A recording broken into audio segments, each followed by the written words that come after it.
Grant to those who lead our nation the same spirit of wisdom. We may listen with carefulness, decide with understanding, and live with integrity. The people of this land may grow together in unity, in mutual understanding, and in charity to the world.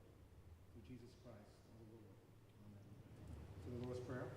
Our Father, who art in heaven, hallowed be thy name. Thy kingdom come. Thy will be done on earth as it is in heaven. Give us this day our daily bread, and forgive us our trespasses, as we forgive those that trespass against us. And lead us not into temptation, but deliver us from evil. For thine is the kingdom, the power, and the glory, forever and ever. This one, who was this?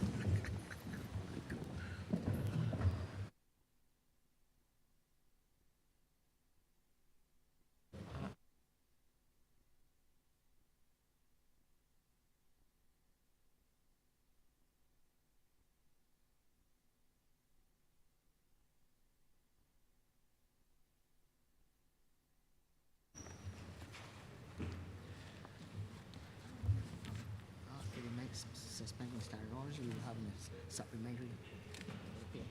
Wait, this one.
This House is in session. Minutes of the meeting held on Tuesday, July 25th, 2023 to be deferred. Honourable Leader of Government Business. Mr. Speaker, I beg to move that the aforesaid minutes be deferred.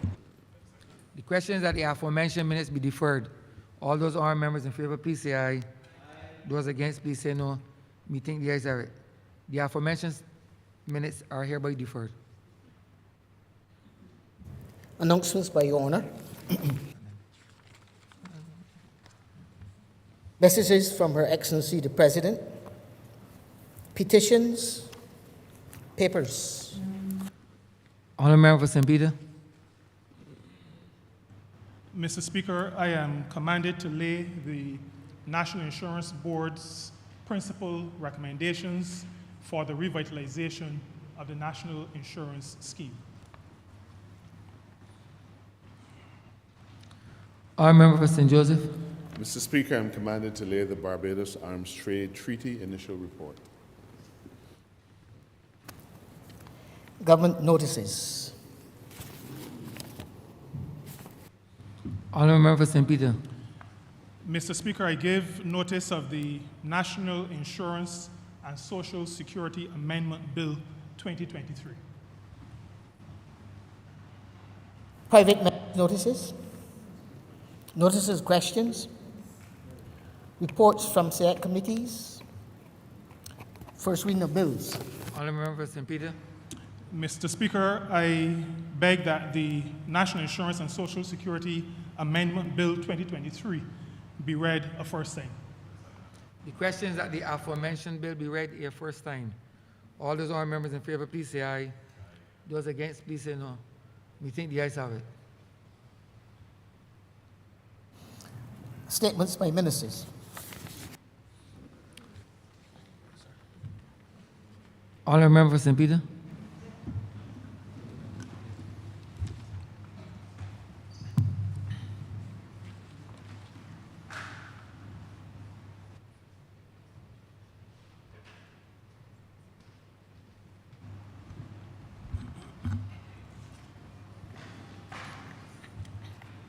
Mr. Speaker, the 17th Actuarial Review of the National Insurance Fund, the Unemployment Fund, and the Severance Fund at December 31st, 2020, was laid in this Honourable House on August 9, 2022. I should remind members that the National Insurance Scheme manages those three funds along with the Catastrophe Fund and the Sugar Workers Provident Fund. During the 3 years under review, the number of contributors decreased each year, while the number of pensioners and the total pension payout increased each year. The review's assessment suggests that current contributions and benefit provisions generally provide a very good level of benefit adequacy and income protection to most workers and pensioners.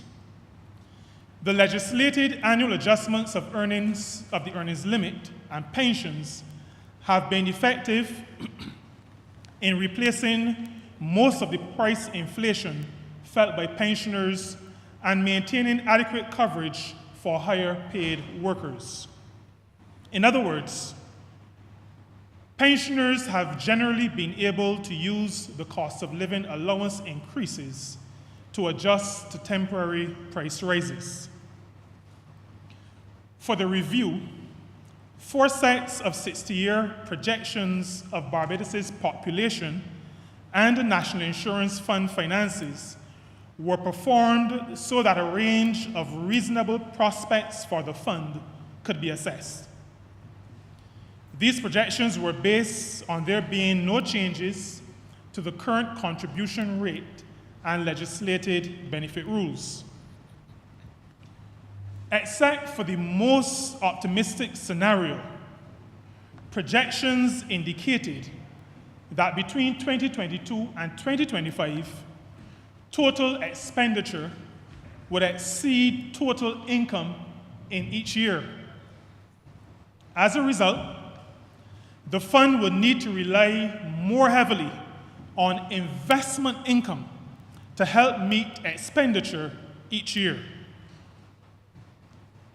Of critical importance, eventually, investments would have to be liquidated to meet the deficit, and as a result, depletion of the fund was projected for between the years 2034 and 2041. Mr. Speaker, it is important to note that a number of factors have contributed to where we are today. There are demographic factors, population factors. Our population is aging and has begun to decline. Allow me to share some statistics. In 2015, there were 2,874 live births, 2,538 deaths, and 3,481 persons taking the Barbados Secondary School's entrance examination. 2,874 live births, 3,841 taking the examination. In 2020, there were 2,349 live births, 2,713 deaths, and 3,381 taking the Barbados Secondary School's entrance examination. In 2021, 2,207 live births, 2,895 deaths, and 3,336 taking the Barbados Secondary School's entrance examination. And in 2022, 2,274 live births, 3,349 deaths, and 3,091 taking the Barbados Secondary School's entrance examination. Our total deaths per year now exceed total births. In 10 years, the number of children taking the Barbados Secondary School's entrance examination will be 33% less than the current amount.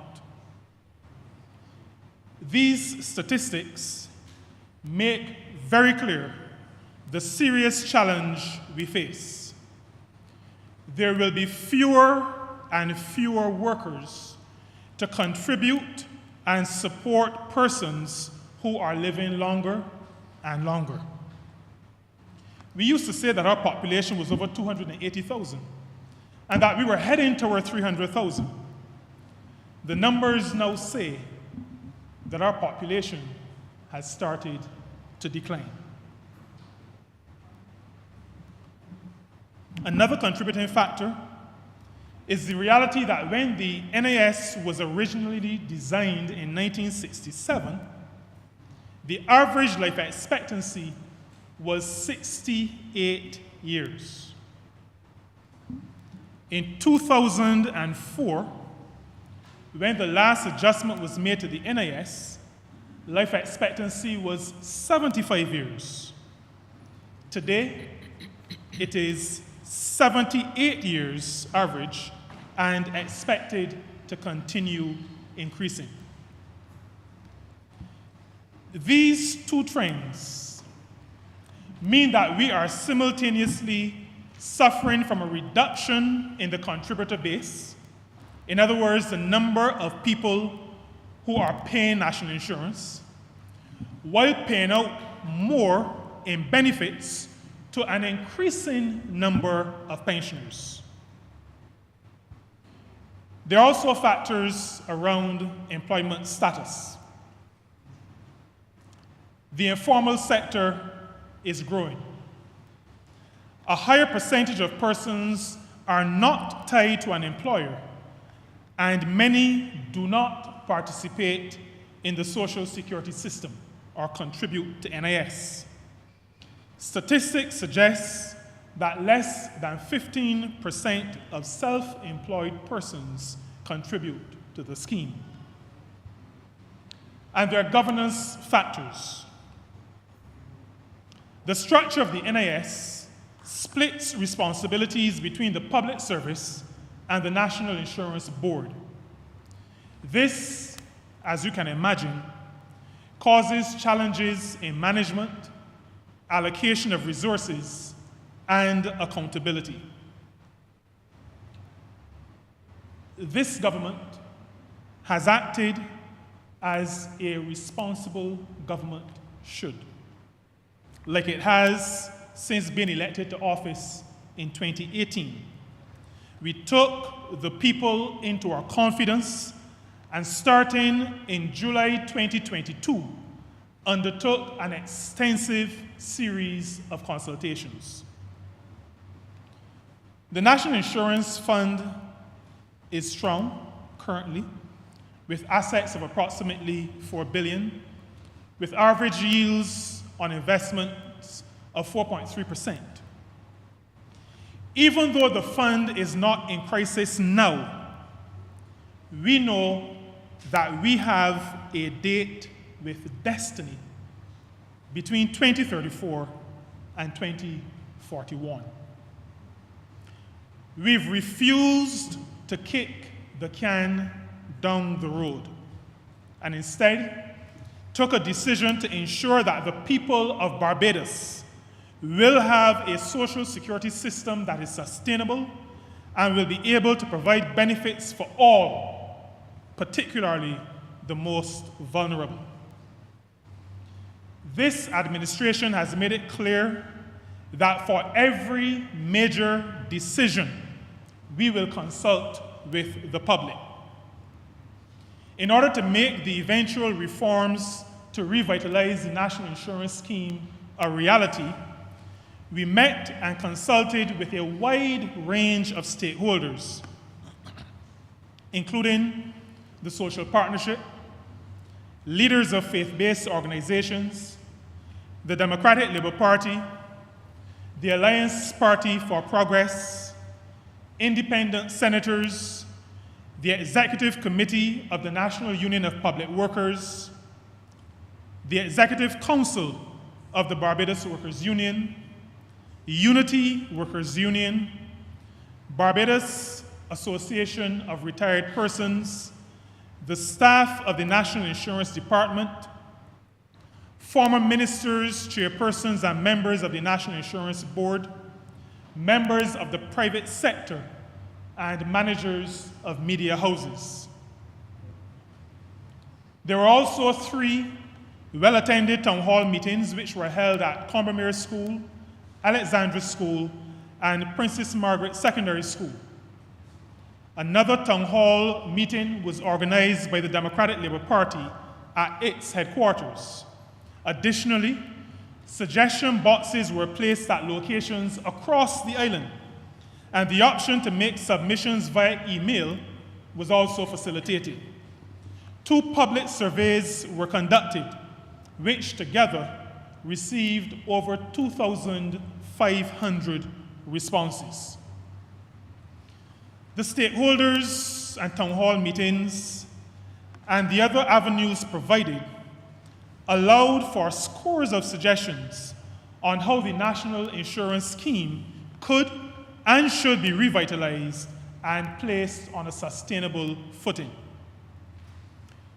There was consensus that we all had a responsibility to ensure that those who contributed were able to benefit when the time came for them to receive benefits.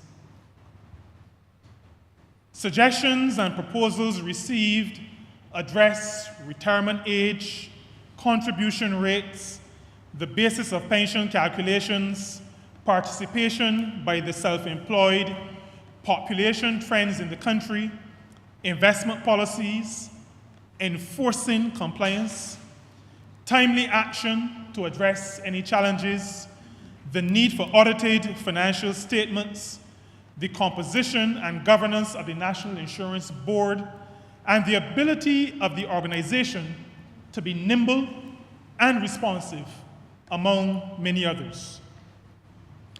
A core group was established comprising Rawdon Adams, Wismar Graves, Sir Roy Trotman, Marsha Cadell, Member of Parliament, Professor Justin Robinson, Senator Crystal Drakes, and the actuary Derek Osborne.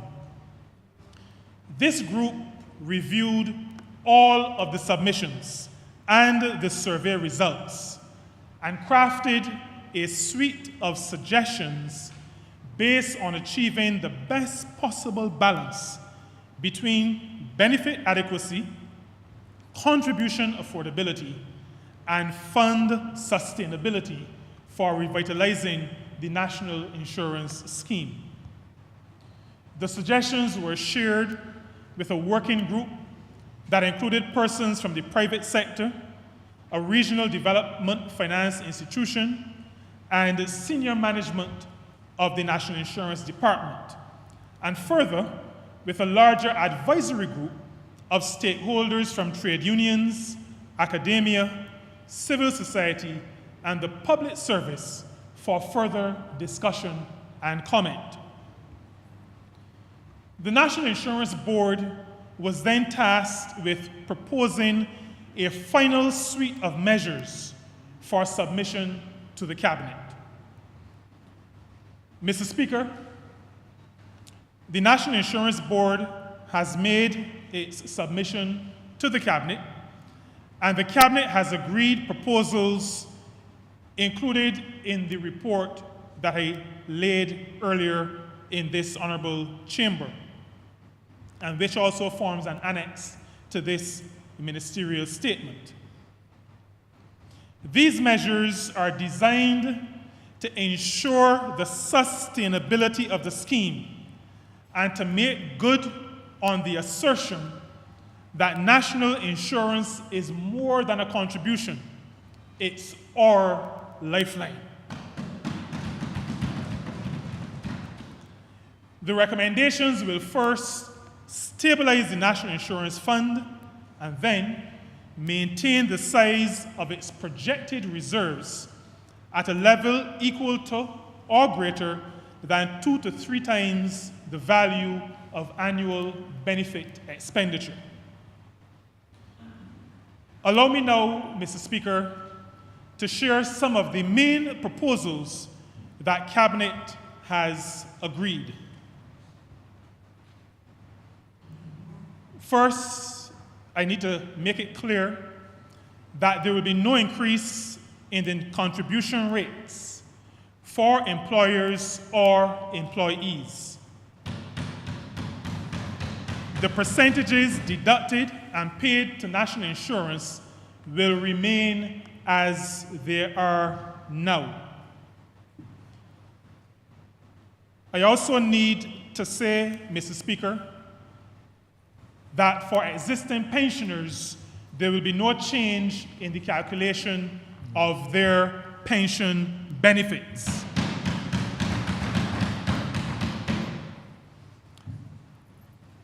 Mr. Speaker, I mentioned earlier that when the NIS was created in 1967, life expectancy was 68, and the pensionable age then was 67. Was 60. 60. Life expectancy was 68, and this is in 1967. Life expectancy was 68, pensionable age 60, based on the idea that 8 years was an appropriate differential between life expectancy and retirement age. As of 2020, life expectancy had improved to 78 and is expected to continue improving. The pensionable age is now 67, making the current difference between average years lived and retirement age 11 years. The measure, therefore, being recommended here is a 1-year rise of the pensionable age in 2 steps. In 2028, the pensionable age will become 67.5 years, and in 2034, the pensionable age becomes 68 years. Mr. Speaker, the public was very clear that while changes would have to be made, there was no desire to have 70 years as the pensionable age. We have done our utmost to honor that desire. Today, the first age to qualify for a reduced pension is 60 years. There will be a change to this age in 3 steps.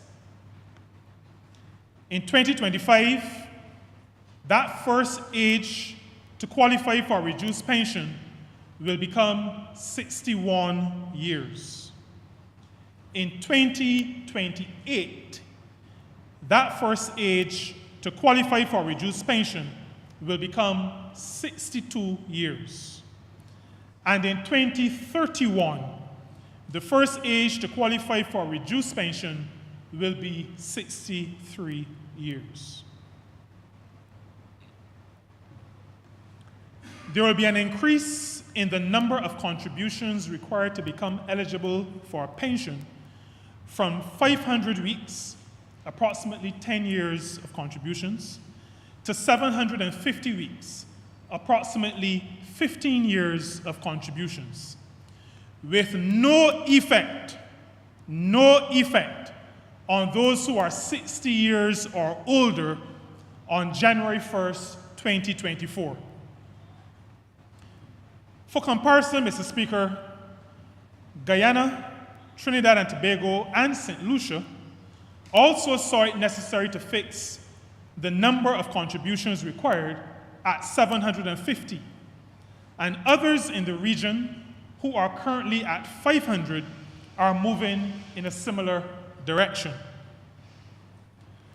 For persons less than 60 years old on January 1st, 2024, the number of contributions required increases by 30 weeks per year until 2030, and then becomes 750 weeks in 2031. It is understood that with most persons starting to work by their early to mid-20s, the requirement for contributing to the National Insurance Scheme for at least 15 years is entirely reasonable and brings us in line with international benchmarks. In this transition, however, we are making sure that persons who are already 60 years old or will be 60 years or older by January 1st, 2024, will not be affected. The National Insurance and Social Security Act will be amended to indicate that the National Insurance Board will develop a funding policy, and any adjustment being proposed to the policy by the board must be laid in Parliament. The minister responsible for Social Security must respond to the board's proposal within 6 weeks of the document being laid in Parliament. Mr. Speaker, the fact that we are where we are today, reforming and revitalizing the National Insurance Scheme so significantly, is due in measure to past inaction. As far back as 2014 was when benefit expenditure first outstripped contribution income. Yet no corrective action was taken, despite flashing warnings. To stop this damaging delay happening ever again, a funding policy and a compulsory adjustment mechanism will be incorporated into the National Insurance and Social Security Act. These amendments will ensure timely intervention to keep the fund on track to meet its revitalization goals.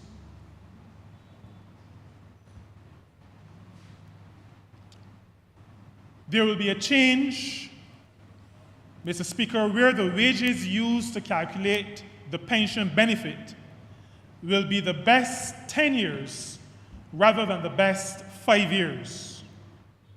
Many persons were opposed to what is considered an abuse of the system, where some persons contribute at the maximum for 5 years and then stop and are still able to enjoy a maximum pension once they've completed the full number of contributions. Going forward, the basis upon which we calculate pension will be the best 10 years. There will be an aggressive approach to encouraging and enforcing compliance with the legislation governing the National Insurance Scheme. Officers from the compliance unit will be in the field, and the office will use all measures at its disposal to ensure that the law is being adhered to, including using garnishments or the law courts. A critical aspect of the revitalization of the National Insurance Scheme will be the implementation of a new regime that is more flexible and simplifies the process for self-employed persons to participate in the NIS by way of making contributions and receiving benefits. We expect that this will result in higher enrollment by self-employed persons in the National Insurance Scheme. Before I go on, Mr. Speaker, please allow me to reiterate that the classification of a person as self-employed is not determined by any construction company or any other company's management making a unilateral decision that a carpenter or a laborer or a steel bender is to be treated as self-employed just so that the responsibility and cost of Social Security is evaded. There are set criteria based on case law, and these are used by both the Labor Department and the National Insurance Department to make the determination. Good employers know what these criteria are and abide by them. The new regime for persons registered as self-employed will provide an innovative approach and formula for converting contributions into weeks and wages and a corresponding mechanism to determine short-term benefit eligibility. I will use an example from an industry that I'm pretty familiar with to make the point. A taxi driver will ordinarily generate decent cash flow during the December to April period. They may make some money again in between July and August. Currently, if the taxi driver does not make contributions in May and June, or September to November, for example, the system will say that he or she is delinquent and owes contributions and will levy penalties, not taking into account the seasonal nature of the business. The same goes for entertainers who may earn most of their money during Carnival or crop over, or artisans who may work on a house for 3 months and then may be out of work for a month before the next job begins. And in the third decade of the 21st century, gig entrepreneurs have a similar challenge. In the first phase, Mr. Speaker, we expect that self-employed persons will be able to pay their contributions without having to complete schedules or specify a period. They will be able to make their payments via bank bill payment, credit card, check, or cash. Confirmation of receipt of payment will be sent via email. There will be an online interface which allows the self-employed to view submitted contribution payments. And there will be the ability to pay at any time of the year. Thereafter, we expect that self-employed persons will be able to make payments using the NIS portal or using EasyPay. The contribution payments of all self-employed persons will be converted into earnings.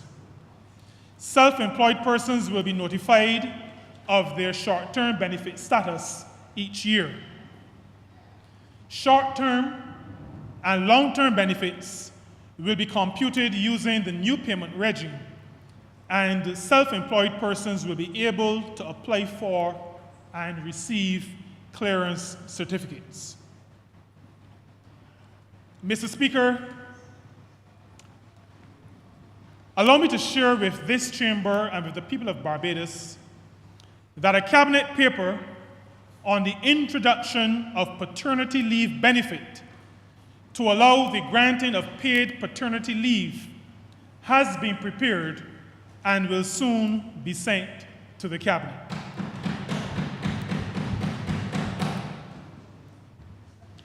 Additionally, the NIS regulations will be amended to allow persons who have not made the requisite contributions to qualify for a pension to be able to catch up or become current with the understanding that a premium will have to be paid for that privilege. Mr. Speaker, when we came to office, we found out that national insurance contributions for public officers had not been paid since 2015. National insurance contributions for public officers had not been paid since 2015. This government has paid up the $250 million that was owing. At the same time, we have been staying current with payments.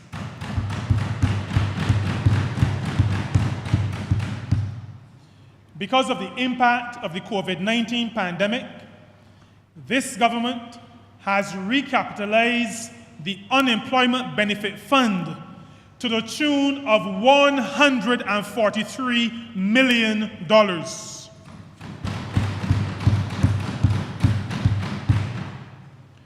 Prior to this administration's coming to office in 2018, prior to our assuming office in 2018,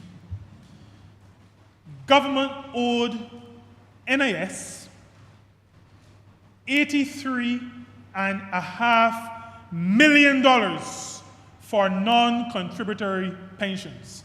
Government owed the National Insurance Scheme $83.5 million for non-contributory pensions. Mr. Speaker, I am pleased to say to you and to the country that the outstanding debt has been cleared.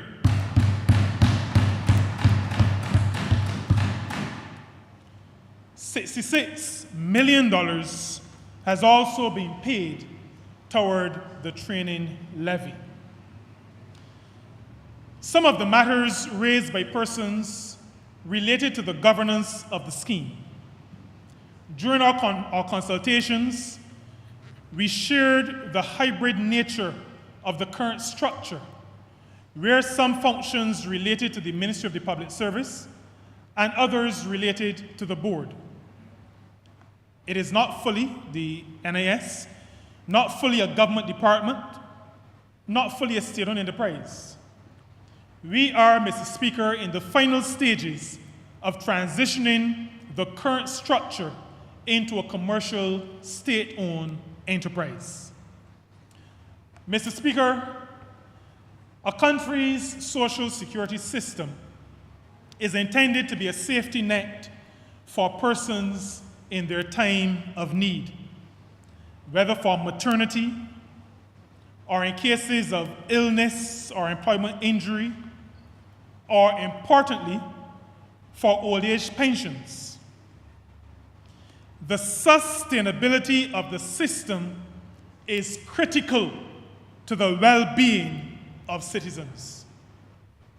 The government of Barbados, this government, will continue to do right by the people of Barbados.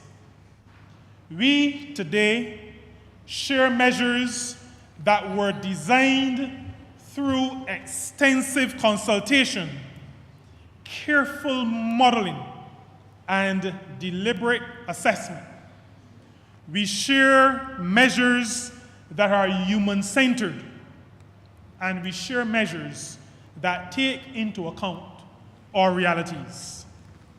We are confident that these measures will serve to revitalize the national insurance scheme and protect our people for many years to come.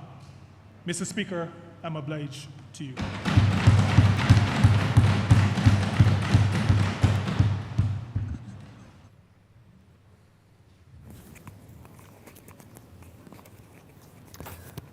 Congratulatory and obituary speeches, personal explanations, motions for leave of absence, oral replies to questions, notice of motions for adjournment of the House on matters of urgent public importance, orders of the day. Honourable Leader, Government Business. Thank you, Mr. Speaker. I beg to move the suspension of Standing Orders 6, 16, 18, 20, 42 subsection 5, 43, and 44 for the remainder of the day's sitting. The question is that the aforementioned standing orders be suspended for the remainder of the day's sitting. All those honourable members in favour, please say aye. Those against, please say no. We think the ayes have it. The aforementioned standing orders are hereby suspended for the remainder of the day's sitting. Government business is the order of the day. On Jordan.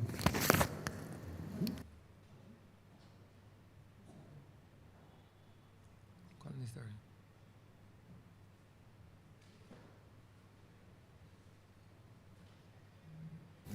Mr. Speaker, order number 6 on the supplementary order paper.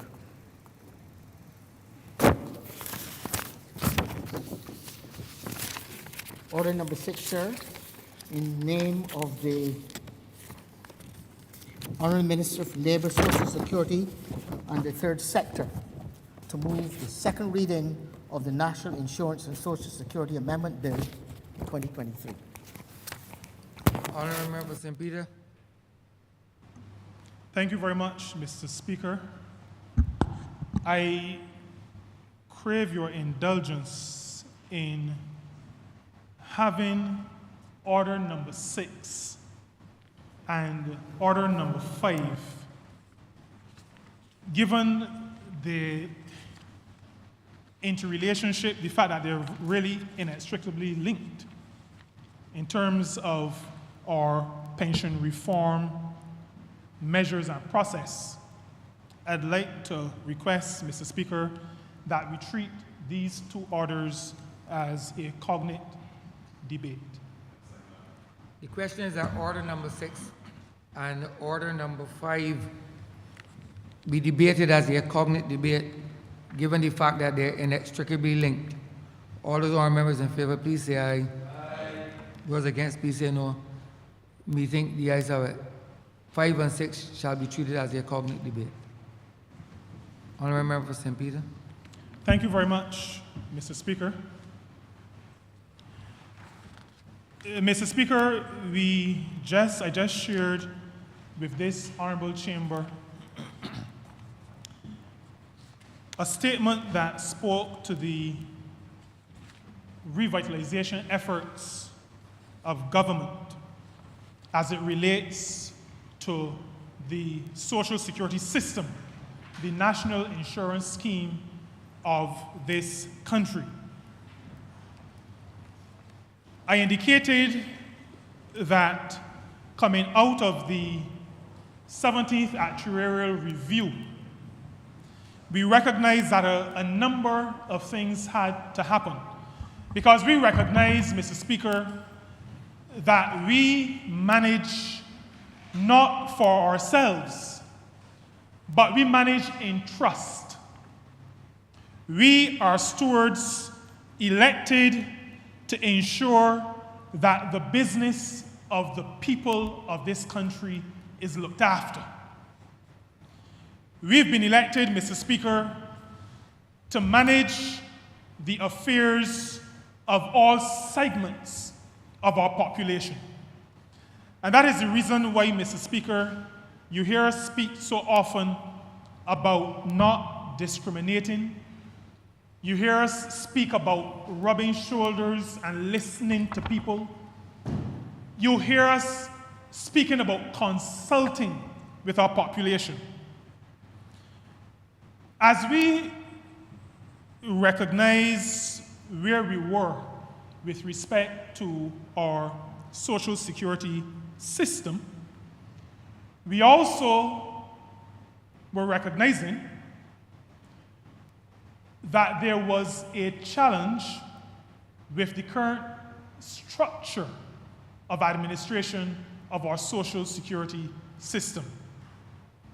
And the amendments that we are debating today speak directly to the matter of ensuring that the administration of our social security scheme, that the administration of our NIS is done in a professional way and is done in a way that avoids the challenges, avoids the missteps, avoids the lack of action that has taken place in the past.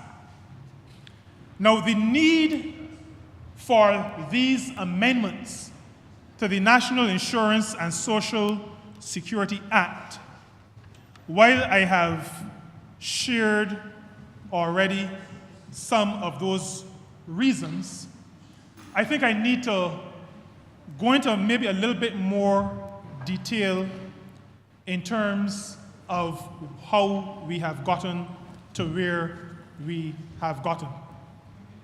In 2014, Mr. Speaker, the lights started to flash. The actuary and the actuarial review said that we had gone to the point where action ought to have been taken.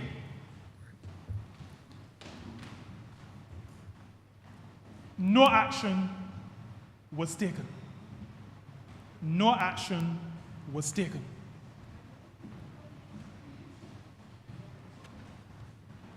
In 2020, the 17th actuarial review, the lights were flashing even more quickly. And we knew that we had to act. Now, Mr. Speaker, in 2014, when the lights began to flash, a decision was obviously made that action could be postponed for somebody else to do. That hard decisions did not need to be taken because they could fall to somebody else. They could end up on somebody else's plate. The 17th actuarial review said something similar. 2034 to 2041. Now, many of us may not be here in 2034, 2041. But, Mr. Speaker, this government, the government that I am proud to be a member of, is not a can-kicking government. And so while we could have said somebody else can deal with it, we decided as true stewards of the resources of the people of this country, true managers of the affairs of this state, that we would act. And that we needed to act both decisively but in full consultation with the people of this country. And that is what we did. Mr. Speaker, we conducted over 20 engagements with all segments of our society. We conducted, as I indicated in the statement, we've been consulting for approximately a year, consulting, refining, modeling. We have been fully engaged in this process for approximately 1 year. And that is why we feel confident that the measures, some of which are included in the bill that we are debating, but all of which are connected to the system of administration and management that we intend to create with this bill, it tells us that we are on the right track. And we are confident that the measures will serve to stabilize our social security system and make that system sustainable. Now, Mr. Speaker, I want to say that the numbers tell a story. And I recited some statistics in my ministerial statement. I think I ought to say something more about them. The reason why we have included a mention of live births along with a mention of students taking the Barbados Secondary School's entrance examination is because we can, through those statistics, get an idea of where our population is going over say, the next 10 years. So when I say to you, Mr. Speaker, that in 2015, we had almost 3,500 children taking the examination, what I'm essentially saying is that 11 years before that, there was approximately 3,500 persons being born, approximately. There are persons who would have passed in between, there would have been migration in and out, but approximately 3,500 children. Now, in that same year, 2015, about 2,900 children were born. So we have 3,500 taking the examination, 2,900 born. That means that, all things being equal, 11 years down the road from 2015, rather than 3,500 children taking the examination, there will be 2,900 children taking the examination. Those children, Mr. Speaker, go on to become workers and contributors to the National Insurance Scheme. By 2020, rather than 3,500 taking the examination, the number had dropped to approximately 3,400. Rather than approximately 2,900 births, 2,350 approximately. We can see the trends. In 2022, where we are now, not 3,500 taking the examination, not 3,400 taking the examination, but just over 3,000 taking the examination. Live births, not 2,900, not 2,350, 2,274. In another place, and using another phrasing, somebody would have said, Houston, we have a problem. Our total deaths are also exceeding our births, but that follows because our population is aging. Less births, our population is now skewed into the upper categories. And like I said, I was one of the most shocked persons, Mr. Speaker, when I found out that our population is actually declining. Because as we go to meetings, whether locally, on Zoom, internationally, we speak about our country, we have grown accustomed to saying that we are 285,000. Some people take the liberty to go to 290. And there has been this feeling that we are approaching 300,000 as a population. The numbers suggest that rather than moving from 280 and going up, that we are regressing. And the preliminary numbers suggest that we may not even be at 270,000 persons. Now, what does this mean, Mr. Speaker? It means that there are less people paying into national insurance, but more people having to receive benefits. Now, we are happy and proud that our people are living longer.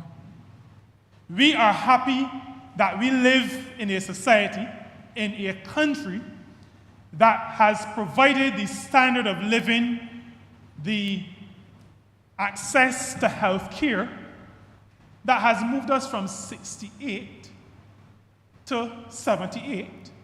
And all the trends show that this number will continue to rise. We are very happy that that is happening. But we are also, at the same time, concerned about our base.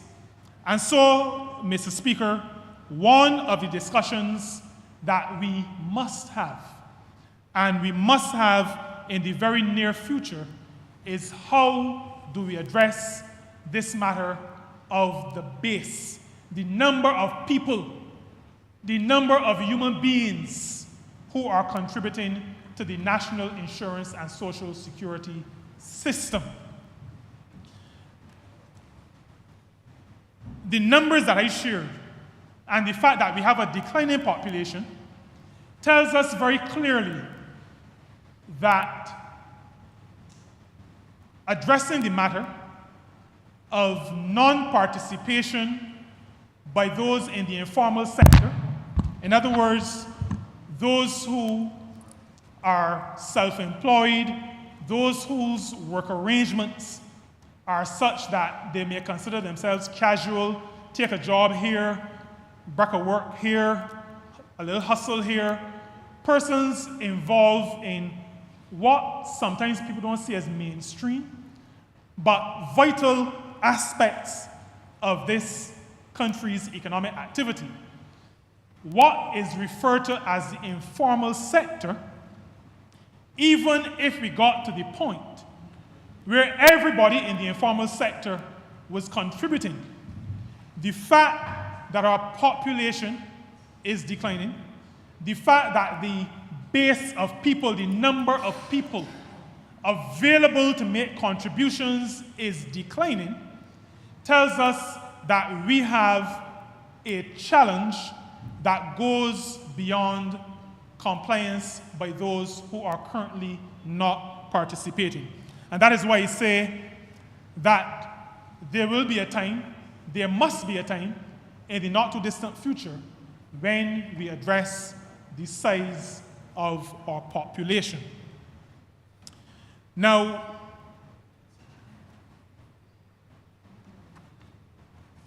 the National Insurance Scheme has some challenges in relation to governance. Challenges that speak to staffing, for example, the ability to attract to a scheme that is managing assets of approximately $4 billion. We need to understand what we're dealing with. We are dealing with a fund that is managing assets of approximately $4 billion. Mr. Speaker, the ability to properly manage that fund, to ensure that the staffing is right, to ensure that we can attract the competencies that are necessary at the levels that are necessary is fundamentally important if we are to ensure that for my generation and your generation, and for generations to come, there is a system of Social Security, there's a national insurance scheme that is so well managed and that functions so well that all of us and all of those who will need to rely on it in our time of need will be able to do so. That matter of the governance of the scheme is addressed in some detail in the bill, Mr. Speaker, that is before this honorable chamber. Now, the structuring of the National Insurance Department will be built on a revitalized and sustainable National Insurance Fund. As we, well, I should probably, this may go without saying, but maybe I need to say it. Every good structure needs a good foundation. If the foundation ain't good, the structure ain't gonna work. We've had situations, Mr. Speaker, all of us in this honorable chamber, where after some disaster, Hurricane Elsa being the most recent, the freak storm before that, where attempts were made to replace or to repair roofs. And those who are skilled in construction, and the Honourable Member for Christchurch West is skilled, beside extractions and fillings, also skilled in construction. But many people, many work persons, said they cannot do anything with the roof because the sides of the house can't bear the weight of a refurbished roof. If the support systems are not good, that which is expected to govern and cover will not work.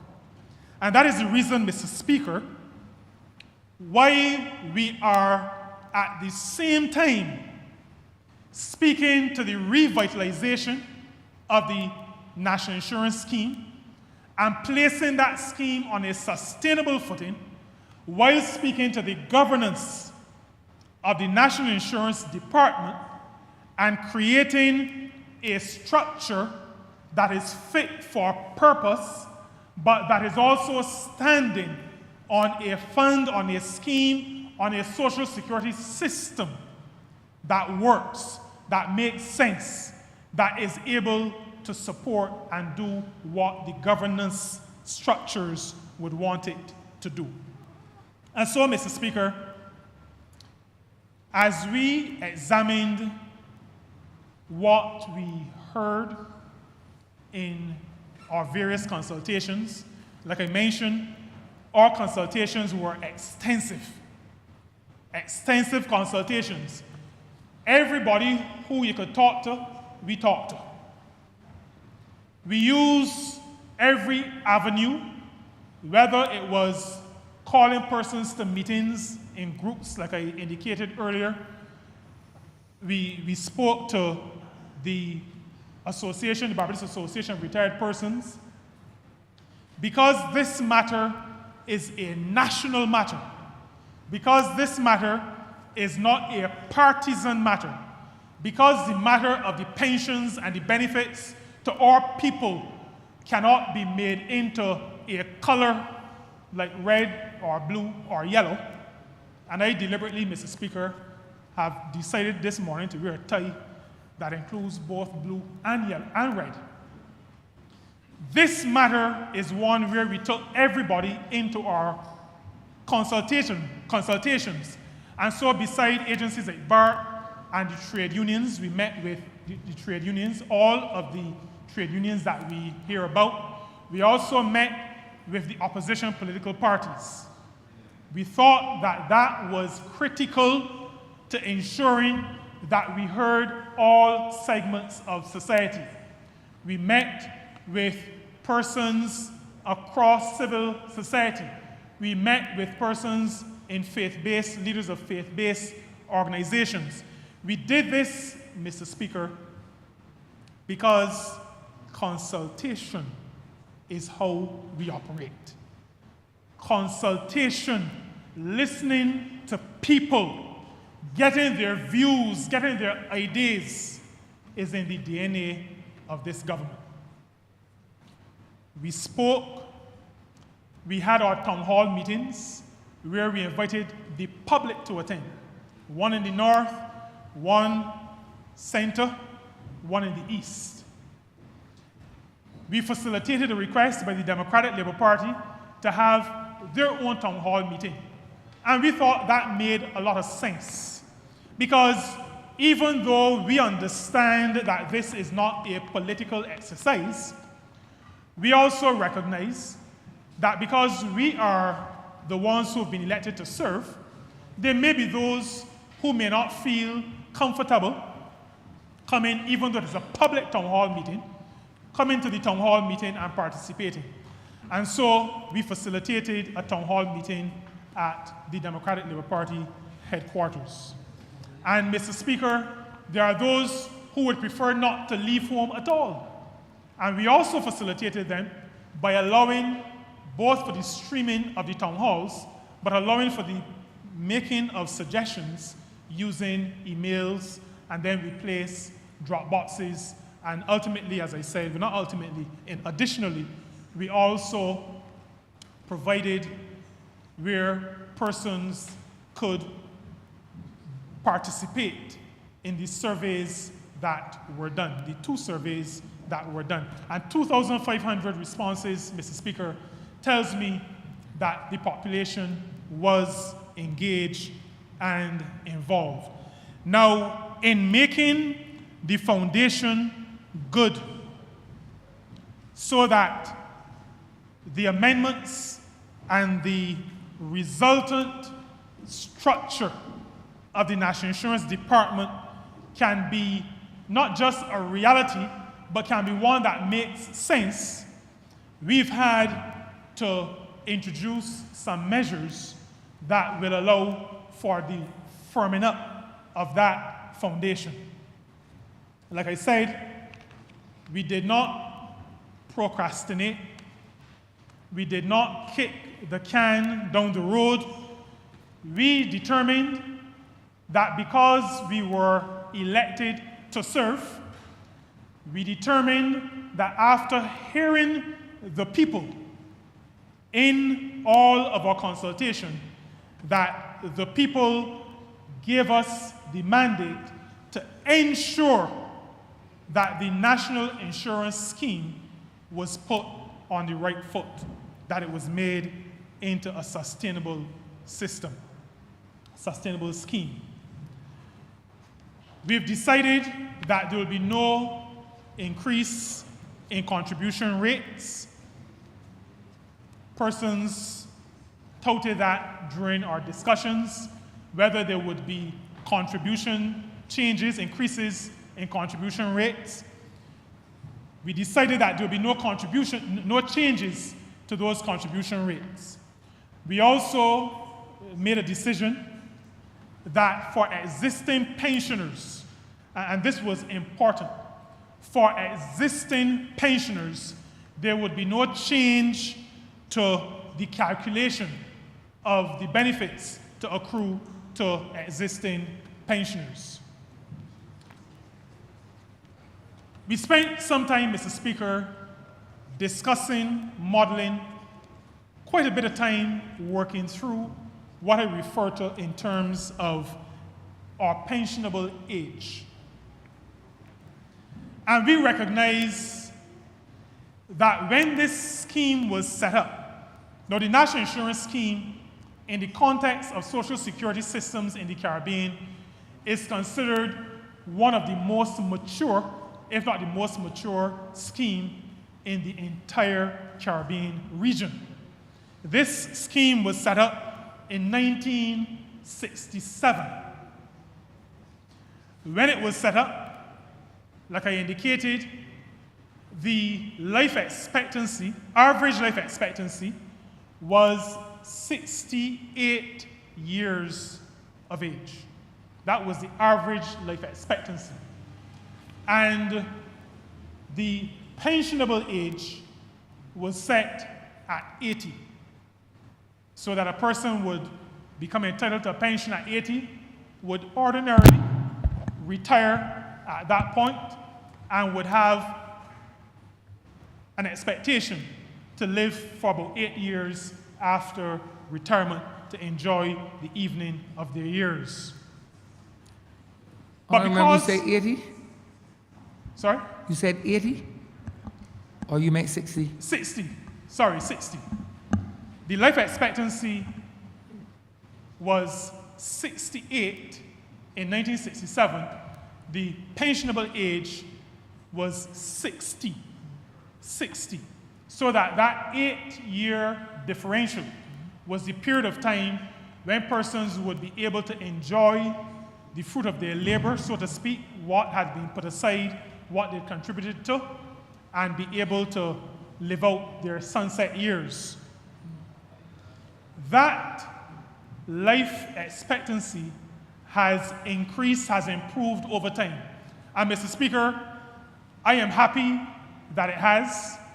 In my family, I don't have a lot of long livers. Well, my children don't like to hear me say this, but I am a person of very practical affairs. I know that I have lived the majority of my life already. But my mom is 80 years old. She is still alive, thank God. And we're happy when our people are able to live longer. We like when our people are around for longer periods of time, or our parents and our grandparents. And that has been the result of investments in our healthcare system. Our standard of living, our access to healthcare, our ability to take care of ourselves, to be able to engage in those activities that bring balance to life. All these things have contributed to our increasing life expectancy. We do not want that trajectory to change. We want life expectancy to continue to increase. What it does mean is that we will have to find a way of providing pension benefits to persons for a longer period of time. And so, Mr. Speaker, our work was not to adjust life expectancy. Our work is to make sure that we have enough money in the fund to support persons who are going to be living longer and longer and longer. And so, recognizing that the life expectancy has moved from 68 and is now round about 78, the average life expectancy, and heading toward 80 over the next few years, we have, yes, a good age. My mom is helping to bring that average up, and I hope that she'll be around a long time to help. Yes, and the Honourable Member for Christchurch East, they are around, and I know the Honourable Member for Christchurch West Central is doing what he can to help keep people going for as long as possible. But Mr. Speaker, all of our efforts, and those efforts, Mr. Speaker, sorry, not the Honourable Member, but those efforts are appreciated because we want our people to be around. And like I said, our responsibility is to make sure that we can support them as they stay around with us to help us longer. That differential, which was a generally accepted differential in the times when the scheme was set up, that 8-year differential has now become 11 years. And there are consequences to that. Now, sometimes there are people who say that, I'm going to say, and I don't know if people say it to make themselves feel better, but I realize that when I say I feel better, people say that 50 is the new 60. Is that the right way? 60 is the new 50. And 70 is the new 60. And 80 is the new 70. Meaning that people are able to enjoy quality of life for longer periods of time. And like I said, it makes me feel better too, because at my age, I am now just in my very early 40s. and I feel good about that. But the differential means that a good government, a good social security system has to work out how we are going to be able to fund it. That is just a very practical matter, because money doesn't grow on trees. We have to fund it somehow. And so we heard very clearly in our town halls, we heard on the call-in programs, we heard from our interaction with various interest groups that nobody was interested in a pensionable age of 70 years. And so, Mr. Speaker, we took that as a guide. As a government that responds to our people, we knew where our people did not want to go. And so we've made the decision that we would increase the pensionable age by 1 year, but that we would increase it over a period of time, by 1 year. Now that 1 year means that if it had been done today, the differential would become not 11, but 10 years. And this is a point I want to make. If today we increase the pensionable age by 1 year, that differential would move from the 8 years that it was in 1967 to 10 years today. However, that change is not being made today. The pensionable age will become 67 and a half in 2028. Now, Mr. Speaker, according to the trends, in 2028, the life expectancy, the average life expectancy, will be more than it is today. And so the differential may not be 10 and a half years. The next step of increasing the pensionable age, moving from 67 and a half to 68, occurs in 2034. 2034.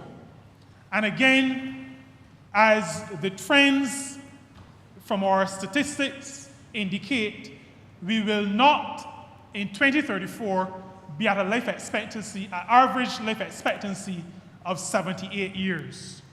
I suspect, Mr. Speaker, that based on the trends, at that time, the differential is likely to be the same 11 years as it is now, or even maybe greater. And that is something that I want to make clear to all of us in this chamber and to all of Barbados. The differential, the period of time between pensionable age and average life expectancy, that differential is not likely to decline, but is likely to increase even as the pensionable age moves from 67 currently to 67 and a half in 2028 and 68 in 2034. Now, part of building the structure to be able to handle these amendments, Mr. Speaker, and to handle the amendments in the bill that is at order number 5, which bill speaks to the public sector pension reform activity.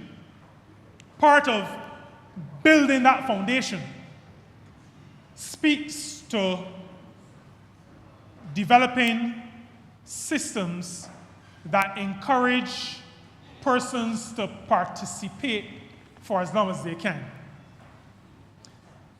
That said, it is understood that for some reasons, persons ought to leave service at an earlier age. And while we do not encourage people to move out of work earlier than is necessary, we recognize that there are those who may have to do it for various legitimate, well, all the reasons may be legitimate, but some may be forced into a position where they have to do it. Currently, to qualify for reduced pension, a person has to be 60 years of age to qualify for that reduced pension, because obviously if you leave the service early, it means that there is a period of time when that worker is not contributing to the National Insurance Fund. And so that is the reason why we talk about a reduced pension. We are changing that first age to reflect both the need to create sustainability in the fund, but also to recognize that increase in life expectancy that I spoke about. And we change that first age to 61 in 2025, to 62 in 2028, and to 63 in 2031. Again, moving that age, but moving it in steps, moving it in stages. Mr. Speaker, the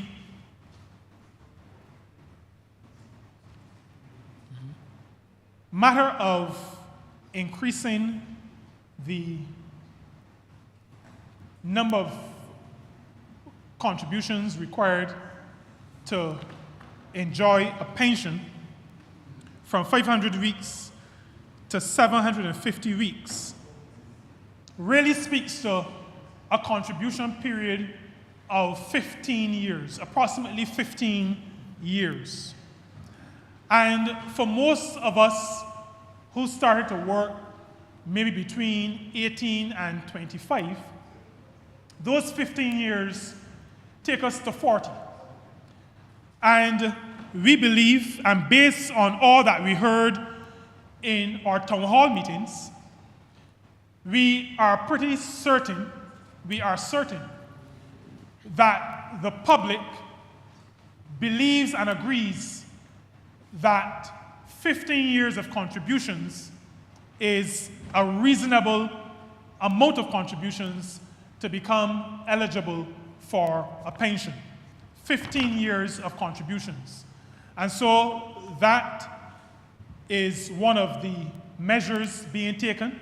But even in making that increase, that change will not take place in one fell swoop, because we recognize the need to phase the changes. We recognize that in any system where there's going to be change, that there needs to be a process where people can get accustomed to the change incrementally.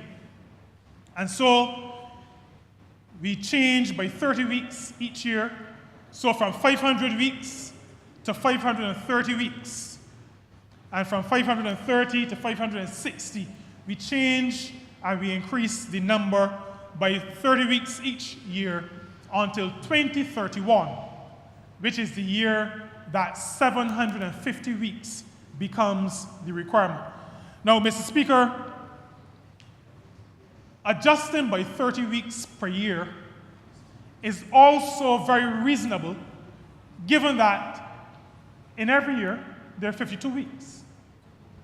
So what we are saying is that for a person who does not even work a full year, a person who works for a segment of the year, that person is still easily able to qualify in this situation. We did not change it by 52 weeks each year to get to 750. We've made the adjustment 30 weeks per year. 30 weeks. out of every 52 weeks.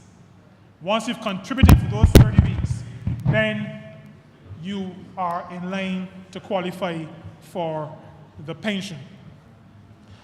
Now, I spoke about the compulsory adjustment mechanism. That is important, but I know that others will speak to that. But essentially, the people of this country said to us in our meetings, in our engagements, that they are dissatisfied with signals being sent that action needs to be taken and that governments would refuse to take the necessary action. Mr. Speaker, we listened, we have heard, and in this amendment bill, which we debate today, is the provision for that compulsory adjustment mechanism. Mr. Speaker, it will become the law of this land that a government cannot, with our national insurance scheme, kick the can down the road. We are done with that.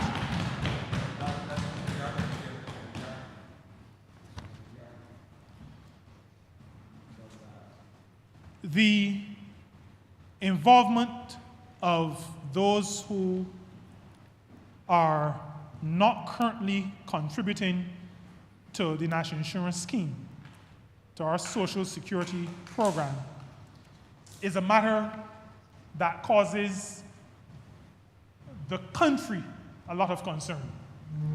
As a matter of fact, Mr. Speaker, in our engagements with the public, particularly in the town hall meetings, there was expressed significant concern about those people who do not contribute or who contribute below what they should be contributing to the scheme.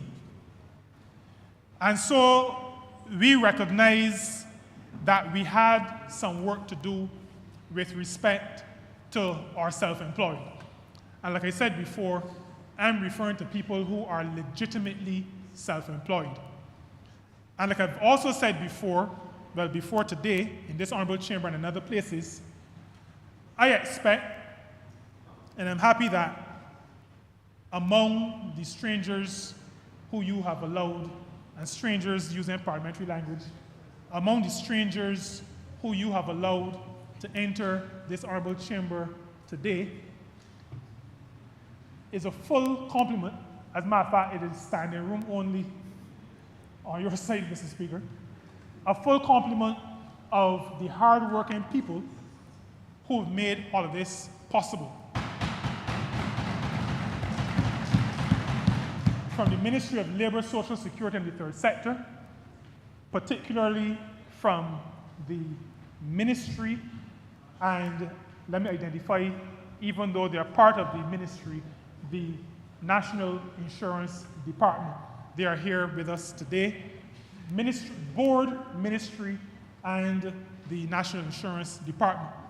But I've said to them, particularly the Labor Department and the National Insurance Department, that we have to be aggressive in ensuring that the bad players in this country, and I'm not saying that most of the players, most of those who are employers or involved in business are bad.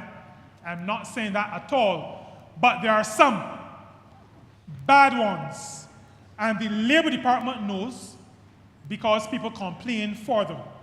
The National Insurance Department knows because people call and ask if there are contributions. And here, but nobody has submitted anything for you. I have said to them that they have to be aggressive, and if they are to be faithful to the demands of the people who we serve, they will have to be more aggressive in ensuring that employers who engage workers to help them carry out their work, and by that to help them to build wealth, they must ensure that those workers are treated fairly, that they are allowed to contribute to the social security system, that they're allowed to contribute to that social safety net, that they are allowed to participate in the national insurance scheme. There will come a time when they need to, as we say, draw benefits.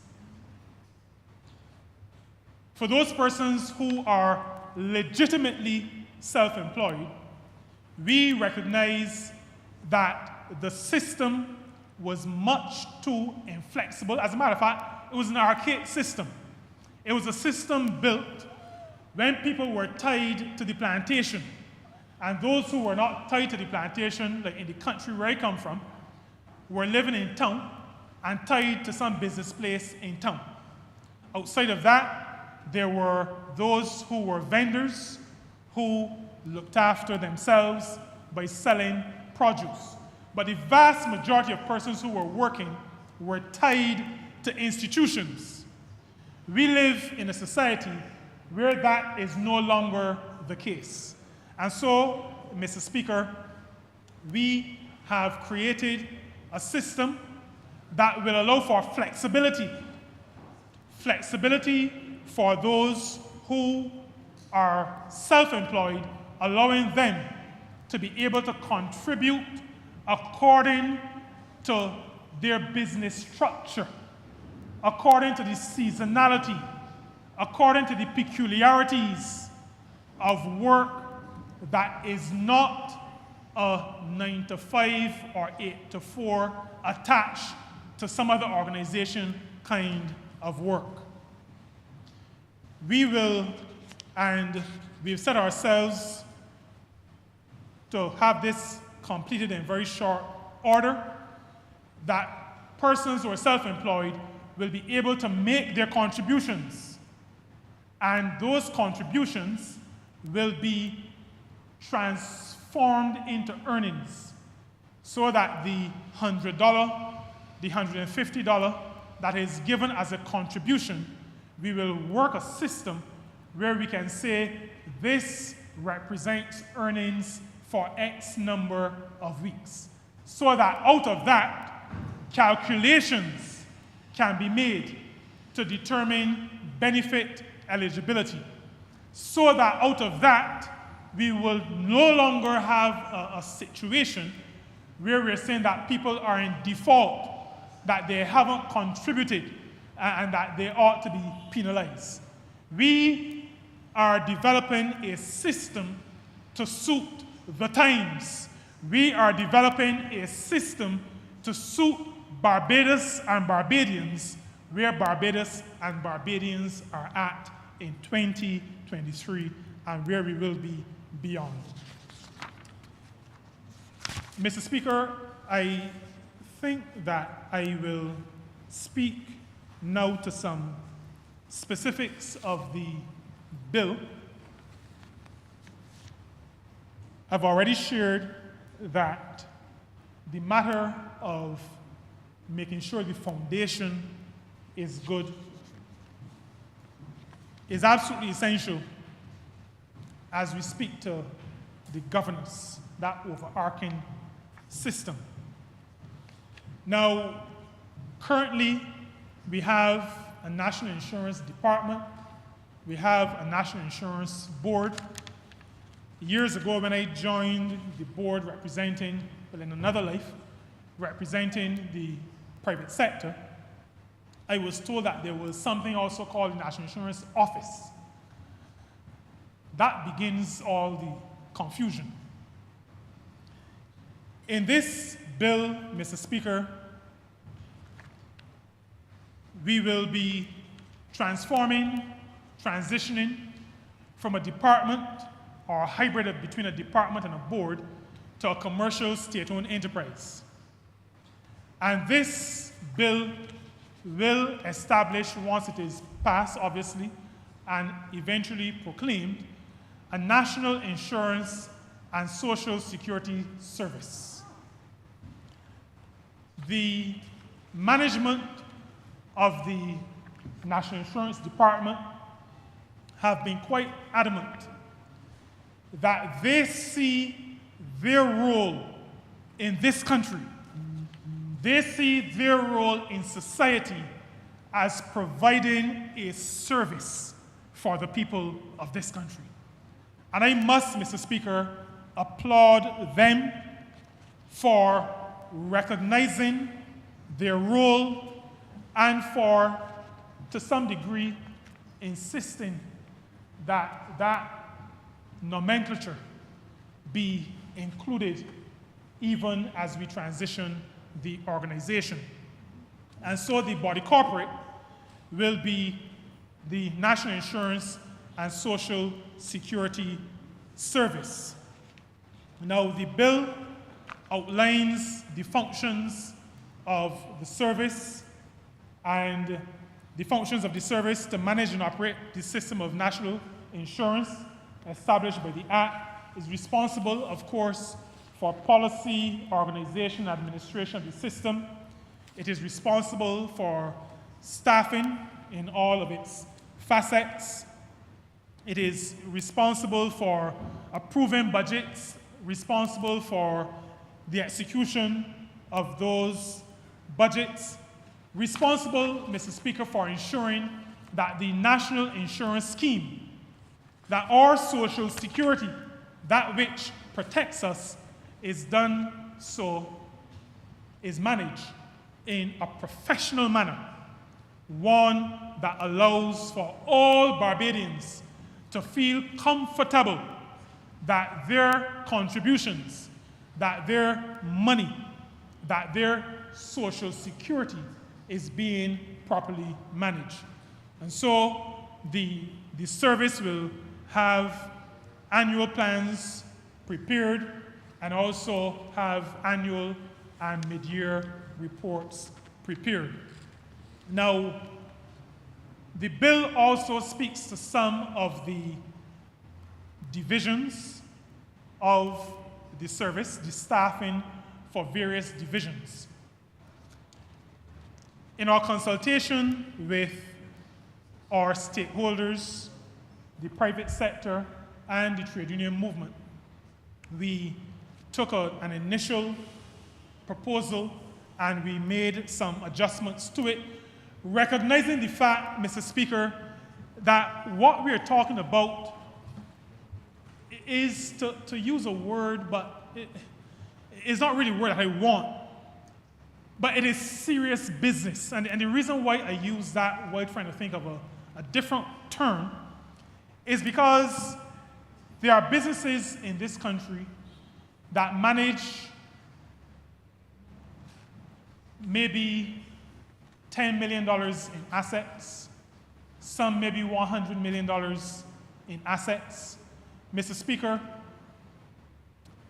when I say this is serious business, those tasked with managing our national insurance scheme, those tasked with managing our social security, are managing assets of approximately $4 billion. That is not chicken feed. That is not small money. These are major amounts, and there are major amounts set aside to be of benefit to all of us, to our parents and grandparents, and to our children and dependents who are to come in perpetuity. That is what this is that we're talking about. So the management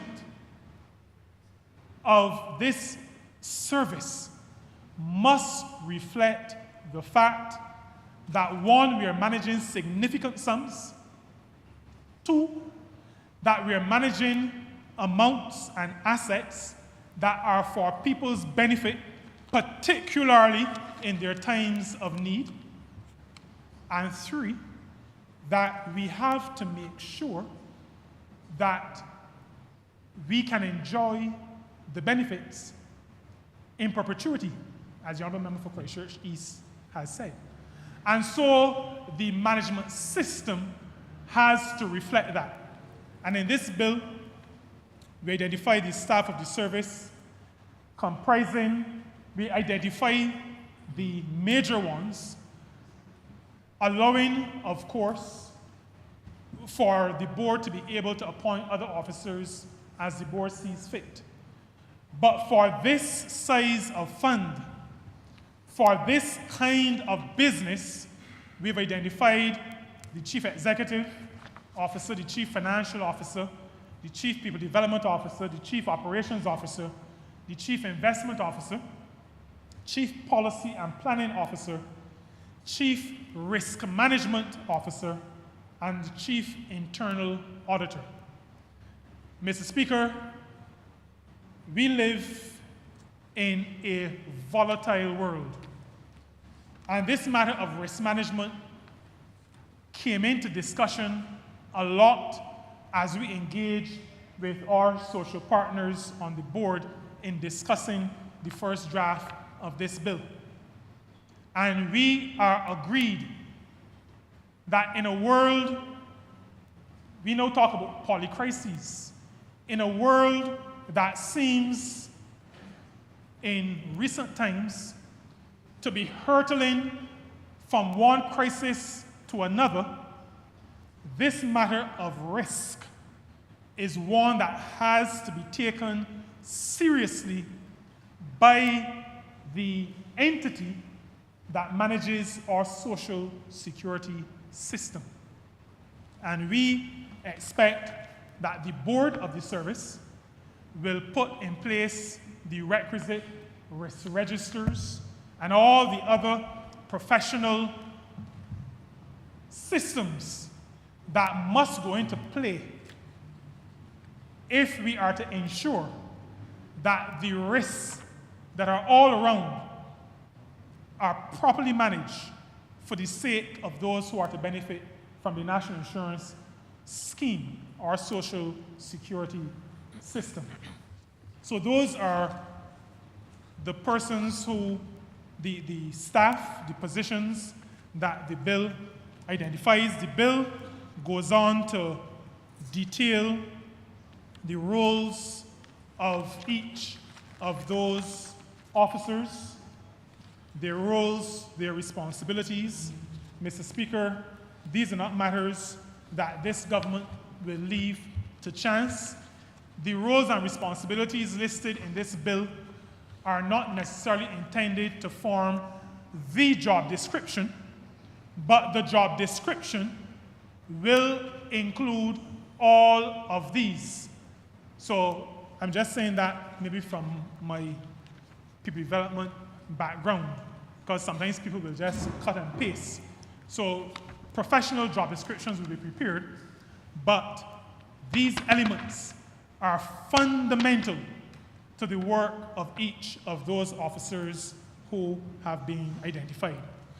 Now, Mr. Speaker, you would imagine that in a transition, persons will be thinking about the benefits that I have now and the benefits that I will have as we transition to a new structure. In this bill, there is a section that says where a public officer accepts employment with the service, he, and we are still at the place where we use the interpretation at, I think he refers to both men and women. Where a public officer accepts employment with the service, he shall be employed on terms and conditions no less favorable than those before the commencement of this part. When a public officer accepts employment, it will be on terms and conditions no less favorable. In other words, Mr. Speaker, nobody is going to be disadvantaged in terms of moving from working with the department as now structured to working with the National Insurance and Social Security Service. No worker will be disadvantaged, and we have written that into what we expect to become the law. We go on, Mr. Speaker. He shall, upon accepting employment with the service, retain any right to pension. Retain means keep. So I know I'm speaking in the Honourable Chamber, but I'm also careful to understand that I'm speaking to the general public as well. So that if I do not quote, I will say that those persons accepting employment in this service will keep all their rights, rights to pension, rights to gratuity, rights to any other allowance for which that person would have been eligible if that person had remained in the public service. The workers will keep all of their rights to pensions and gratuities and allowances. All those things they keep. The bill, Mr. Speaker, goes on to speak to certain powers that the board, not the National Insurance Department, but that the board currently has. Now, I tell you that there's this hybrid kind of system which has in the past allowed for slips between, as people say, slips between the cup and the lip. But if we're going to set up an organization that is clearly a state-owned enterprise, a commercial state-owned enterprise, then there are certain powers that the entity will need to have, which will need to be spelled out in legislation. So that, for example, Mr. Speaker, the power to invest. We would recall that the National Insurance Scheme invests funds in various instruments, in various types of economic activity for the benefit of the fund, for the benefit, ultimately, of the people of the country who are contributors to the fund. Now, an entity needs the legal authority to be able to invest funds on behalf of others. And so this bill provides the service with the authority to invest funds, to determine the types of securities that are appropriate for investment, for example. And so that is one of the sections of this bill. There's also provided by this bill the power to borrow.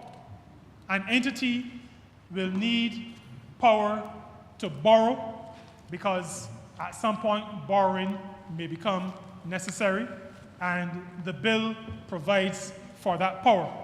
It also gives the authority to guarantee loans.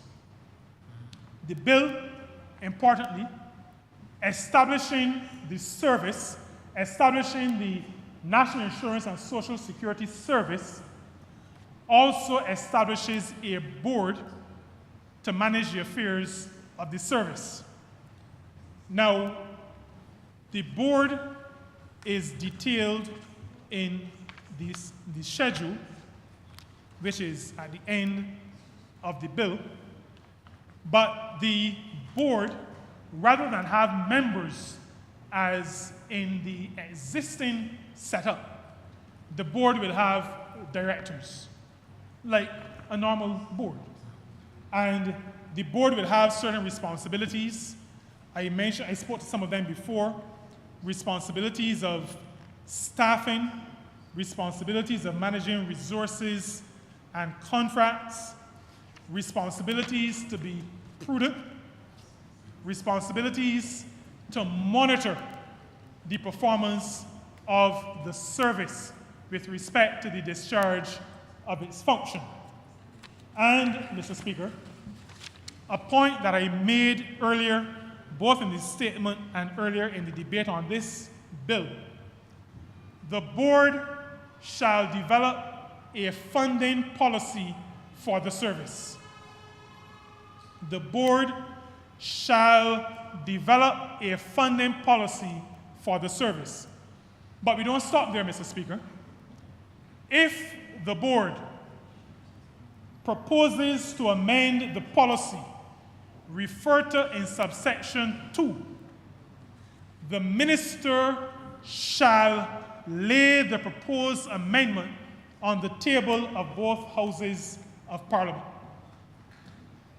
Clause 4 says, the minister shall respond to the proposed amendment within 6 weeks of the date after it has been laid in Parliament.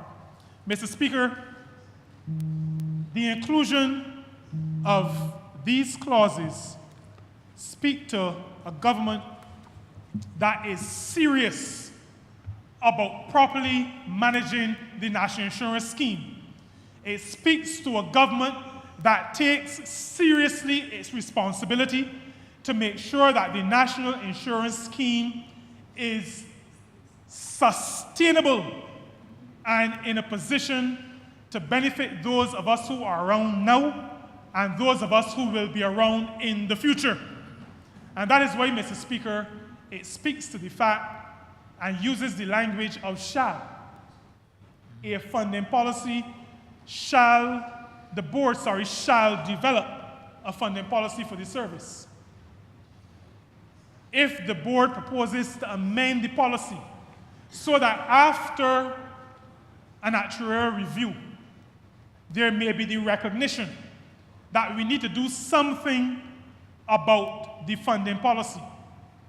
So, Mr. Speaker, if we were transported back to 2014, if this had been in place, and the board has said, we need, based on what we see in the actuarial review, we need to adjust the funding policy. If this had been in place, and the board had amended,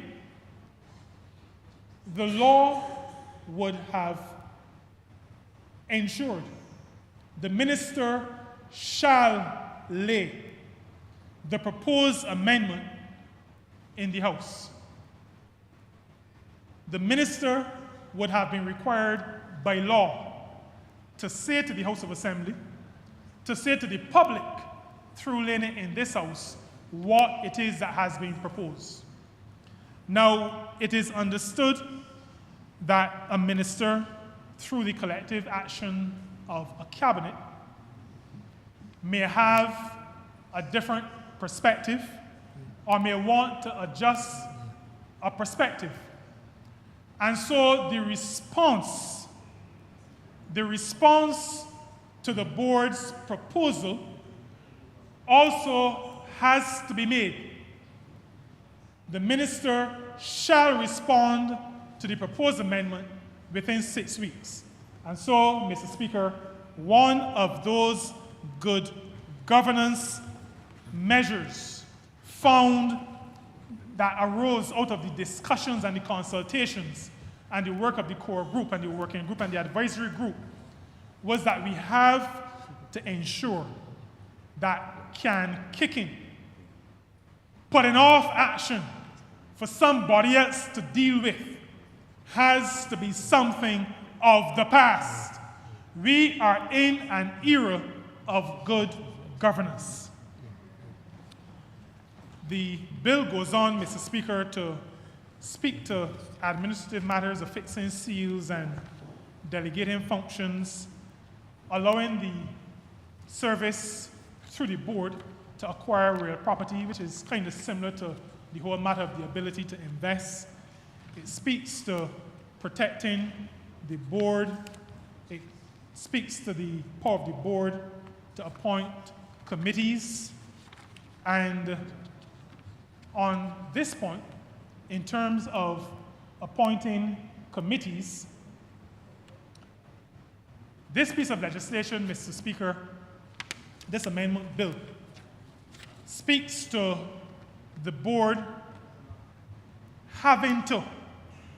the board shall appoint the following standing committees: an investment committee, a people development committee, some people will understand it more as HR committee, an information technology committee, an operations committee, an audit committee, a tenders committee, and a risk and data management committee. And again, in an era where there are risks, there are all kinds of things happening around us, it seems, all the time, we thought it important, as we consulted with our colleagues and our partners, that something like a risk committee needed to be enshrined in the legislation and set up so that we, as we manage the people's funds, as we manage a large fund, as we manage the funds that provide protection for all of the ordinary people of this country, that we are on a continuing basis managing something like risk. And so the bill allows for the establishment of those various committees. So, Mr. Speaker, those are the major elements of the bill that is before the Honourable Chamber today. This bill, like I said earlier, speaks to allowing the National Insurance Scheme to be certain about its management, to be clear about responsibilities, to be not just clear about its responsibilities, but to be professional in the discharge of its responsibilities. And Mr. Speaker, as I was saying that, I remembered something else that I needed to bring to the attention of this Honourable Chamber. Very importantly, there was a time when the board, which is a tripartite board, and I'm talking about in the existing system, comprised of 9 persons. This board, unlike many other boards in this country, is tripartite because there's representation from workers' organizations and representation from employers' organizations. That setup of 9 persons, 2 ex officio, 4 from our social partners, and 3 appointed by the minister, was the setup until it was changed to 10 under the last administration, adding an additional ex officio person to the board, ex officio office to the board. We have, Mr. Speaker, in our own thinking, as well as in our engagement with our social partners, agreed that we have to go back to a 9-person board. And Mr. Speaker, this amendment bill before the House today indicates that the board shall comprise 9 directors as follows: the permanent secretary in the ministry responsible for Social Security as an ex officio member.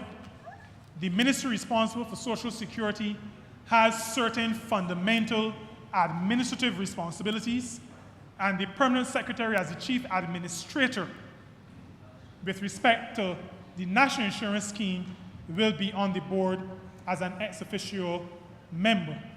The Director of Finance and Economic Affairs as the government's key person in managing all matters financial will also be a member of the board ex officio. After those 2, 7 other persons appointed by the minister. So the ex officio are ex officio. They don't have to be appointed by the minister. But there are 7 other persons appointed by the minister. 2 persons on the recommendation of the employers' organizations. 2 persons on the recommendation of workers' organizations.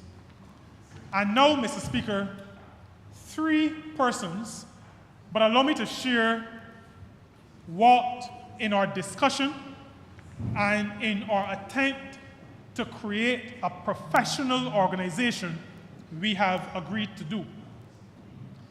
These 3 persons, so I've spoken about the 2 ex officio, Permanent Secretary, Ministry responsible for Social Security, Director of Finance. I've spoken to the 2 persons nominated by employer organizations, 2 persons nominated by worker organizations. But the 3 persons nominated by government, appointed by government, must possess expertise or have at least 10 years experience in law, finance, accountancy, management, corporate governance, economics, pensions, or other skills appropriate to social security matters. So that these are people who are serious, who are experienced, who know what they're dealing with, who know what we're talking about, who are qualified to help to manage this kind of institution. In other words, I can't, Honourable Member for Christchurch East, appoint or ask for my daughter to be appointed to the board, or some good friend who I have who has no bona fides in managing a $4 billion entity. This is an attempt, Mr. Speaker, to ensure that the very highest level of professionalism is brought to the leadership of this very important institution.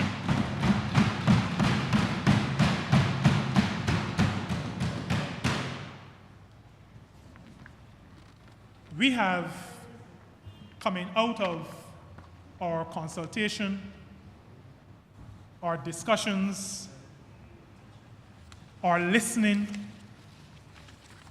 then our collating, our modeling, our testing of proposals, come up, Mr. Speaker, with both the recommendations that have been laid in this honorable chamber this morning and that have been summarized in the ministerial statement. Out of all of that has come this bill which is before us today. And also, that discussion has also helped to inform the bill which we also debate at order number 5. And so, Mr. Speaker, I am absolutely confident. And you know, I debate this bill on the day that Seventh-day Adventists refer to as the preparation day. Those of you who remember, the King James Version said when they took down Jesus because the day was the preparation for Sabbath.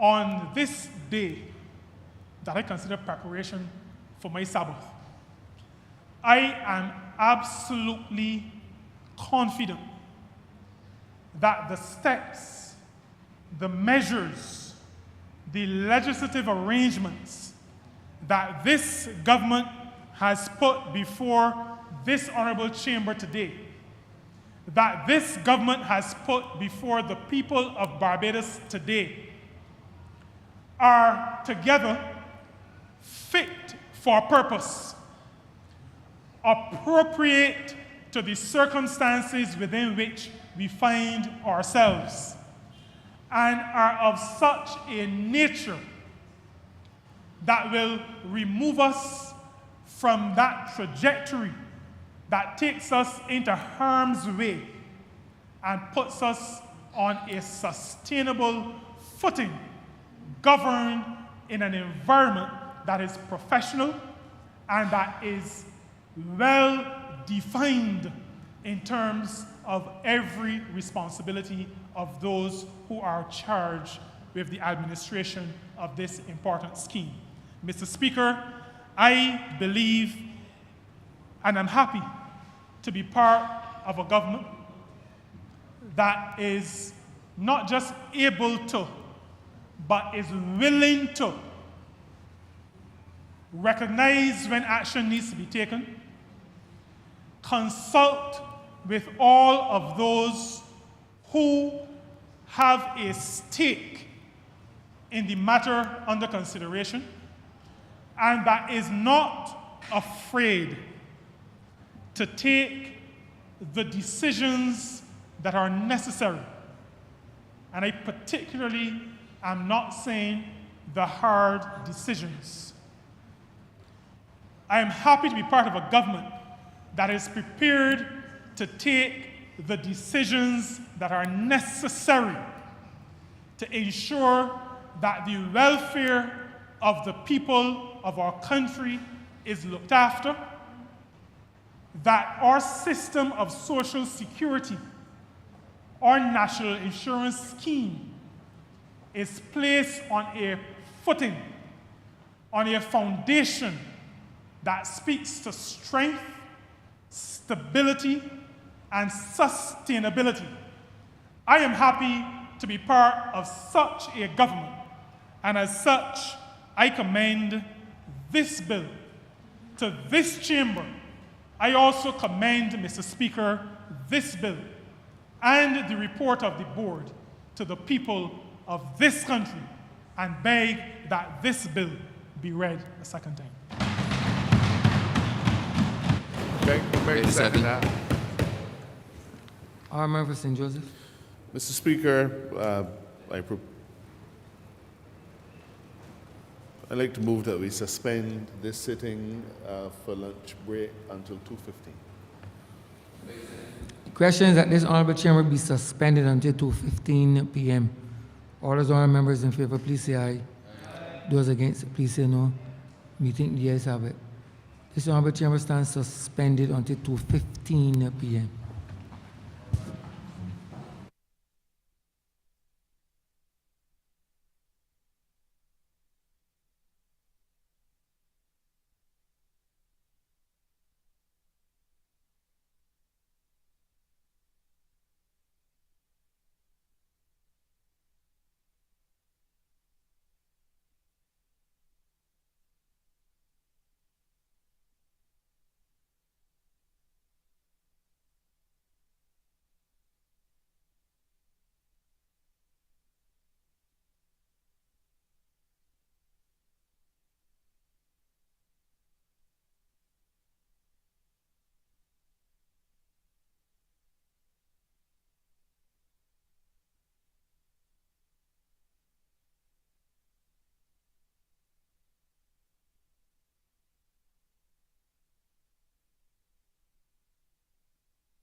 She's out for extension.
No, wait.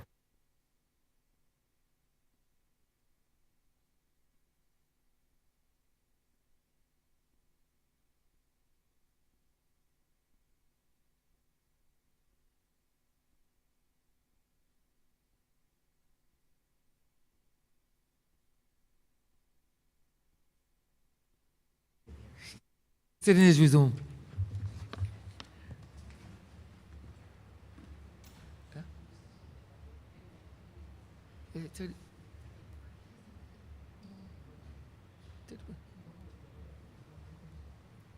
who's-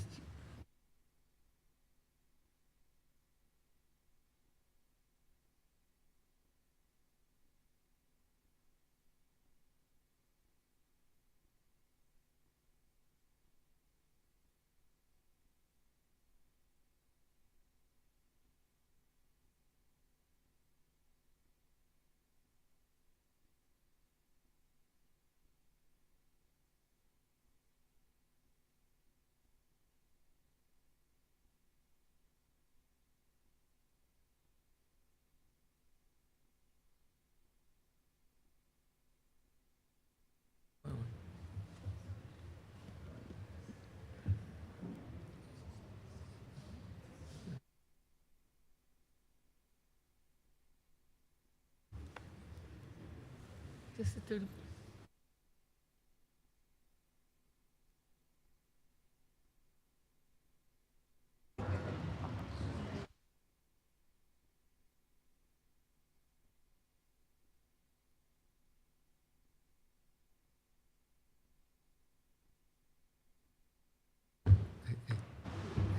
This sitting is resumed. Honourable Leader, Government Business. Thank you, Mr. Speaker. Mr. Speaker, I think this debate has demonstrated thus far it is of great significance to certainly members, but also to the listening public. It obviously concerns not only national insurance, but also pension-related matters. There are a number of speakers who have requested that they be able to speak beyond the 30-minute period. Perhaps not all will do so, but I think it prudent for us at the start of this next session to move a motion to allow the suspension of Standing Order 31 which would normally have provided for persons to be able to speak for the 30 minutes, and therefore to give you the flexibility, sir, to be able to allow them to continue beyond the 30 minutes. Thank you, sir. So I therefore beg to move the suspension. The question is that Standing Order 30.1 be suspended. All those honourable members in favour, please say aye. Those against, please say no. Me think the ayes have it. Standing Order 30.1 is hereby suspended for the remaining day sitting. Honourable member for St. Michael South Central. Thank you, Mr. Speaker. Mr. Speaker, the legislation before us today has come following a lot of consideration, as we heard from the Honourable Member for St. Peter. It's come following a lot of consideration, a lot of consultation, and a lot of, quite frankly, a lot of hard work. What was presented in the ministerial statement by the Honourable Member, as well as in his lead-off of the debate, these are measures and decisions, I assume, that by Cabinet were not taken lightly. They came as the result of a lot of modeling, a lot of discussion, and a real concern about the principles that guide us in taking care of each other. The principles that guide us in taking care of each other. When I say taking care of each other, I don't mean me taking care of the Honourable Member for St. George North, or me taking care of the Honourable Member for Christchurch East Central. I'm talking about across generations. We are concerned with making sure that we have the wherewithal to protect people alive today and people who are not yet alive. Everything that we do in this honorable place has to be concerned not just with equity among people who currently exist, equity between people and planet, and equity between generations. That's what we're doing here. So when we think about the measures that the Honourable Member announced, I entreat us not just to think about what that means for me. What does it mean for the children that I dropped to camp this morning? And what does it mean for the children that they will have? I start there because I want to make it clear that the work that is being done here, the decisions that have been taken by this Cabinet here, are not convenient decisions. When I was first starting to be trained in economics and development, there was a certain part of what we learned, what we were made to do, that is known as political economy. Political economy is the study of how political decisions impact economic decisions and vice versa. And one of the things I used to read in my textbooks all the time and in the articles that we were made to read was about the notion that politicians take decisions that will ensure their own survival. That is really at the basis of the discussion on this whole business of political economy. There's this notion that we have to protect against this survival instinct of politicians. Politicians are thinking about, or lawmakers, legislators, policymakers, are thinking about only what will get me past the next election cycle, making decisions only for that purpose. And it always bothered me. At that time, I did not imagine that I would be in political service. But the notion always bothered me. Because I thought, surely there are political actors, surely there are legislators and policymakers who care about what happens to people and are not just looking to protect their own well-being. Sorry, this may be a controversial thing to say, but if the group of women and men in here in this chamber and in the other place were only concerned about their own survival politically, perhaps we would not be debating this legislation. If the women and men in here, if the Honourable Member for St. Michael Northeast, the Honourable Prime Minister, the member who is leading this debate, and the rest of the members of the front bench, and all of us, were only concerned with keeping people warm and happy, notwithstanding the consequences, with keeping people warm and happy today, so that we could ensure that we make it past the next election cycle, we would do nothing about pension reform or about the sustainability of the NIS. These are hard decisions, and I am glad to be part of a political generation, because it's not just about this government, sir. I am glad to be part of a political generation that is setting aside its own self-interest in the interest of the people of Barbados and future generations, because that is what we are doing in here today.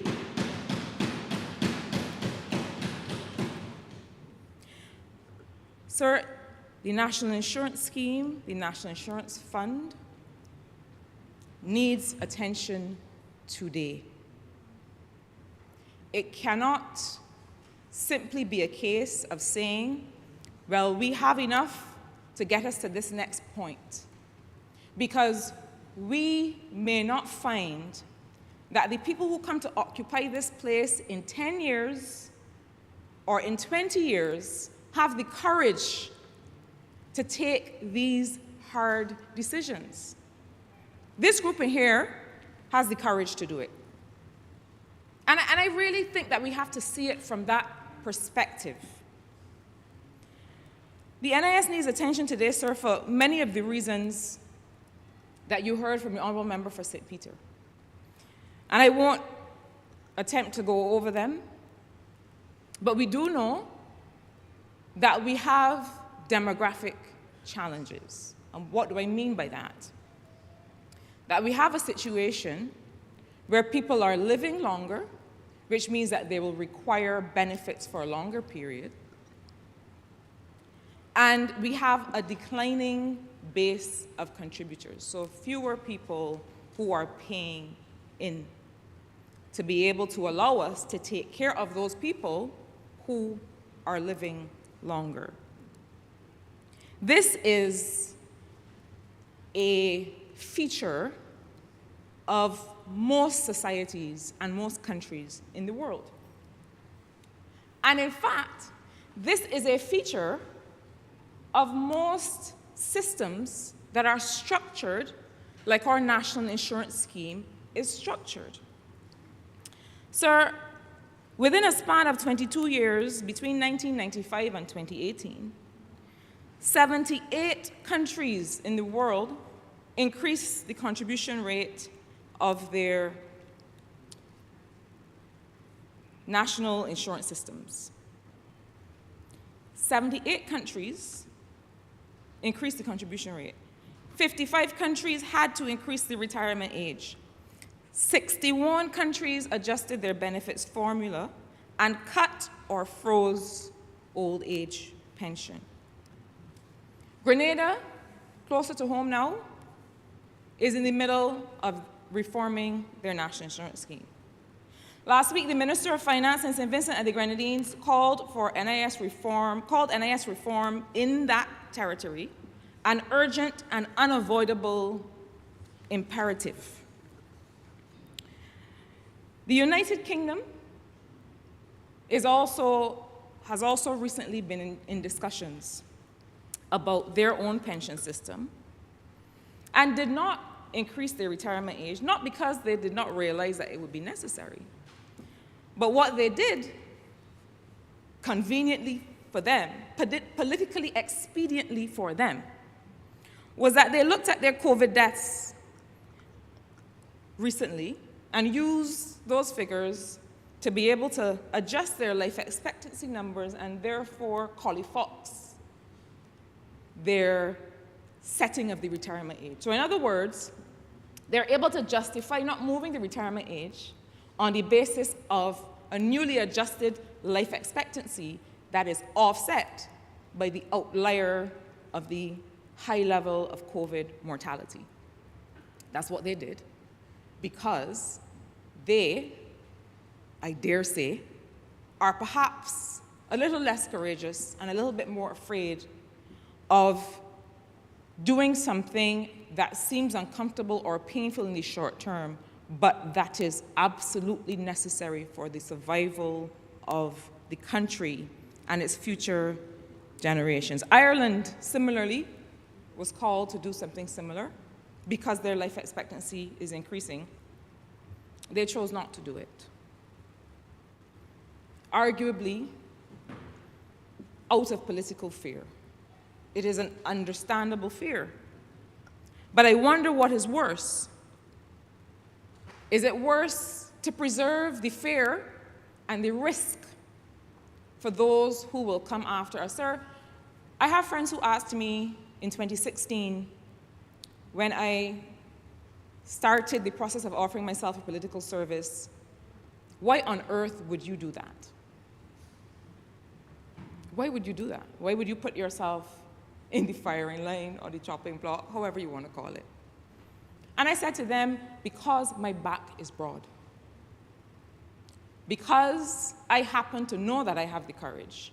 And I don't expect everybody to have the same courage, so let me go forward on behalf of others who do not have the same courage. And it is not to boast, because courage doesn't mean that you don't get frightened. Courage means that you just do it anyway. And that is what is happening in this chamber today. And I dwell on this point because I want us to understand that these are not decisions that we take lightly. And I also think that we have to understand what the National Insurance Fund and the National Insurance System delivers to Barbadians, and what we stand to risk, the protection, the social safety net that we put at risk if we do not preserve it. The National Insurance Fund benefits include short-term benefits like sickness benefit, maternity benefit, soon we are told by the Honourable Member for St. Peter, soon paternity benefit, funeral benefit. It also includes employment injury benefit. That is injury benefit, medical expenses, traveling expenses, disablement benefit, death benefit. The long-term benefits that are covered under the fund: old age contributory pension, invalidity pension, which I hope we soon start to call disability pension, because this word invalidity is perhaps a bit outdated, and survivor's pension. The suite of benefits offered by Barbados' National Insurance Fund is among the widest ranging globally. Barbados was one of the leaders in establishing this kind of a system. And because of its age, the amount of time that it has been in operation and offering benefits to Barbadians is a part of the reason we are here today. Because a system such as this front loads contributions. So when it first starts out, you have more that you're getting paid in, and because of its history, you have fewer people that you're paying out to cover. But invariably, a system that is designed like this, and I have friends who are economists who have not very flattering language for the system. The national insurance system as it is set up, because it means that you are having to crowd in contributions today to pay for people who have already retired. So there are those who believe that perhaps it is time to completely unpack what we understand as this common approach to national insurance schemes, and to see whether there's another way that we can deliver these benefits, simply because of the demographic changes that are happening all over the world. So, sir, I want to take the opportunity then to talk about how the NIS works so people understand that it is not that you are paying money into a bank account and leaving it there, and then when you age out of work, that money is there for you. That is not the way the system works. Sir, national insurance schemes in Barbados and much of the Caribbean and many parts of the world were designed to be partially funded systems. So it means that in the early years, contributions exceeded expenditure, and the surpluses that you got at that time were invested. When expenditure exceeds the income that is invested, then the assets that you have to fill that gap, as we heard from the Honourable Member. So social insurance systems are usually designed on a principle of solidarity and pooled funding. I pause here because I want people to understand something else. National insurance systems are not private pensions. They're not set up to operate like private pensions. They cannot be individualized. So for those of us who are saying, look, let me keep my money, let me hold my money and put it somewhere else, if you do that, the old lady that you go to the shop for up the road will not get a pension. Your aunt will not get a pension. So by definition, they can't be individualized, otherwise they will collapse for everyone. They're built on pooled funding. So if you want others, and we really have to think about this. I said in this honorable place before that we keep saying this is who we are, but really we need to start asking ourselves, who is it that we want to be? Do we want to be people who just want to keep our money in our pocket and say, not me, I'm not in that? Or do we want to make sure that we are able to take care, not just of other people, but of our own children in the future when we are gone? So it means, sir, that contributions that are paid in today on behalf of an employee, let's say that employee's name is Lydia, don't accumulate in an individual fund for Lydia to draw down from when she retires or when she qualifies for a benefit. In a pure pay-as-you-go system, contributions paid in today on behalf of Lydia are used today to provide benefits to those who are already in retirement. And I felt it was necessary to say that because I want us to understand that it is not possible to opt out. And I think Barbadians believe that. Why? When we looked at the survey responses, 78% of survey respondents, 78% of survey respondents thought that the NIS was important to the well-being of the country and of Barbadians and wanted to keep it. I want us to understand that because I want us to appreciate that notwithstanding some of the voices that of dissent that we will hear invariably over the next few hours and days, Barbadians overwhelmingly understand why this scheme is important and want us to keep it in place. Sir, in 2018, when we came to political service, we did a similar survey. Why? Because let it not be said that we are in here doing as we like. Let it not be said that we went to sleep last night and had a dream and woke up and decided to change a benefit or to move a retirement age. What is happening here is the best outcome, the best reimagined design based on what Barbadians have said that they want, just like how Barbadians and the Social Partnership agreed that they wanted to preserve the value of the Barbados dollar in June of 2018. Similarly, Barbadians have said, look, I need this national insurance scheme. We get the value from this national insurance scheme. During COVID, when I was self-employed and I didn't know what would happen, and the government at the time put together this business interruption benefit that was administered through the NIS, that had to pull out every stock available and some that were not even so readily available to be able to pay out benefits. Barbadians have realized that this is something that they need. But sir, the reason the NIS needs attention today is something else that I have to come to. It is to say that the structure of the population is the reason. It is not because governments have been reckless with investments of the fund. I know that that is the narrative.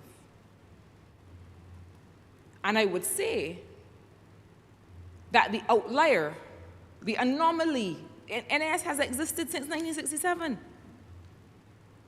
And it is only in the previous 10 years, before 2018, that we saw this over-reliance on borrowing from the NIS beyond what was stated in the investment policy. That over-reliance on borrowing from the National Insurance Fund meant that when the debt restructuring became necessary, the fund was hard hit. The fund was overexposed to government securities. Those investment decisions taken at that time were the reason that we saw the NIS affected as it was from the debt restructuring. It was not the debt restructuring, because if the debt restructuring had taken place and the NIS had not been overexposed in the way that it was outside of the parameters and against the guidelines of the investment policy, then it would not have been hit as hard. But further to that,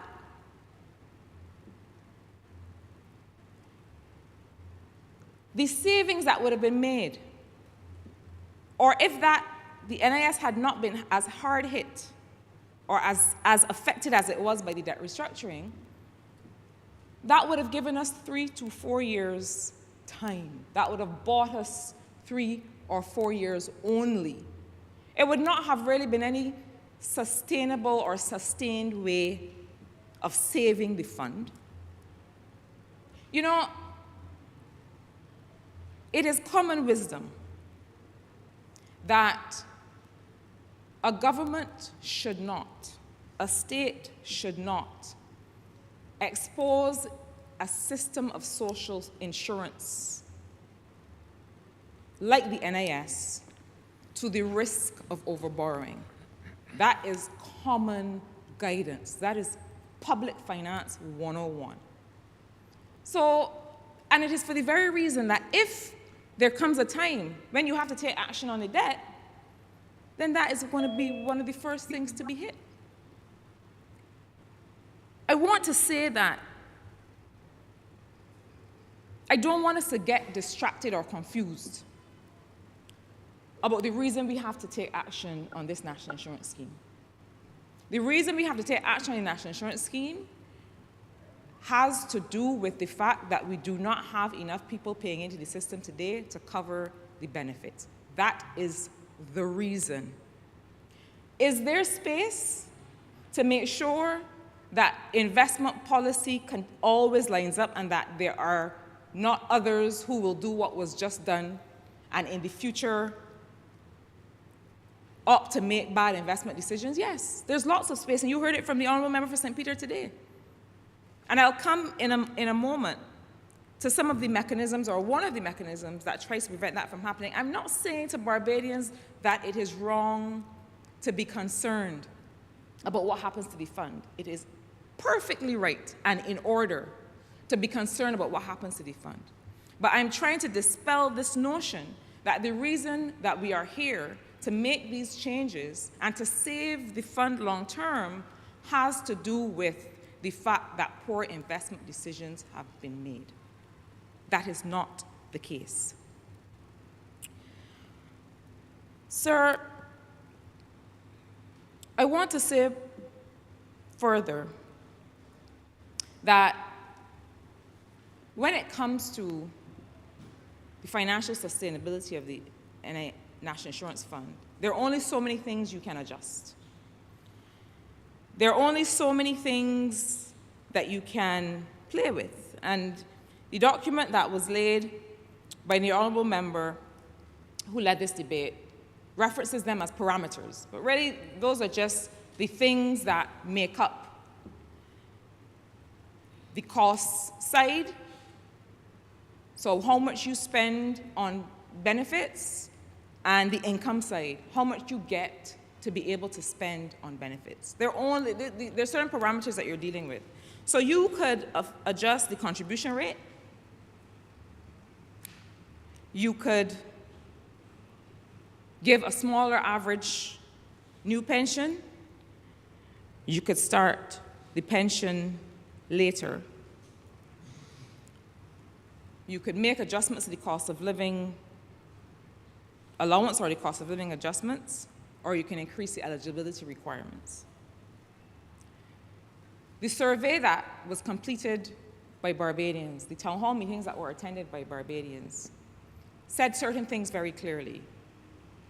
One of those things was that people did not want to see the contribution rate touched. So I'm trying to say, sir, that you have certain levers. If you push one, you got to pull another. And the consultation was about what are the levers that Barbadians feel comfortable with having pulled or pushed.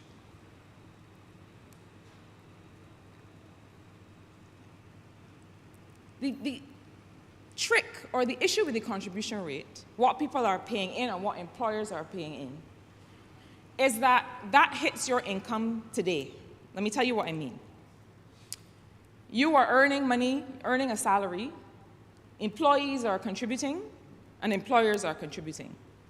One of the reasons most countries, most states, most economists, most governments, most people ought not to hit the contribution rate is that that's affecting your disposable income today. That's affecting what you as an employee are earning and taking home and able to spend on food and clothing and school clothes.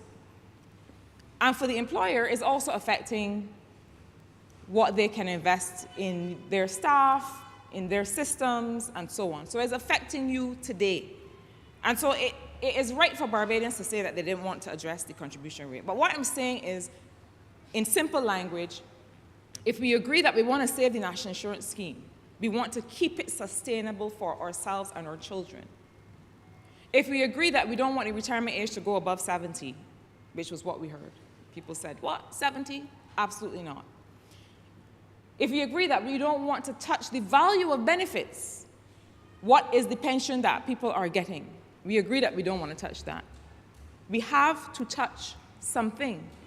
And it seems to me that what this government opted to do was to touch as few things as little as possible and still be able to address the sustainability, the financial sustainability and viability of the fund going forward. Sir, I think it is important as well to be able to understand what are the principles that guided this reform. And I think that the core group and the working group and the advisory group were driven by certain objectives in the recommendations that they made, reiterating that the cabinet is always, the government is always at liberty to accept or not accept recommendations. But there were certain objectives. One, as the Honourable Member said, was the benefit adequacy, to make sure that the old age contributory pension met a defined portion of the basic needs of an elderly resident of Barbados. So, sir, this is not witchcraft. This is not putting your finger in the air and seeing which way the wind is blowing. This is thinking through, all right, the average elderly person who is relying on a pension, how much do they have to spend to survive? And what percentage of that can and should an old age pension be able to deliver? The truth is that a pension cannot deliver everything to that individual. And that is why one looks forward to hearing from the Honourable Member for St. Michael South, who will perhaps help us understand better what is this ecosystem of social protection? What does that look like? Because the National Insurance Fund exists in an ecosystem of social protection. It is one of the tools at the disposal of the state to protect people, but it is not the only tool. It cannot be everything to everyone. This government, this state, invests heavily in education expenditure, invests heavily in health care, and perhaps one of the things that we have to consider carefully is what is the balance of those investments between NIS, between the Welfare Department, between the National Assistance Board, between the QEH and the healthcare system, and the education system, and all the other benefits. How do those things work together to deliver for people what they need? Because with the best will in the world, on this planet or any other planet, a national insurance scheme or fund cannot deliver for a person who is at pensionable age all of the things that they need. That pension cannot deliver that. Not 100% of all the things that they want to do in those later years of life. So benefit adequacy. The affordability of contributions, important, I just spoke about that, and the sustainability of the fund. So the idea was that given future economic and demographic uncertainty, how do you protect the NIS reserves to meet future obligations? But, sir, for me, more important than these objectives are the principles that guided the considerations being made here. And I can only speak to the principles that guided the group that worked on this. I don't pretend to say or to ascribe these principles to the recommendations that were eventually taken, but I would be surprised if they were not the principles guiding the cabinet in these matters, because these are the principles that guide this government. The idea of not just doing no harm, but of making sure that we can go as far as we can to protect people, and not just protect people, to give them the best deal. Because the two things are different. This is not just about stopping people from drowning, you know, which in most countries is as far as they go. This is about designing a system that gives people their best shot at using their own productive capacity, giving people their best shot. So what were those principles? The idea was that the NIS would provide all qualified beneficiaries with a minimum pension that never falls below the poverty line. That never falls below the poverty line. The minimum pension right now is about 125% of the poverty line. And if you look around at different countries, their minimum pension is hovering somewhere around the poverty line or below. So other countries have already understood that their pension is really a contribution to people's survival. In Barbados, that the pension that is set is more than a contribution to people's survival. There's actually 125% of the poverty line now. I am not saying that the poverty line is where we aspire to have people. That is not at all what I'm saying. I am saying that there has to be a social floor that you agree ideologically that you do not want people to fall below. Barbados has one of the highest minimum pensions of countries that have national insurance schemes that are structured in this way. We consider that the minimum pension as a percentage of wages is relatively high. I know that there are some people hearing me who are thinking, you could say, well, you could talk chalk, but it's a question of what I can buy when I go in the supermarket. I agree. But what I'm saying, if we agree that the national insurance scheme cannot by itself provide everything, that we rely on the other social protection systems, we rely on the other social investments of the government, then this principle of making sure that the minimum pension, the minimum that you can get, never goes below the poverty line is a sound principle. The other principle that the group sought to work with is the idea that any future reforms must result in the NIS being financially sustainable for 25 to 30 years and reserves not falling below 2 times annual expenditure. And let me just say simply what that means. The Honourable Member for St. Peter was very resolute and clear on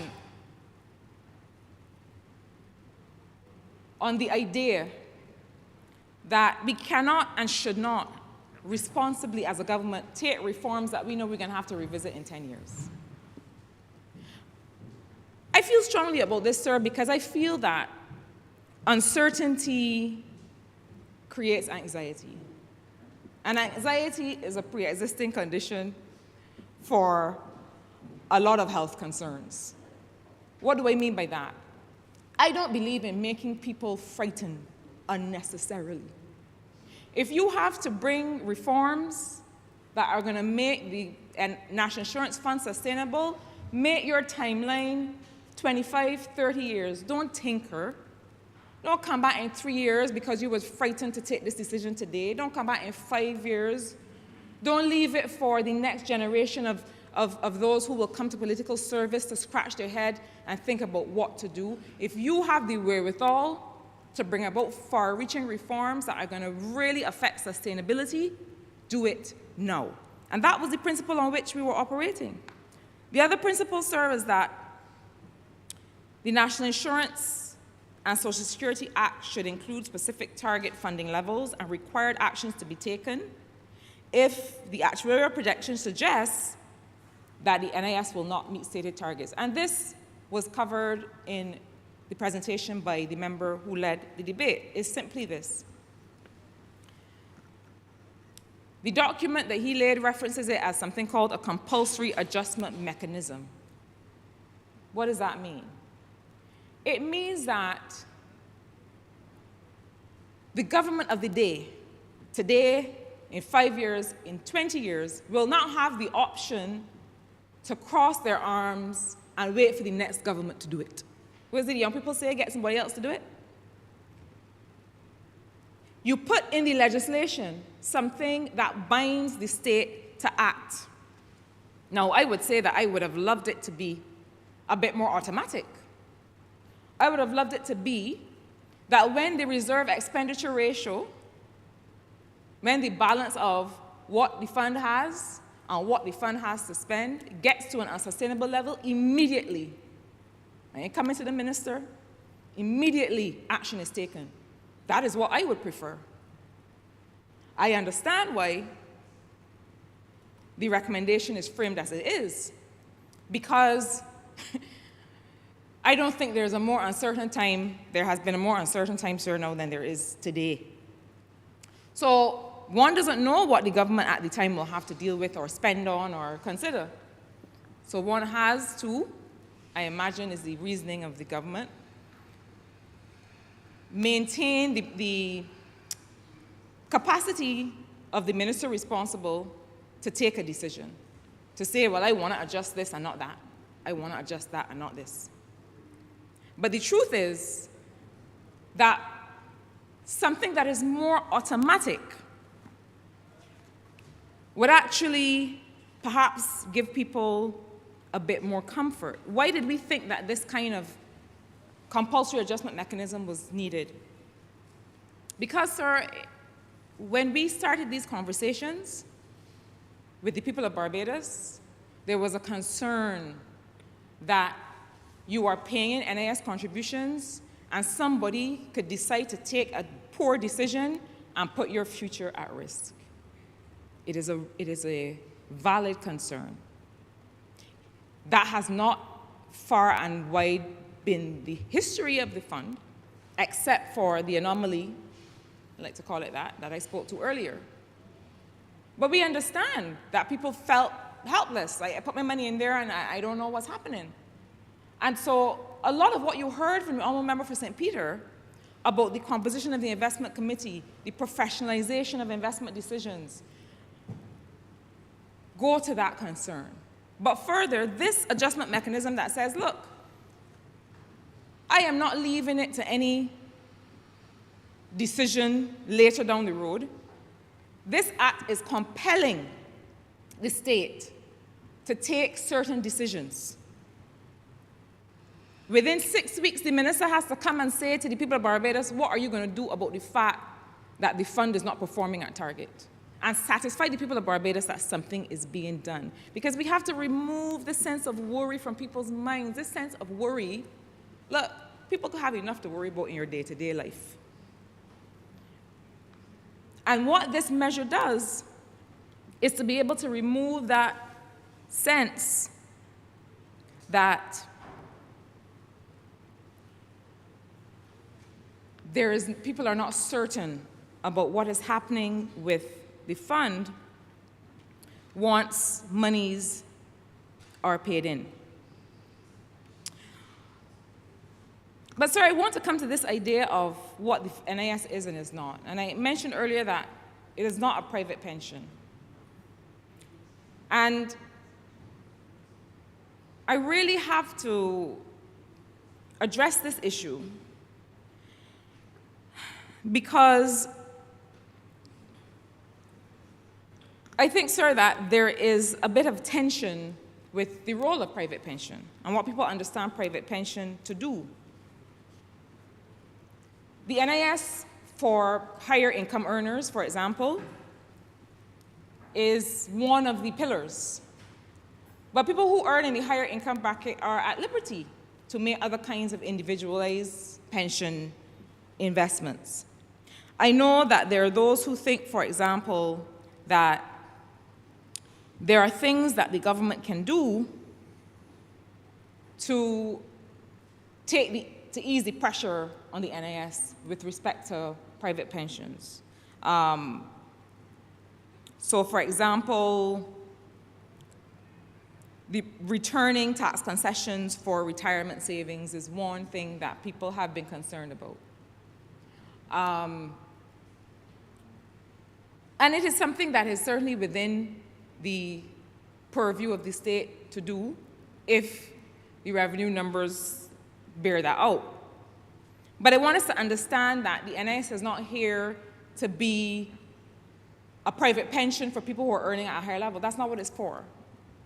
The NIS system is for people, the vast majority of Barbadians who are earning at a certain level, who are going to need that income in order to live or in order to contribute to the lives that they want to live and the choices that they want to make later in life. Sir, you know, in the couple hours since the ministerial statement was delivered and this debate started, there is discussion about what these measures mean. And I think that some of it comes from the fact that when we get to our feet in this chamber, sir, to share measures or to debate bills or to give perspectives, we cannot say everything.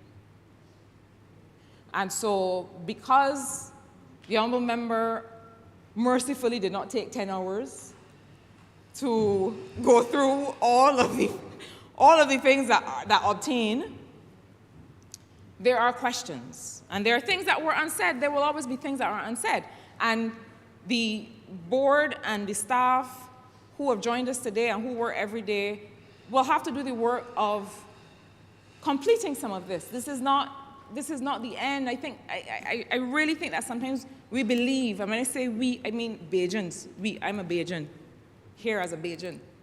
Sometimes we believe that you only come when you have all the answers. And so we have this kind of whataboutism, right? And you say, well, what about this, and what about that, and what about that, and that's fine. It seems to me that government understands, the cabinet that is proposing these changes understands that when it comes to issues like retirement age, there are certain categories that may need an earlier retirement age. I think that has been the discussion. There are certain categories that already have an earlier retirement age.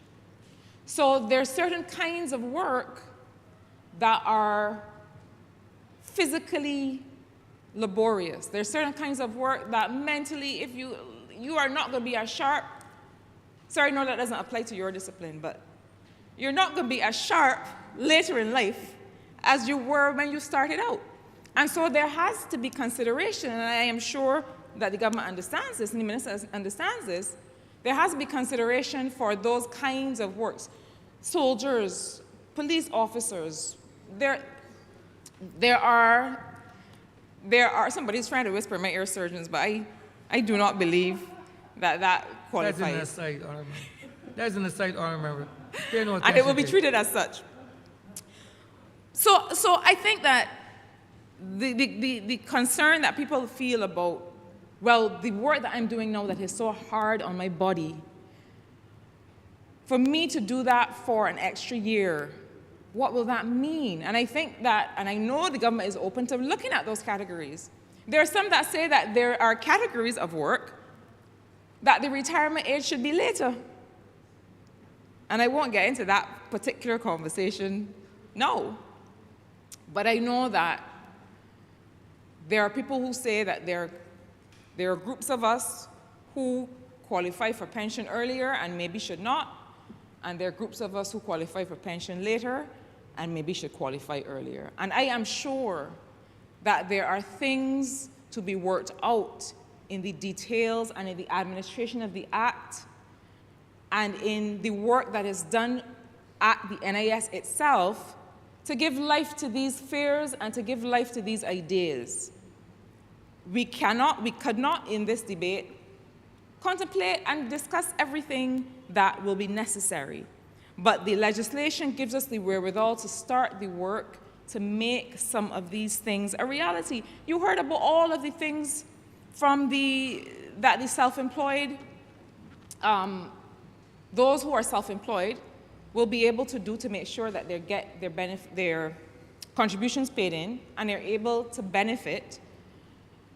But there's something else that I want to say. I agree, of course, with the measures that are meant to make it easier for the self-employed. I agree with the idea that you pay in benefits when you are in a position, pay in contributions when you're in a position to pay in contributions. You have seasonal work. You know, I go and dance in the hotels certain times of the year, high season for tourist season, or I sing during crop over, or I'm a promoter, and that is when I can pay in my contributions, and I want to make sure I can pay as I get money. But there's something else that I want to say. While we make it as easy as we can for those who are self-employed, I think that we also have to have an honest conversation. It benefits you, especially when you are self-employed, to make sure that you are able to have access to the National Insurance Scheme. There is no time that was clearer to us than during COVID. And I think that for many people, because of the way the scheme is structured and because the benefits did not match, because the benefits available to the self-employed were not aligned perfectly with what people who had contributions paid in on their behalf, because they did not align perfectly, there was this notion that, well, I can hold my money and if anything happened to me, I can have it. You could not pay in cash, in the cash that you are holding on to, by withholding NIS payment, you could not pay for the level of benefits that you would be getting out of the NIS system if you are paid up as a self-employed person. One does not say that just to be able to get revenue into the system. One says that because it hurts my heart to see people working hard every day who should be able to benefit from this system the same way the rest of us do.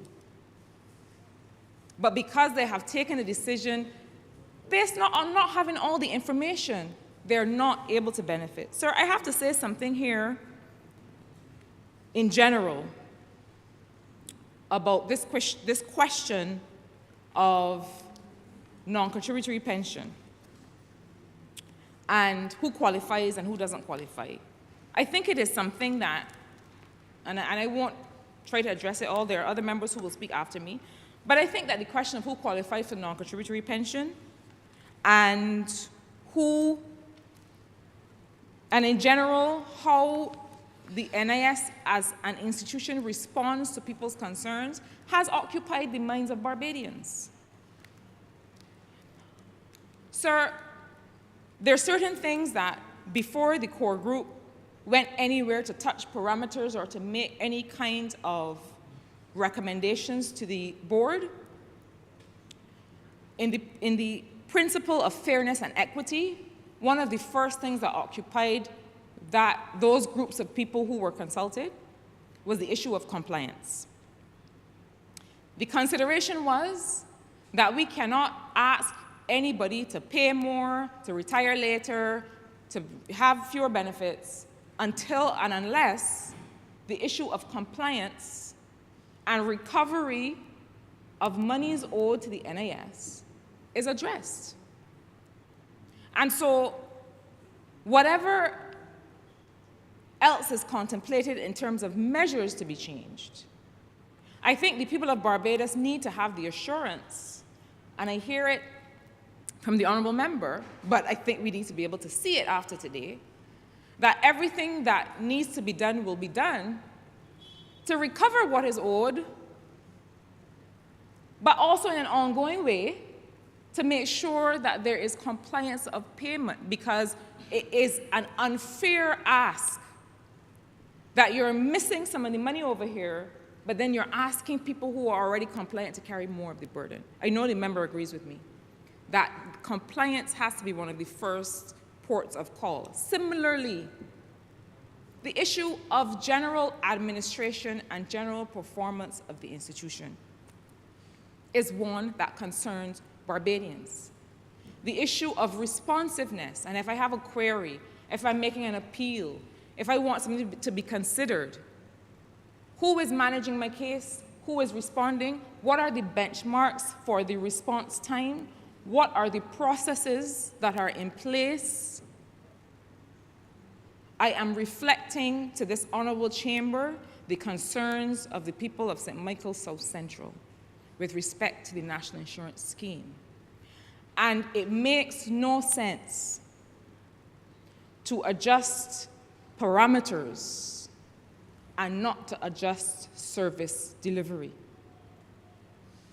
Now, this is not a challenge to the executive leadership and the staff of the NIS.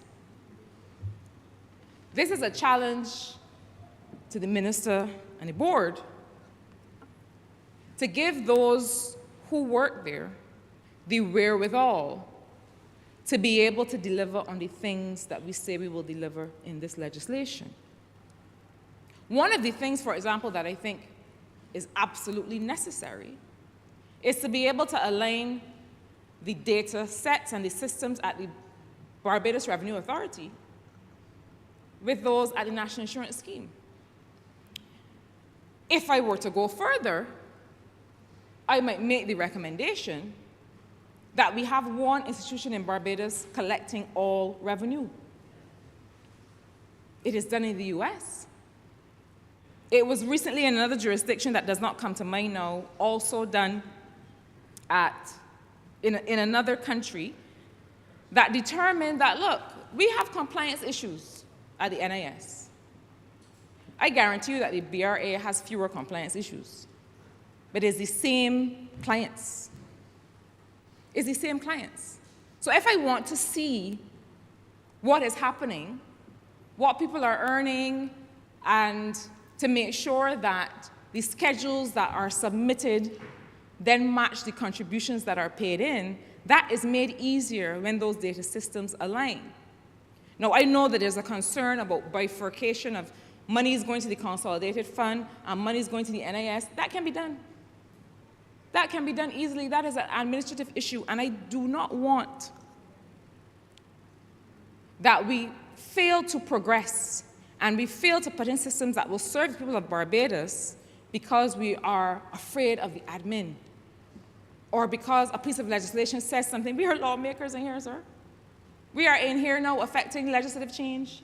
So if there's something that would benefit the people of Barbados that we can do, let us do it. Because we are already taking the courage needed to make some of these changes. So let us make the changes that are material to people. The government owes people money, and the government is owed money. I'm saying that as plain as I can.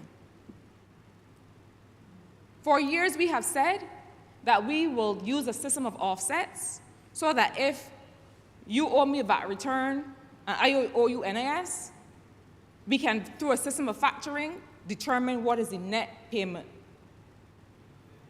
Having a system that aligns BRA and NIS allows you to do that. If we are really looking for reform, let us really look for reform. And let us not allow the same systems that were set up 50 years ago that don't serve us today to stop us from going any further. That is certainly one of the things that may help people to feel that there's a more equitable system. Sir, the question of the double taxation of registered retirement savings plans is another thing that I know is on people's minds. And the issue is that you pay income, you pay from your income into a retirement plan, and your income is taxed when it goes in, and when you take money out of the retirement plan, it is taxed at the point of taking money out. Principles of taxation tell us that that ought not to be done. There's similar concerns, sir, about the taxing of pensions that are payable to people once they reach the age of the pensionable age. And the similar idea is that if my income is taxed at the time to which it is, some of it is used to contribute to my pension, why is it taxed again? And there is space, I think, to consider some of these things. I know, perhaps more than many, that government at all times is managing cash flow and managing revenue. Government has to spend on health, education, roads, myriad things. And so it is not always the opportune time to take a certain reform measure. I get that. But I think that we have to be driven by principles of fairness and equity and, quite frankly, sir, good common sense. I have to say as well, sir, that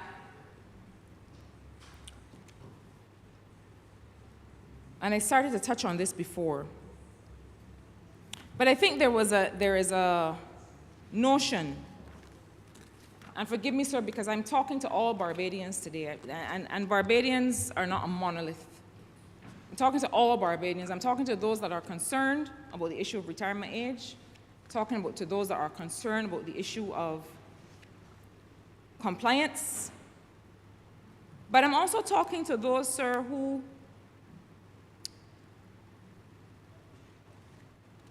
have notions about the NIS and who seem not to support it as a system of social protection.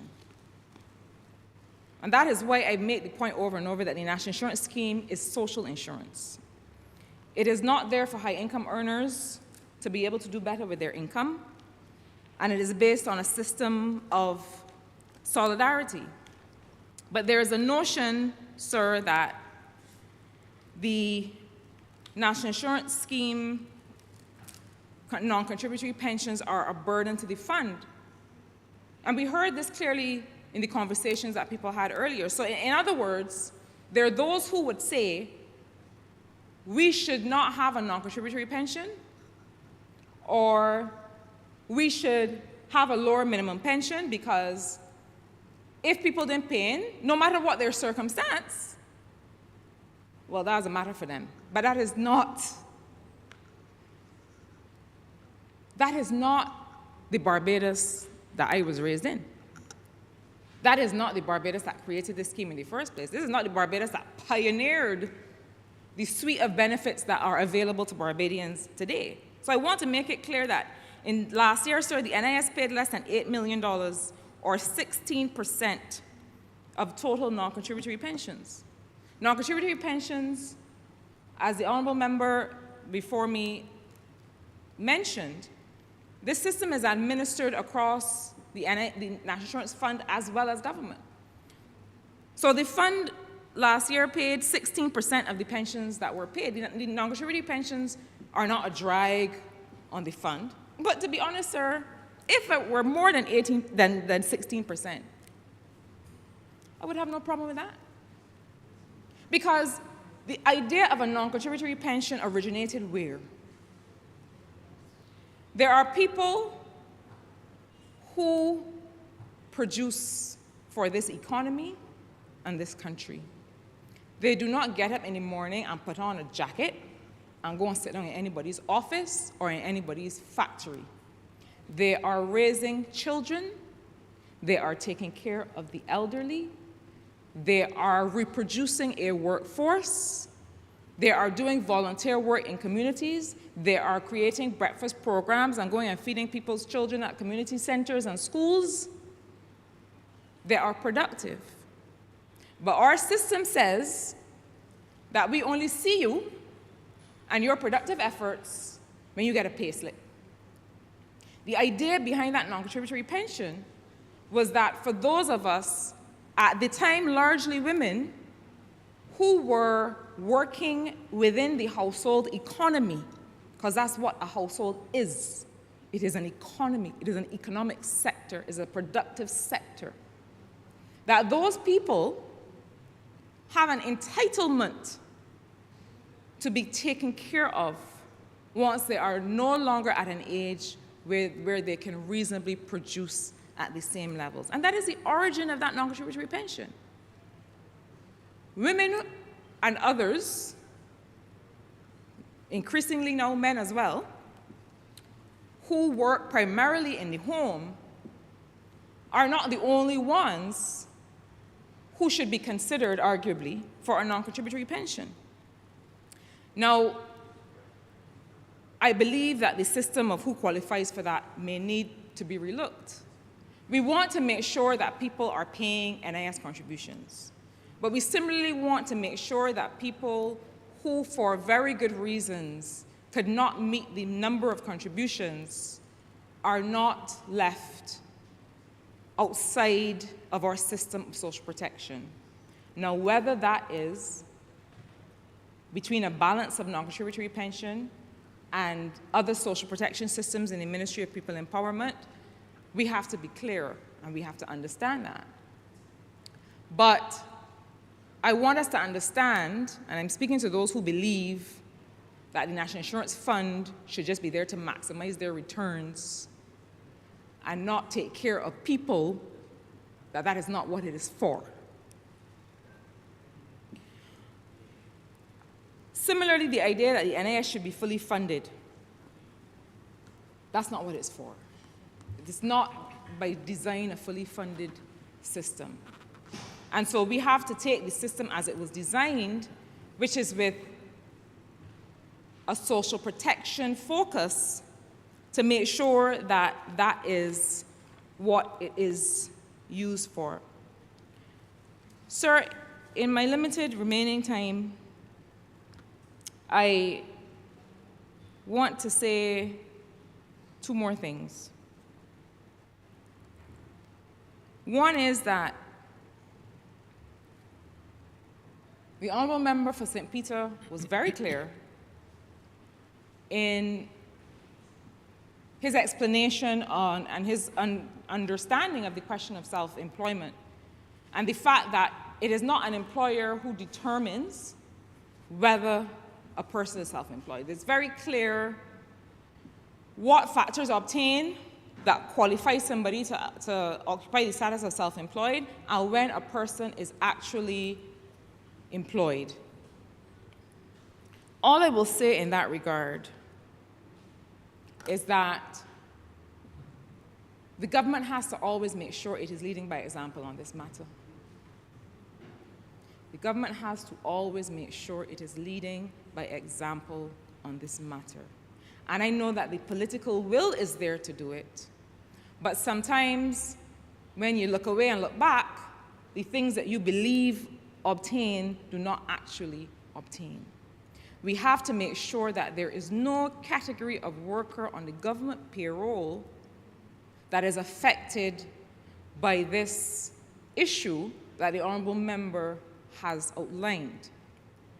The question of things like if you are required to show up for certain hours of the day at a certain place of work, and you have a set of duties that are assigned to you, that means that certain things come with that. That means that if I have to take a sick day, that I have to be compensated for that sick day. And I am not a labor lawyer or expert. I am just expressing the things that I understand. It means that I am entitled to vacation with pay. The people that we engage, we have to be careful that we do not, that the terms we set align with the category in which we have them. And that is all I will say on the question of who is self-employed and who is a contract worker and who must and should benefit from all of the things that we consider employed persons should benefit from.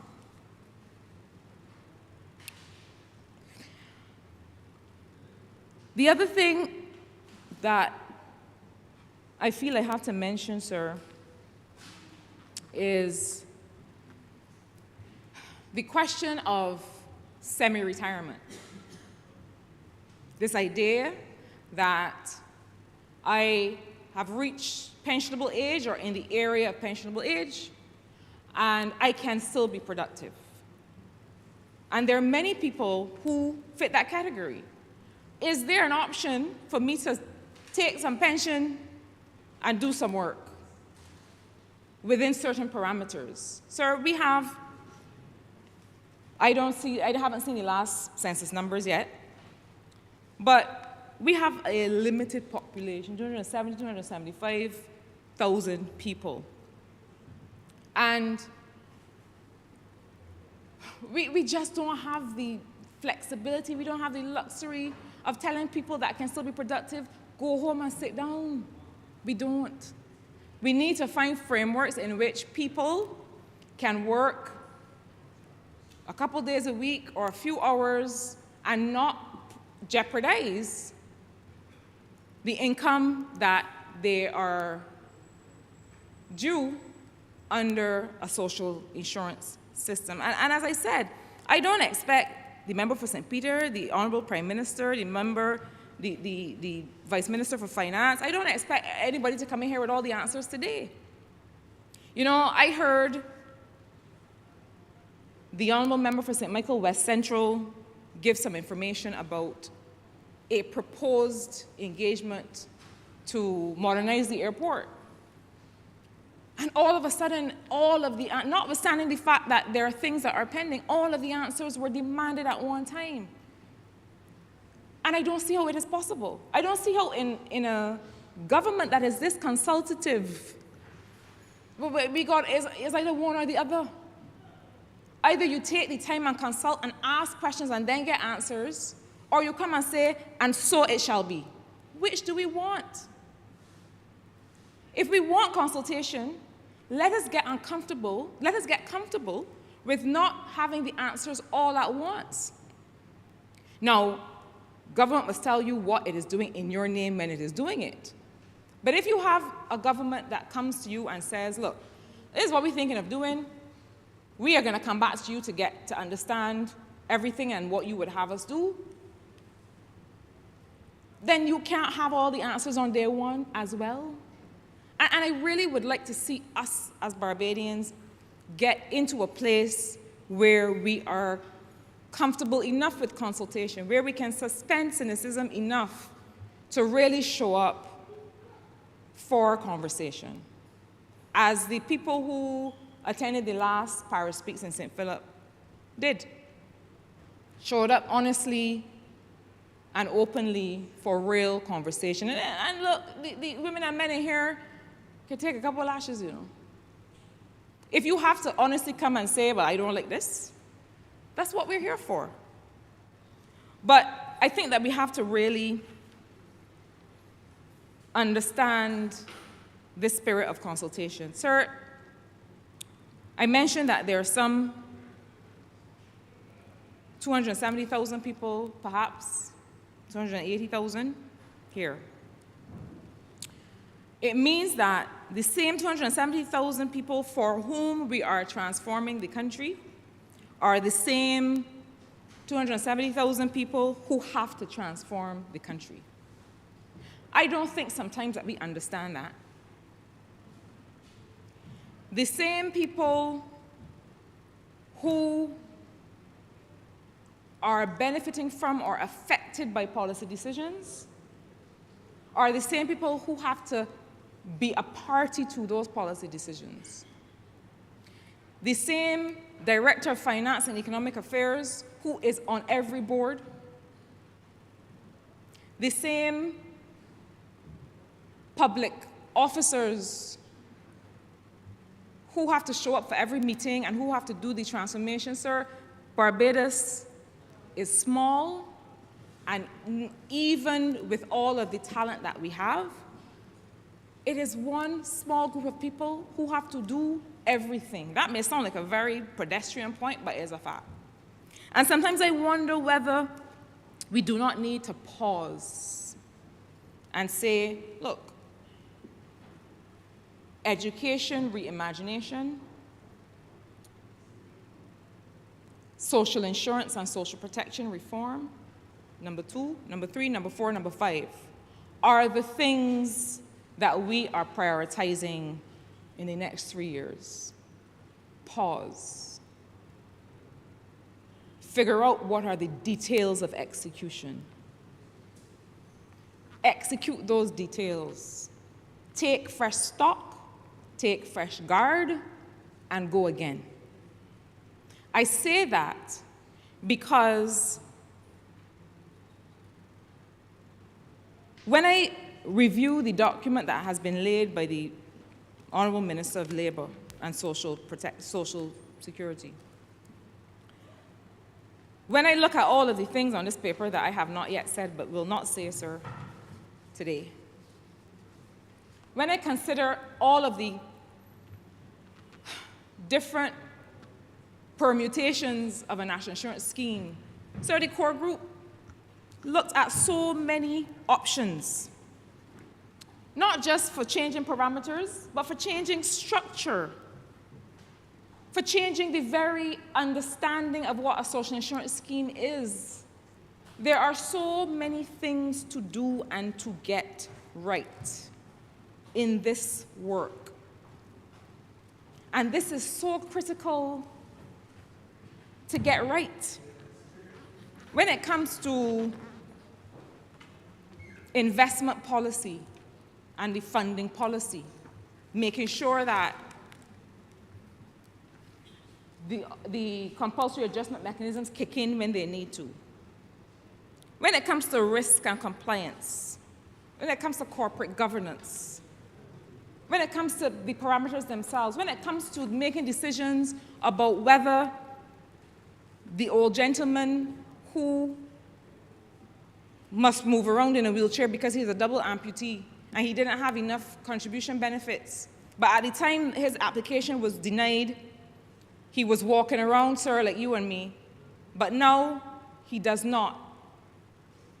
And now he has to get transportation to go into Bridgetown and sell greeting cards, which he does happily. Whether his... That's one of your constituents, I remember, you know. Well, if you say so, sir, I believe you. That I know. I know him well. But when it comes to decisions about that, how quickly are we responding to people? Do we have the systems in place to really have a fully professional, fully modernized way to answer people? Does it align with the social protection systems that the Honourable Member for St. Michael South is working on reforming as well? We have to make sure that these details are right. We have to make sure that the resources available to the people who have to make these decisions are right, and that there is no discretion in these decisions. That if I meet one officer today and I meet a different officer tomorrow, there is a principle guiding the answer that I get that will mean that it will be the same answer regardless of who is looking at the appeal or at the claim. These are the things, and so I really feel that the resources that we have to be deployed systematically, one after the other, to the things that we need to get done. Because we are in a reform space. We are in a reimagination space of everything. And you see, this is what happens when you now come to service in 2018 and have to start reimagining, because it wasn't happening before. And so everything is up in the air, understood. But we have the resources that we have. We have the people that we have. We have the numbers that we have. And I'm not saying that we're only looking within our borders. Yes, we have resources from outside. But the people that have to buy in, are the same people that have to execute. And so I say, let us be systematic, and let us be deliberate, and let us be measured about what we choose to do when. And to those people who have to buy in, which is every Barbadian, I will finish where I started. And that is to say that the equity we're concerned with is not about individuals. Social insurance can never be about individuals. It is not just about equity between those people living with disabilities, equity between those in rural and urban areas, equity between women and men. It is not just about that equity, it's about equity between generations. There's nothing that we do today that should disadvantage those coming after us. And if we do not take these decisions today, we have nothing there as a safety net for those coming later. You know, most of us in here are starting to feel our mortality, sir. I know not you, but I know most of us are. And the more you feel your own mortality, the more you look at, I have a niece that's 9 years old, members in here have children. The more you look at them, the more you understand that the policy decisions you are making today are not about today. They are about leaving this country and this planet better off for you having been here. I am urging us to consider these measures in that context. I don't want to be one of those people that get old and start waving the stick and say, my day. But I am concerned about how individualized we have become. If it don't benefit me, I don't want to hear it. I wasn't raised that way, I have to say. I was raised to stand back and put other people in front. And that is what these measures aim to do. Sir, I commend these measures to this House. I want to assure the people of Barbados that this is not about what was the easy decision. If this government were here just to take easy decisions, we would not be in this place today looking to secure this fund for future generations. And for those that are alive today who will be receiving a pension for some years to come. If we were only here to do the easy things, we would not be discussing this today. We would not be discussing education reimagination. I am happy that having read, 20 years ago now, oh my goodness, talk about feeling your own mortality. Having read 20 years ago now about how politicians only do things that can secure the vote in the next election, I am happy to be associated with a government that has the courage to say, you know what? This is bitter medicine, perhaps, that may not go down well, but there are other measures that we have taken and are taking that are able to hold people up. It is not just the NIS alone. It is all of the things that were done to increase pensions at the beginning. It is all the things that were done to be able to make sure that welfare was increased. It is all the things that the member for St. Michael South is doing now to make sure that the National Assistance Board and all of those things that offer social protection to Barbadians are also kicking in. This is an ecosystem of social protection. It's not just about National Insurance Fund. This is about all of us, and I encourage all of us to be concerned about what happens to future generations and to be able to give this our support. Mr. Speaker, I commend this bill and I'm obliged to you.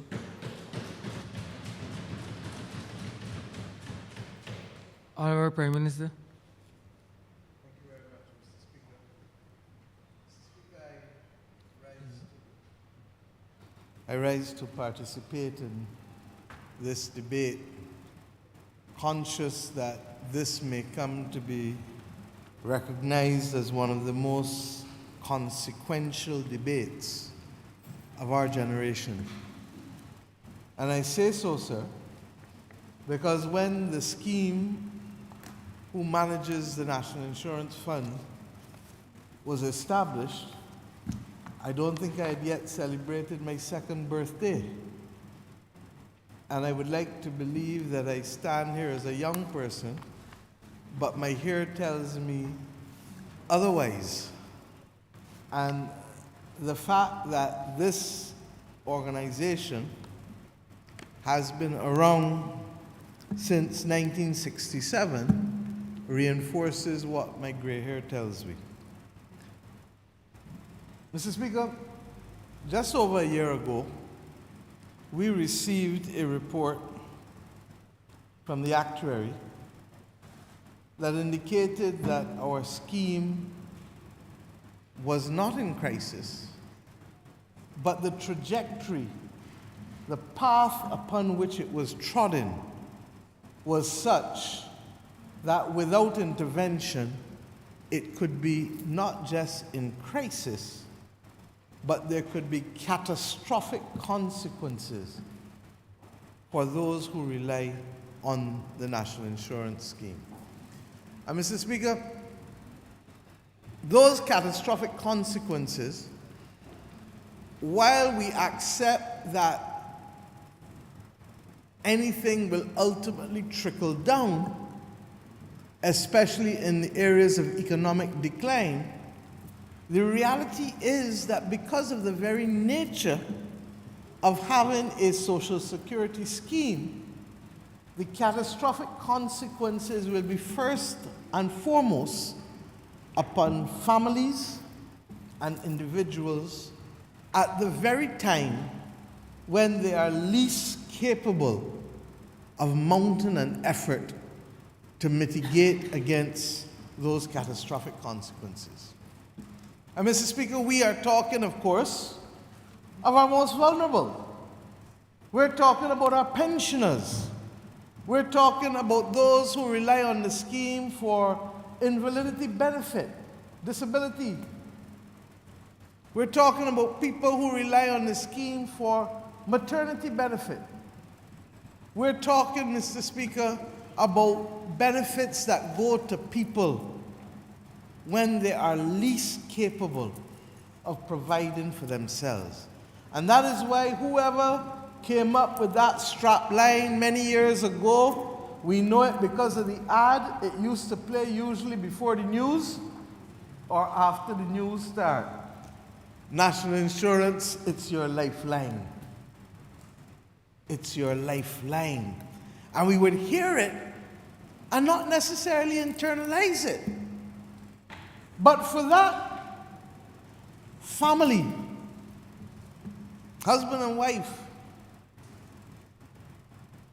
one may be incapacitated at 70, and the other one really can't do much. They might try to make a little sweet bread to sell on the side, a little pone to sell on the side. But without that pension coming in, how are they going to buy the food for the house? How are they going to pay the light bill?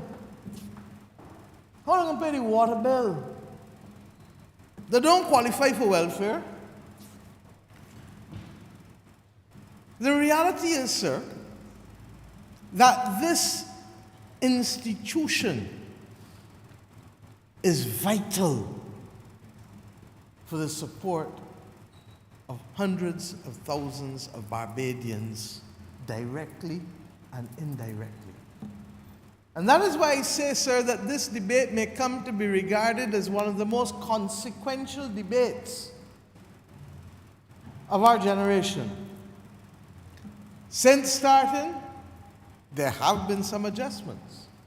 And indeed, Mr. Speaker, I belonged to a government in 2004 that had the courage to also make decisions. It might be argued that we didn't go far enough.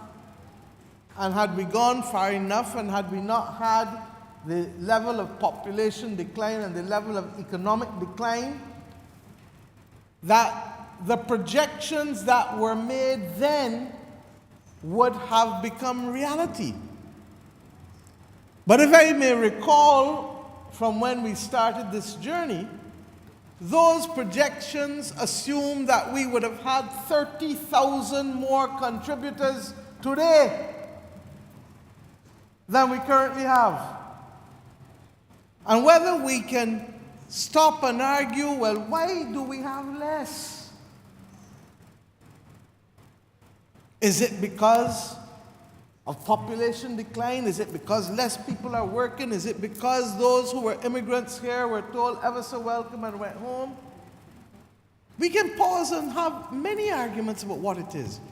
But, Mr. Speaker, that will only allow us to spend some time and not advance progress. And what is required to advance progress now is to accept our reality where it is and to take the decisions that we must. Mr. Speaker, this government therefore undertook an exercise which you heard, and I want to commend at the outset the Honourable Minister of Labour for carrying the burden at the ministerial level for us. I want to commend the board of the National Insurance Scheme, some of whom are members of Parliament. I want to commend in particular the Deputy Chairman who led from in front from day one, former Senator Rawdon Adams. And I want to commend the Honourable Member for St. Michael South Central who just sat, who also worked with them to ensure that alongside the work of the actuary and buttressed by the considerable work of the management, the leadership of the National Insurance Board, the director, the deputy director, those who are with us, I want to commend you all, because without you, this country would not be in a position today to resolve matters with the level of maturity, but with the length of time necessary so as not to preside over a as painful an exercise as the adjustment might otherwise be. And Mr. Speaker, I want to do this also by saluting my colleagues in Cabinet and in the parliamentary party for having the confidence and the courage to recognize that there are simply some decisions that must place our country first, even if it means, as has happened on occasion in the last 12 months, don't fool yourself, there are those who would want to attack and take shots, and to recognize that there's going to be some discomfort. When a child is growing, the child has growing pains. They call them growing pains for a reason. Because when you move from one state to another, there will be adjustments and there will be some pain. But what we know is that growth is part of the path of progress. And similarly here, what we know is that if we don't fix this, not now, not next year, certainly not when I will be in public life, not when perhaps half of the people in here who are over 55 themselves may not be in public life. But somewhere between 2034 and 2041, this country would have had a date with destiny. And Mr. Speaker, we have done too much to stabilize Barbados, to leave it with an underbelly that potentially is cancerous, and that having saved the country in one respect, and saved the value of the dollar, and saved people's quality of life for now, we leave them in the middle of the train track for the train to come, sir, and crush them. Mr. Speaker, I'd like to tell the story of a mother who might have had 5 children. And 2 gone away. 1 actually passed away. So that's 3. The 2 that gone away, 1 has 4 children themselves and lost the job post-COVID. The other one is working, but the truth is that they're helping to support the sister that got the 4 children. You're left in Barbados with 2 more, 1 getting an accident and is themselves claiming disability benefit. And you got 1 left to support the mother. In a very real sense, sir, that is what has happened to us. That the dependency ratio has all of a sudden changed. And the number of people that we had to be able to support pensions in this country, people drawing pensions, the number of people making contributions so that we can pay benefits out of contributions has significantly diminished. And it didn't diminish now. It was intended to diminish on the trajectory by 2018. But we reached that point in 2015. 2015. And therefore, since then, we've been taking money out of the investment income. When the investment income is really supposed to help grow the fund, so that the fund can exponentially keep growing and growing and growing and growing. But if you start to take out of your asset and make the asset smaller and smaller, it means that even when it starts to grow, you got problems. Your contribution is not enough to make it grow because you're taken out of it. Mr. Speaker, it's a perfect storm. So that even though we were not at the stage of utter crisis, we were on the pathway, trotting our way to crisis, and crisis could then become catastrophic. So, Mr. Speaker, I start here, and I want to give some context, because it is only 2 weeks ago that the cabinet had an initial report that came in. The member for St. Peter, the honourable member, shared with us that in 2015, Barbados had 2,874 children being born. And we had 2,538 deaths. And basically for every year up until then, we had more people being born than were dying. All of a sudden, the trajectory changes.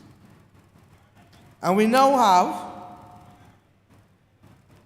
more people dying than being born. Mr. Speaker, we have gone from 2,874 live births to 2,274. 600 less people being born in a 7-year period in this country. And at the same time, sir, our deaths have gone from 2,538 in 2015 to 3,349 last year.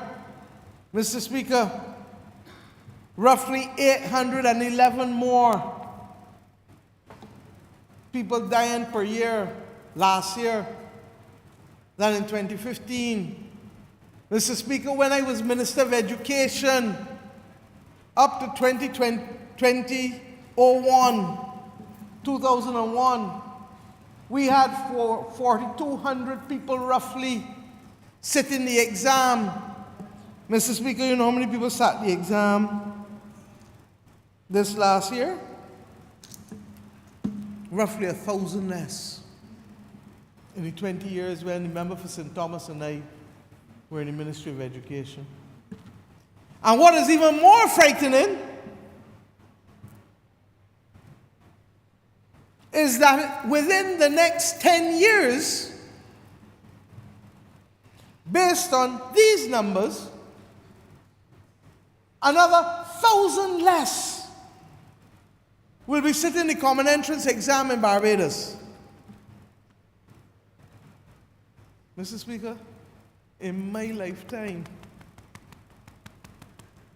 from 2001 to roughly 2030,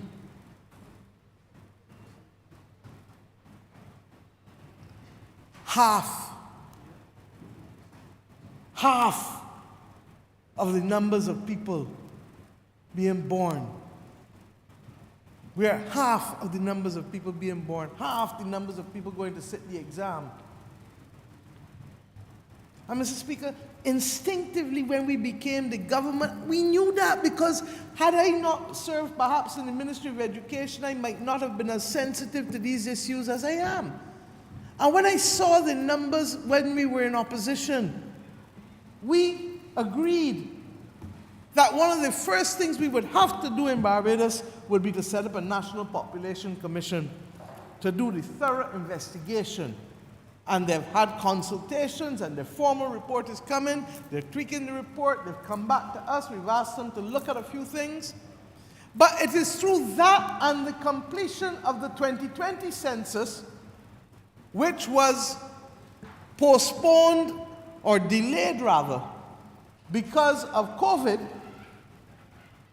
Do you know what has happened to our population, sir? I've been talking in the last year about the fact that our population is going to decline. I've been talking in the last year about our population putting us at risk because ECLAC and others have predicted that by 2050, 1 in every 2 Barbadians will be over the age of 65.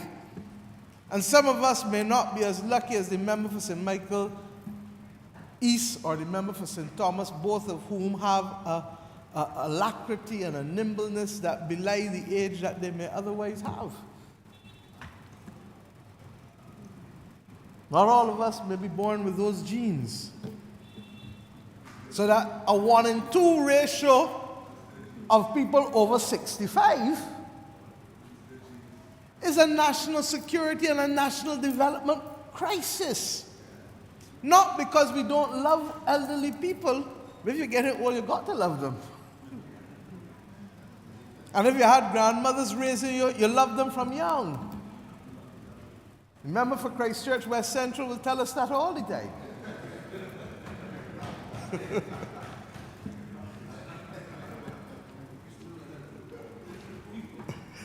I'm told that some still want to have the population growth. In spite of, they may prefer trial rather than success.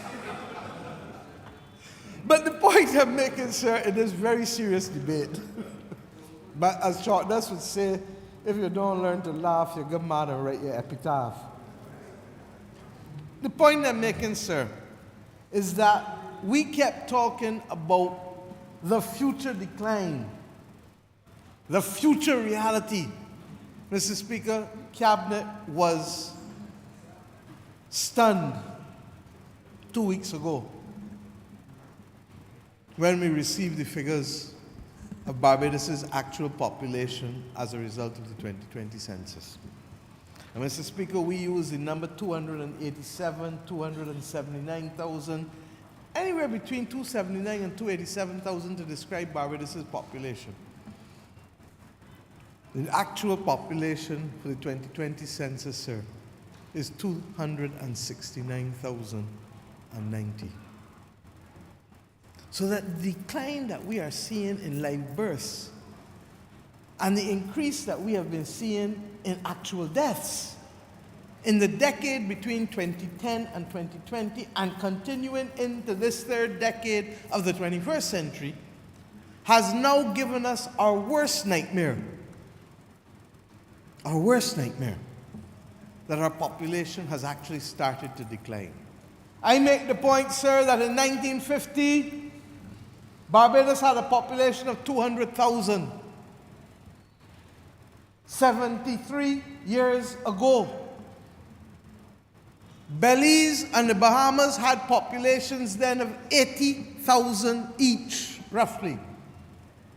Belize and the Bahamas today have populations of 400,000. There was a time when Barbados' per capita income easily outstripped all of the others. But the dwindling nature of the population, the dwindling productive base, the dwindling tax-paying base, the dwindling capacity to add value in the country is now undermining our quality of life and what we would wish for our people in terms of the suite of measures that we enjoy from birth until death. And Mr. Speaker, we should be conscious to remember that if we don't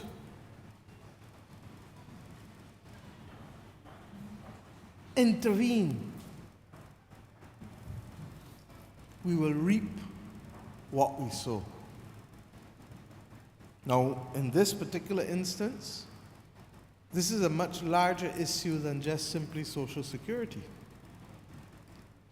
But I give it to you in the context of Social Security today. And this Parliament will have to discuss it in its broadest terms going forward. Because as a nation, we need to explain to our people the consequences of taking no action. And today is not the day for that full debate.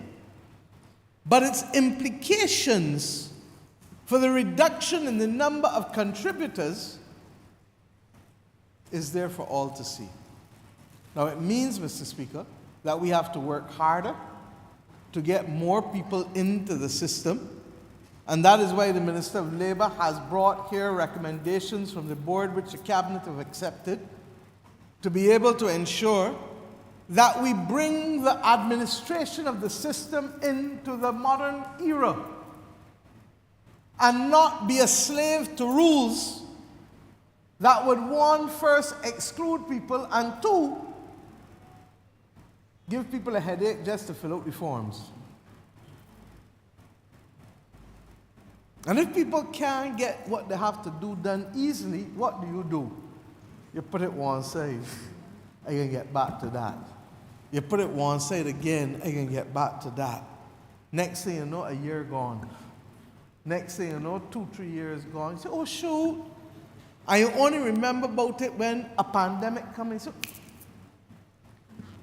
I was supposed to do that, you know. I was supposed to pay that, you know. And all of a sudden, this generation of Barbadians know what it is not to have that lifeline.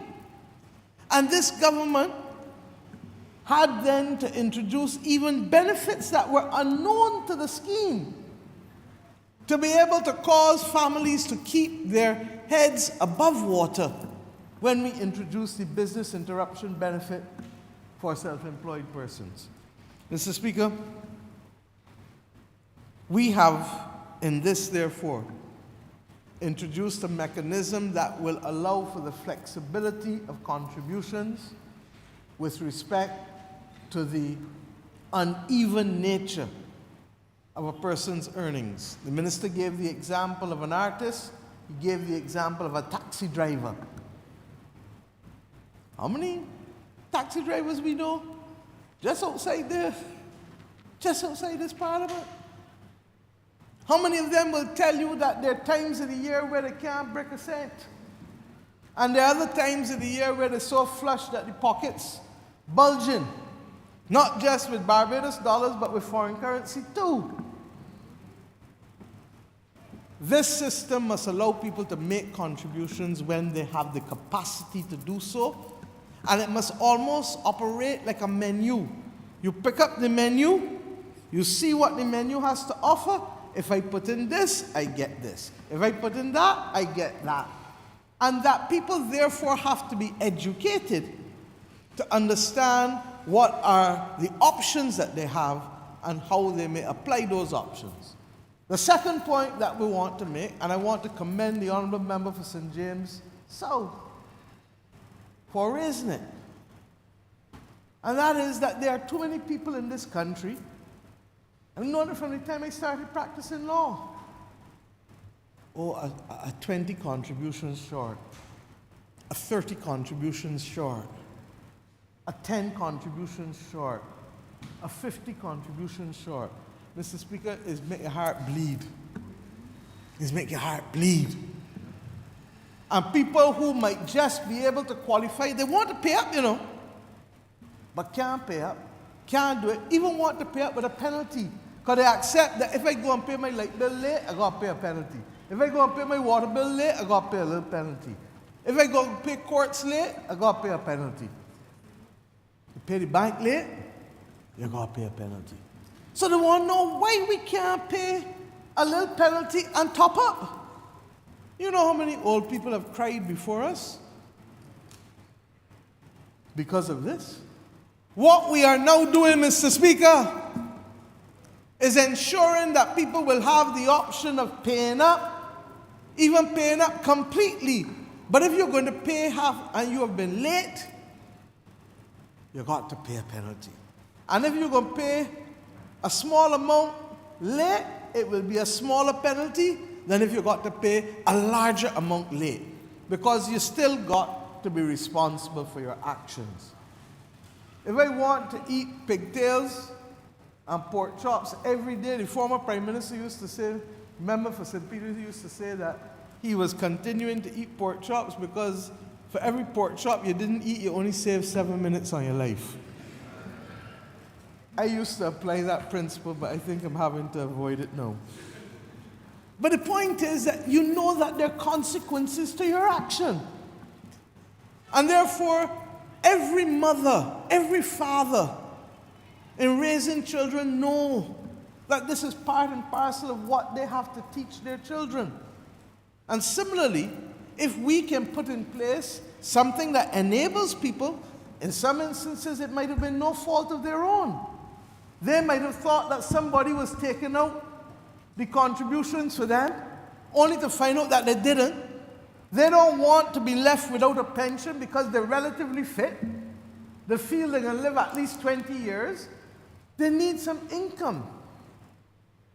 And this system now, Mr. Speaker, will allow us to be able to assist those people in that respect.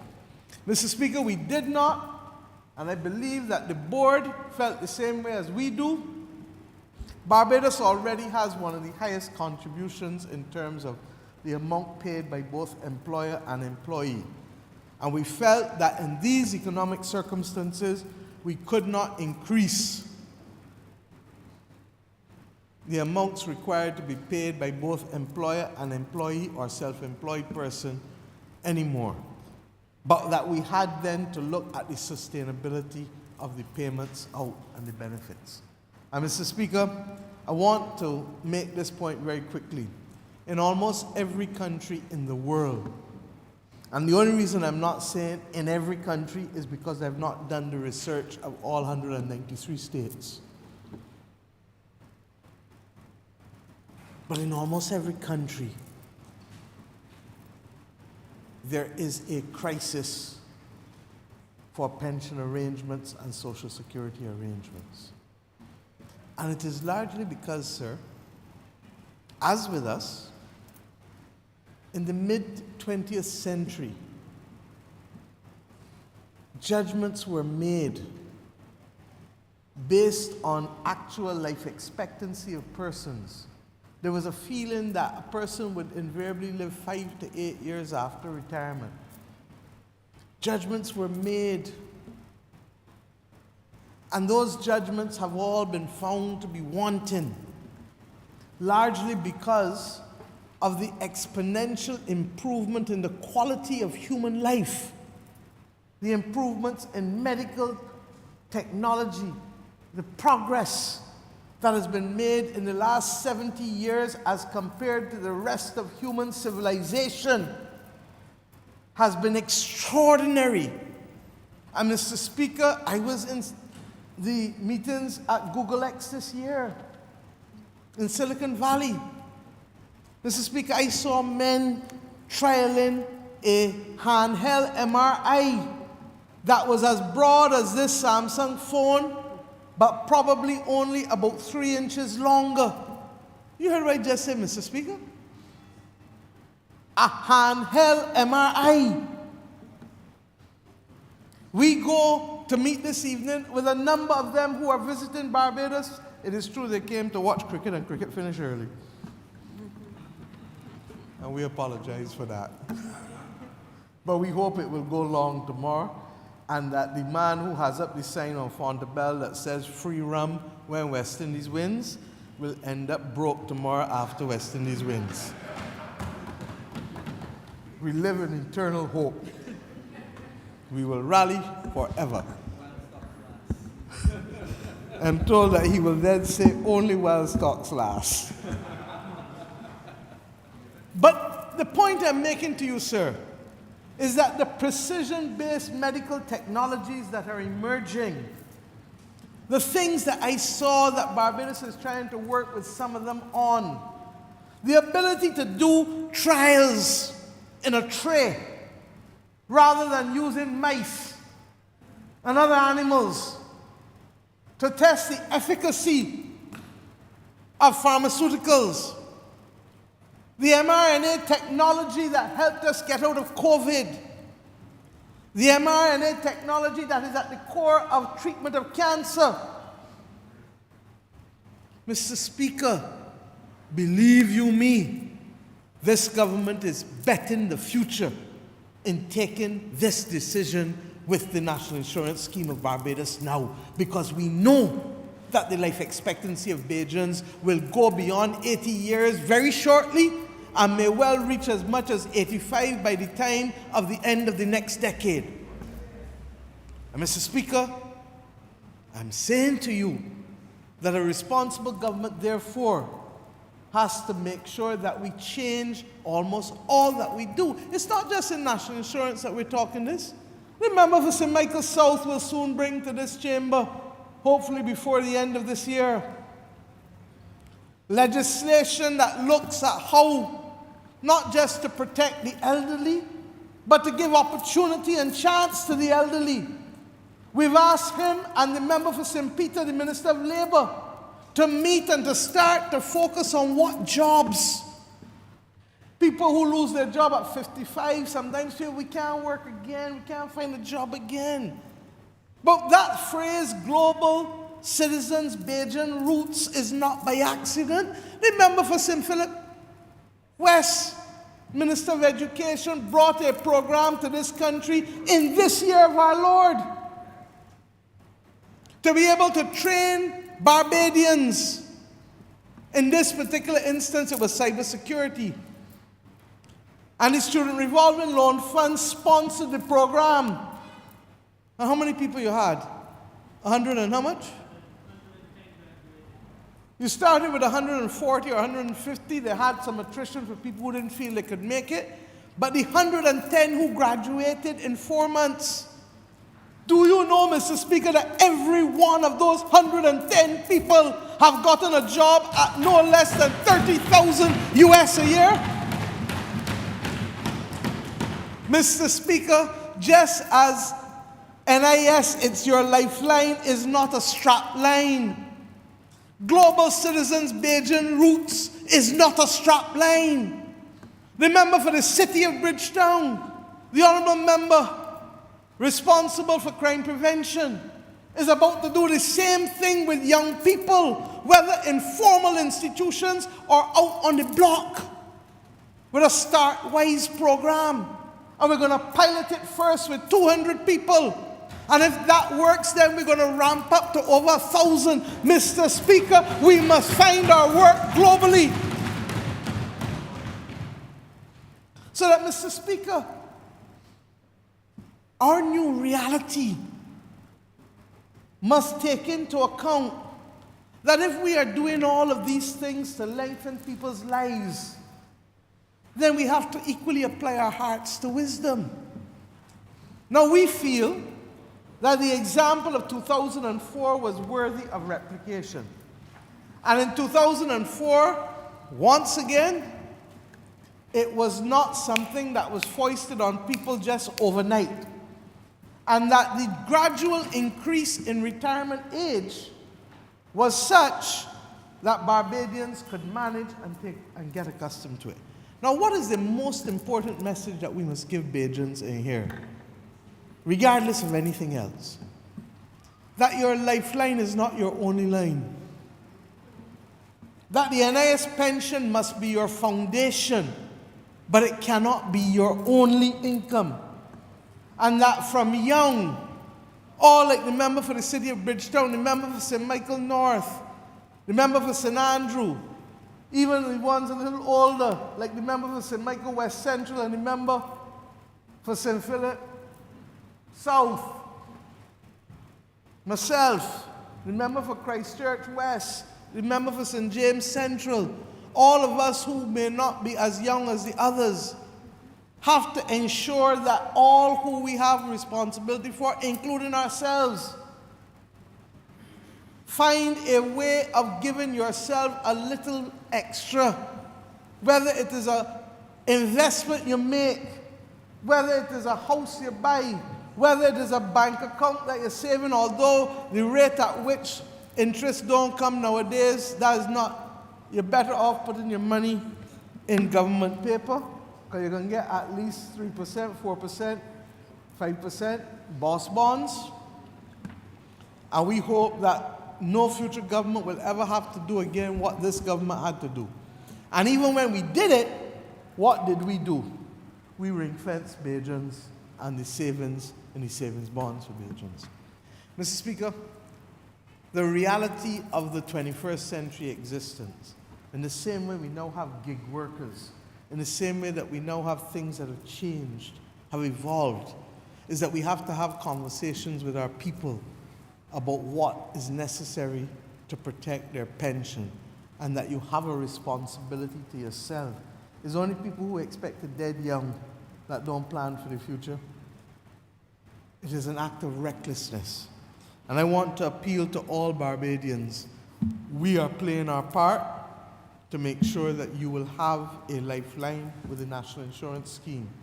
But you need to play your part to supplement what else you may need beyond this. And I believe that those words, if we hold fast to them, will do us well. Mr. Speaker, as a result, therefore, we believe that we give the country the length of time such that in 5 years' time, the retirement age will increase by 6 months to 67 and a half. And that thereafter, in another 6 years, in 2034, more than 11 years from today, it will go to 68. And Mr. Speaker, the length of time between that age and the life expectancy will still be longer than what it was when this scheme started in 1967. Will be longer than almost any other period coming along. And Mr. Speaker, concomitantly, it means that the age for early retirement also is adjusted, as the Minister expressed in his speech. And I want to make the point. I hear people say all the time, oh, I want to retire early. As if retiring early, I want to fire the work. As if retiring early and firing the work does not have a consequence. You can't put in less and get out more. And equally, if you put in more, you'll get out more. Now, one of the less known facts is that when a person retires, even now, at 60 instead of 67, they lose 0.5% for every month of what they would otherwise be able to draw. So you retire at 60 instead of 67, you lose 42% of what you would be able to draw. Because in 1 year, 0.5% means 6%. You retire at 62 instead of 67, you lose 30%. You retire at 65 instead of 67, you lose 12%. Now, there's some people that works for them because they may have other options, or they may have medical considerations, or there may be obligations for caring somebody that by the time they pay out the money to a nurse, they're actually paying out more than what they would lose in pension if they went early. So that the important thing is that all of us look different in here, you know. We're not clones of each other. And what you must therefore be able to accommodate, the member for Christchurch West Central is saying diversity. What you must be able to accommodate are the different views and wishes and aspirations of the entire population. And that is when you have a national institution that is being responsive to the needs of the people.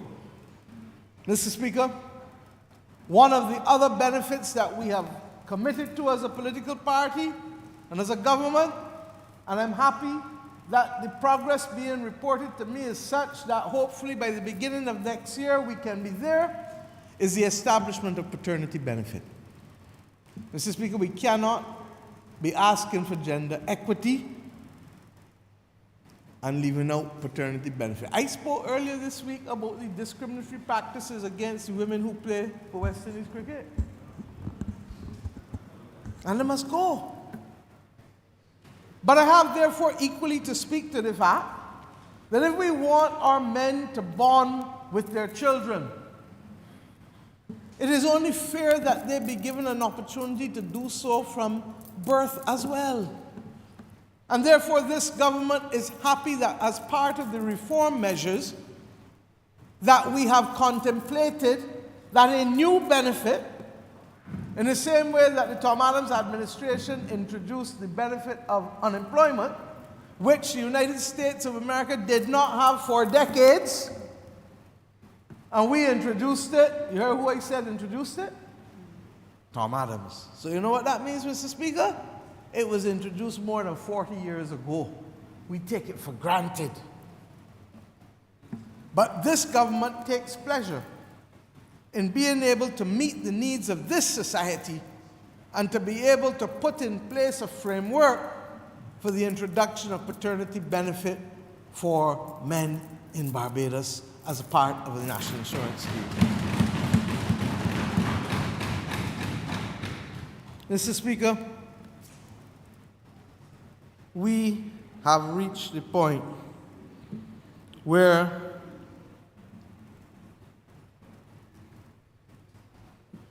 the National Insurance Scheme can no longer remain effectively a government department, where the Public Service Commission can this afternoon at 4 o'clock tell you that the man who is in charge of IT, as happened before, is to be transferred to the Treasury on Monday morning. And all of a sudden, an institution that is responsible for over $4 billion in assets in the National Insurance Fund, an institution that is processing tens of thousands of claims on a weekly basis, is left without knowing how it is going to achieve its mandate and get the work done. Because the people who have the knowledge and the expertise and the experience have been moved because the amorphous system of the public service, because of the needs for seniority and promotion and all of the other things at an individual level that work for the individual but may not work for the system or the institution, are allowed to dominate. Mr. Speaker, that is the major reason. You cannot have an entity managing the equivalent of almost 40% of Barbados' GDP. I want to repeat myself. You cannot have an entity that is managing almost 40% of Barbados' GDP being treated like if it is any other department in government. Whatever happens there can topple and destabilize the entire nation state. And therefore, it must have the autonomy, just as central bank does, to act in its own deliberate judgment. And I hope that we will be able to do it with another critical department, statistics, because this country must always have the assurance that those who provide the data are independent. We're committed to these things. And similarly, the National Insurance Fund must always be able to buy best in class and not settle for Cortinas and for other Escorts and Fords that may be nice and sweet and can rev up but might not do the distance. Or might do the distance but can't rev up. Mr. Speaker, it means that they're not tied to government for salary increases. It means that they would not be tied to government for regrading. It means that they can be competitive and become a blue ribbon institution in this country, capable of garnering the best because it is managing the most.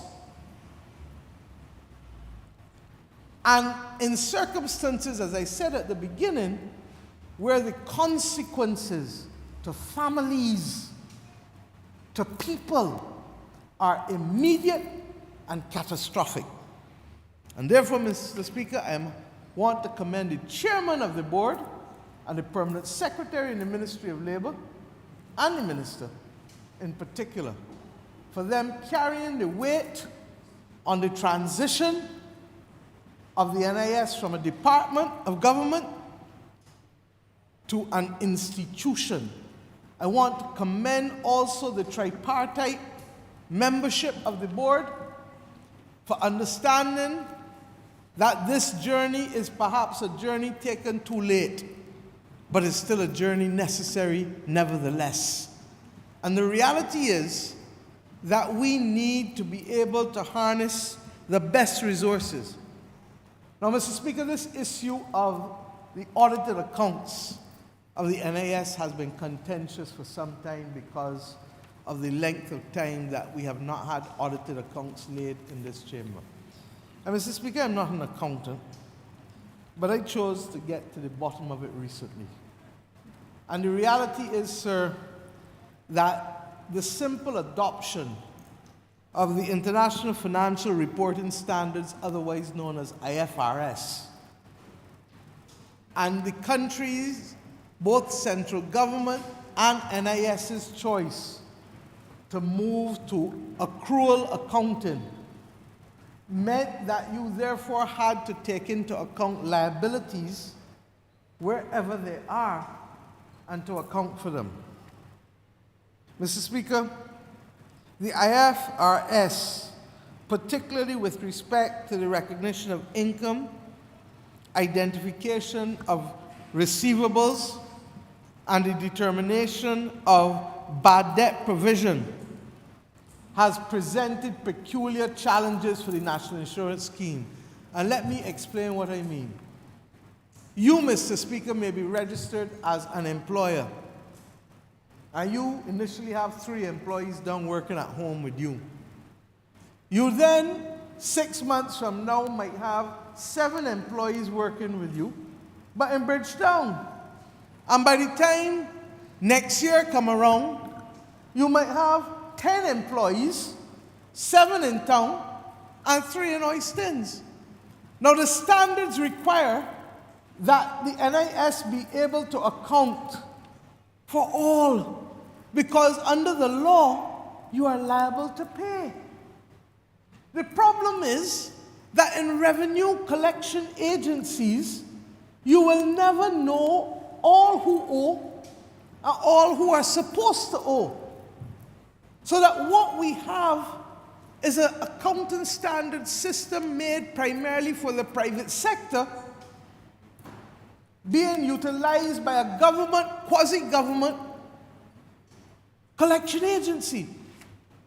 And Mr. Speaker, to meet the requirements of IFRS, the NIS is required to estimate earnings for employers who have not, you hear what I just tell you, have not submitted the earnings schedule by the stipulated date. And Mr. Speaker, reporting for receivables under IFRS requires the identification of every employer that is indebted to the NIS, the periods for which they are indebted, and the contributions used for each period in terms of months and years.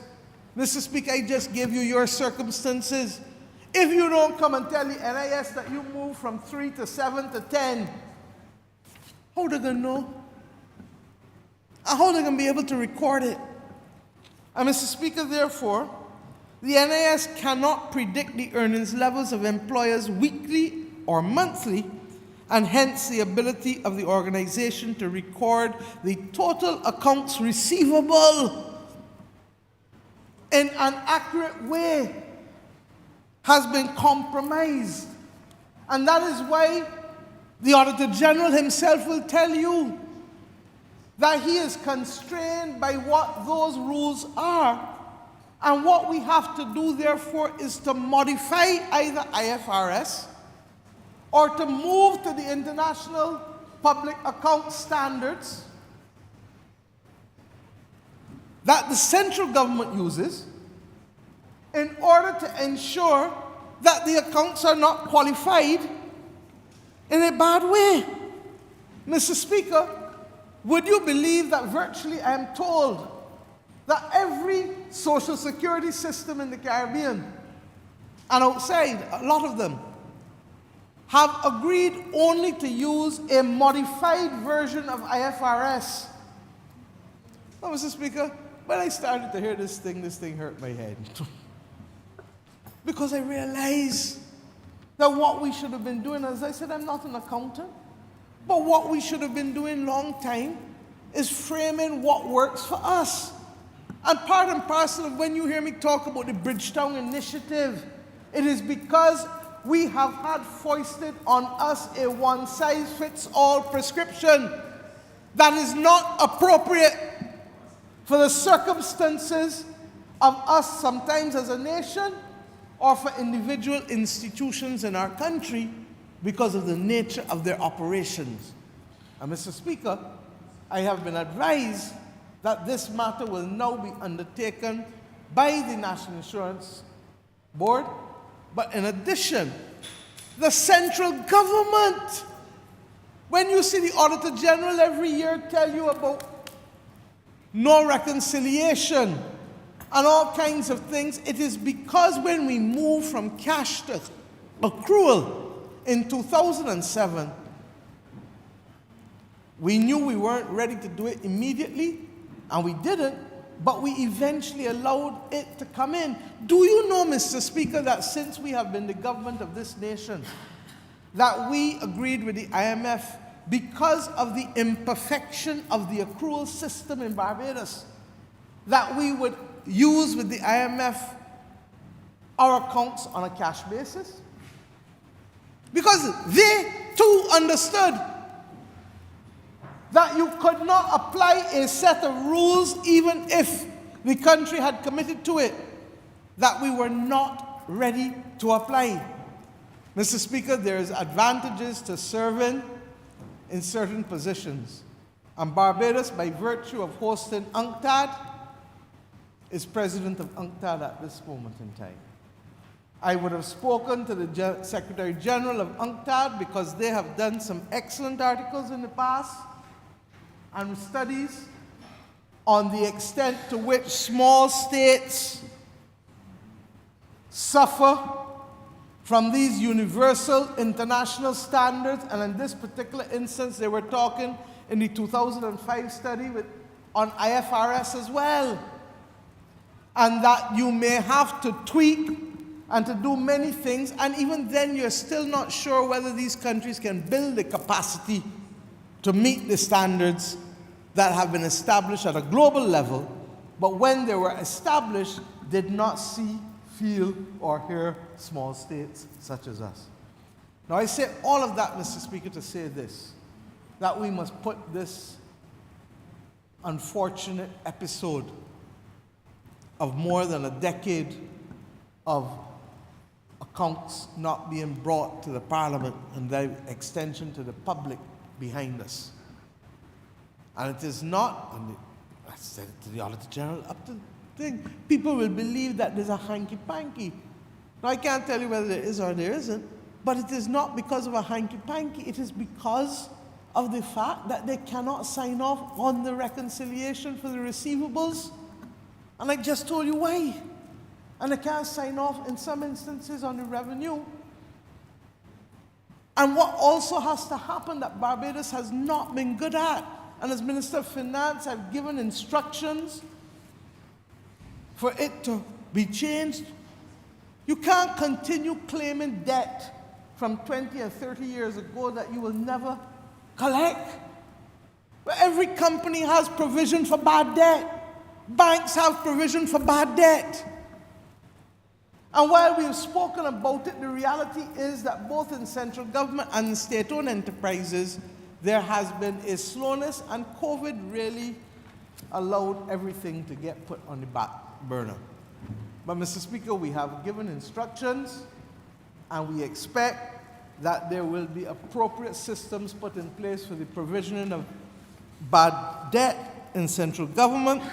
In the case of the National Insurance Board, Mr. Speaker, I believe that that has already been done at a board meeting that would have been held in June of this year, and I therefore expect us to be realistic. At the same time, we will collect what we have to, and this government has been different from others in the sense that we've said that we are prepared to play the role of financial intermediary. A lot of fancy words to be able to say, come in and make a plan to pay. But you must come and pay. If you do that, then there will be a consideration of penalties and interest being waived. And we understand, just as we do by putting this system in place, that self-employed people have earnings that are not in a straight line and that go up and down. And therefore, we accept, I announced it in my first budget speech and repeated it, that we would put systems in place that will allow people to enter arrangements. I'm told by BRA that that has started, and I'm told by NIS in some instances that has started too, but we need now to expedite it. Water Authority was another one that we tried to put arrangements in place, and I want to remind people that the amnesty at the Water Authority will continue until the end of September, but that at some point the Water Authority will take action against people, and I think they're starting to do it now, for people who just ignore the fact that they have used water and not paid their bills. And while we can condone some of that behavior during a pandemic because we did not want to make the pandemic worse, the pandemic is no longer a threat to the country in the same way that it was in 2020, 2021, and 2022. So I want to appeal to people who know you have large amounts or small amounts owing, just go and make the arrangements. The law of compromise says that so long as you keep to the arrangements that you say you will make, then that is the deal that we have. If, however, you commit and you stop paying, then the whole amount that you owe in the first place comes back there. And that is why the government has taken into account in its arrangements the cash flow, recognizing that because a man misses a month or two, don't make him a bad man. But if he misses a year or two, Papa, you're talking a different story. So, Mr. Speaker, I just want to lay that on the table because it matters to us the importance of compliance, it matters to us the importance of accountability, and we want to be able to get this right once and for all. And the final point I'll make, sir, is this. The notion that only 15% of self-employed people may be paying contributions is unacceptable. It is unacceptable. And I say so knowing what we had to do to put measures in place for self-employed persons to be able to live through the pandemic. It's a fact. And anybody who now wants to be burnt again, because I can tell you, as chair of the One Health Global Initiative, that there are many more pathogens out there that we should be wary of. And in the climate crisis, it is anticipated that instead of us waiting 100 years before we see the next pandemic, as happened to us, that we could well see one in our lifetime again because of what is happening in the climate crisis. Sir, there's enough material available to all of us to know that the notion of the temperature of the earth, not the air, being 60 degrees is dangerous. The notion of the temperatures in the ocean rising at the rate at which they're rising and the implications for the biodiversity of the oceans are significant. I say all of this only to make the point that those of us who are self-employed would do well to take out some insurance called national insurance.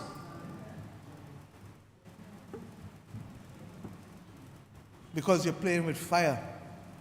And just as a child who has been burnt by putting the hand in fire doesn't want to go near fire again, I say to the self-employed people of Barbados, take warning and take heed. We live in a world that is highly unstable. And while you may not feel that you want to give up all that you have, you would be well advised to put in the contributions.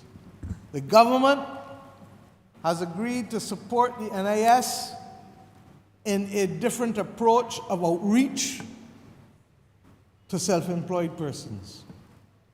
Just as insurance companies, traditional life insurance companies, have people walking up and down offering to sell you insurance, we believe that the NIS has to go in the highways and the byways, the alleyways, not only explain to people the benefit, but with the technology, be able to allow them to sign up and show them how they can put a $20 or $50. You don't have to buy everything in groceries or in a long neck every day or week, or an extra shirt or an extra dress. You don't got to be the one standing the bill in the shop all the time. Make the other stand the bill with you and take a $50 or $100 and put it down, especially those who are in their 20s and the 30s who need to build up a track record of earnings. And Mr. Speaker, I speak from my heart in this respect now, because I have seen too many people in this country over 30 years in public life be reduced to tears because of a lack of income when they most needed it. God knows what can happen to any of us when we walk on the road. A car can knock us down. You can become crippled. You can't work anymore. You might just lose the use of your hand, but it is your hand that earns your living. And Mr. Speaker, I therefore want to commend all who played a role in allowing this country to punch above its weight again by taking care of its people. And I want to thank the social partnership most as I sit.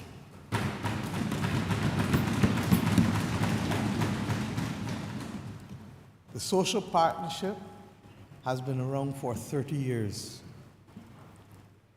If government was easy, I think it was a member for St. Michael South Central who said it, we wouldn't have to do half the things that we were doing. And if we had inherited a government that was not the third most indebted in the world, we wouldn't have to do half the things that we're doing. But the reality is that life is not easy. I challenge anybody in this country, in this world, to tell me that every day of their life has been sunny and happy, and that they've never had to face challenges. Mr. Speaker, it is the nature of life. It is the nature of the destiny of a country. There will be some strong days, there will be some weak days. And Mr. Speaker, we therefore have to remember. We therefore have to remember, Mr. Speaker, that sometimes you just have to tweak and adjust. The fact that we had a country where contributors could get benefits after 500 was a great thing. But I've just explained that every pension scheme and social security scheme in the world is at risk. So what would we rather? Not to carry it to 750 and then 10 years from now everybody lick up? Or be able, Mr. Speaker, to move to that recognizing, Mr. Speaker, that the work life of a person is actually far more than 750 contributions. And that 750 contributions is still only a sample of your work life. And remember what I said, Mr. Speaker? If you put in less, you get less. If you put in more, you get more. But what we have done is just to change the basis upon which you can draw. And we have to carry it a little higher because we've gotten a little luckier in being able to live longer. A child who is 3 foot tall will go over a bar that is 6 inches. that is 9 inches. Then they may, at 3'6", go over a bar that is 18 inches.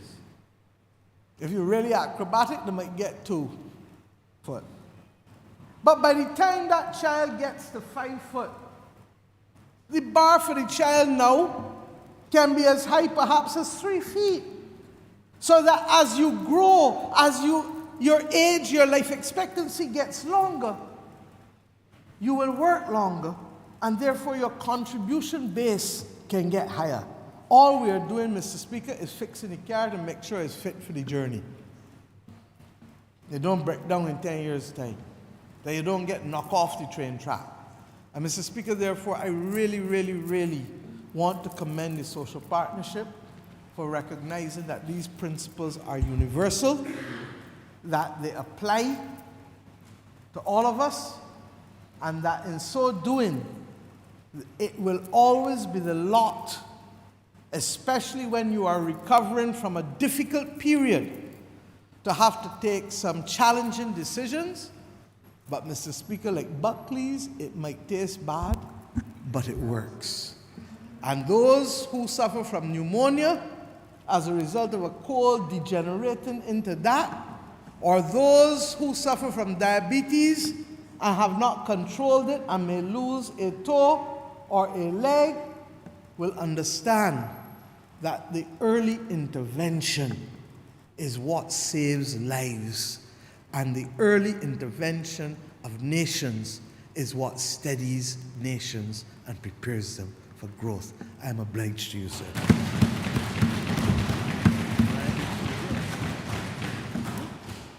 Honourable Member for St. Michael South. Thank you very much, Mr. Speaker. I intend to be very brief this afternoon. I know there are many speakers to speak after myself. I want to begin, of course, by commending this bill, the National Insurance and Social Security Amendment Bill, that is before this House, sir. I think, as the Honourable Prime Minister said, this is perhaps one of the most important things we will debate over the next few years that we are in this place, sir. And I want to lend my support to it, sir, because I know that there are many things that we have to transform, but that perhaps this is one of the most urgent and most important. Mr. Speaker, sir, there are also many people who are suggesting that we are reforming a lot of things. We are changing a lot of things. We are in the process of changing my ministry in relation to the social services delivery. We are making changes in the Honourable Member for St. Philip West's ministry, the Ministry of Education. We're making changes in the Ministry of Housing, the Ministry of Health, the Ministry of Labour. There are lots of changes happening. And that this one in particular, sir, is very, very important, sir, and the changes that we are making here, sir. I think it's important to note that we have to do this now while we can manage it. It's either we take our time, sir, and bring this to the House and do this while it's manageable, or have circumstances forced upon us in a few years, sir, that none of us would want to see forced on anyone. And that is why I think it's important, sir, that we do this right now. We have to do it when it is manageable. You know, I would like to say that this is forward-thinking, this is transformative, and all those things, sir. This is necessary. This is necessary. And we need to do it now, Mr. Speaker, sir. I want to commend the Honourable Minister, sir, the member for St. Peter. I thought his presentation was brilliant. But I also want to commend him, sir, on what was actually brought to the House, because this could be a much more difficult pill for people to swallow. I commend him, sir, because the truth is that we are only really moving the pension age by a year. You know, the average pension age in Barbados now, the pension age is 67. We are moving it to 68, only a year. I'm following the social media conversation, sir. There are many people who are shocked and horrified by 68, arguing that at 60 they would rather go home, believing that they could have retired. I mean, they can. At 60 with benefits, full benefits. Some are saying that we've now moved it from 65 to 68, sir. The average age, the pension age in Barbados is 67. We've increased it by 1 year, sir. And there are many people who are having these conversations because they probably do not fully understand that for the most part, we can retire at 67. And as the Prime Minister said, and the Honourable Member for St. Peter also said, you can choose to retire early, but it has a cost. It has a cost, sir. I must tell you, I have no intention when I leave this place, and I don't intend to be in this place my whole life, but I intend to work for a long time. When I was a young man and I joined the VAT office, my first real job was stuffing pillows at 10 cents a pillow. I had to stuff real pillows to get $20. But when I got my first real job, sir, at the VAT office, there was a lady there, she said to me, buy land, when I wanted to buy a car, when I saved enough money, buy land and buy an insurance plan. Buy land and buy an insurance plan because you're going to get old before you realize it. I had a friend on my 40th birthday, now at the Canadian High Commission, he said to me, yesterday when I turned 40, he said to me, Kirk, yesterday I was 40, tomorrow you will be 70. Meaning that time goes by so fast. And the last 10 years of my life, sir, as I approach 50, have gone by so quickly, sir. I advise Barbadians, those who can, to buy a private insurance plan, but those who are working to contribute to the national insurance. Because before you know it, sir, you're there and you need that help. As an MP, sir, I've canvassed St. Michael South several times. I've met many people at that age, sir, many men, regrettably, who receive absolutely no pension at all. Because many of them would have worked in their lifetime and have had several partners during that lifetime, several houses that they visited. Many end up with no house, so they have no real fixed place of abode. And many end up with no income because they did not contribute or that they barely contributed to the NIS, sir. And it breaks my heart, sir, and people only realize it when they get old, sir.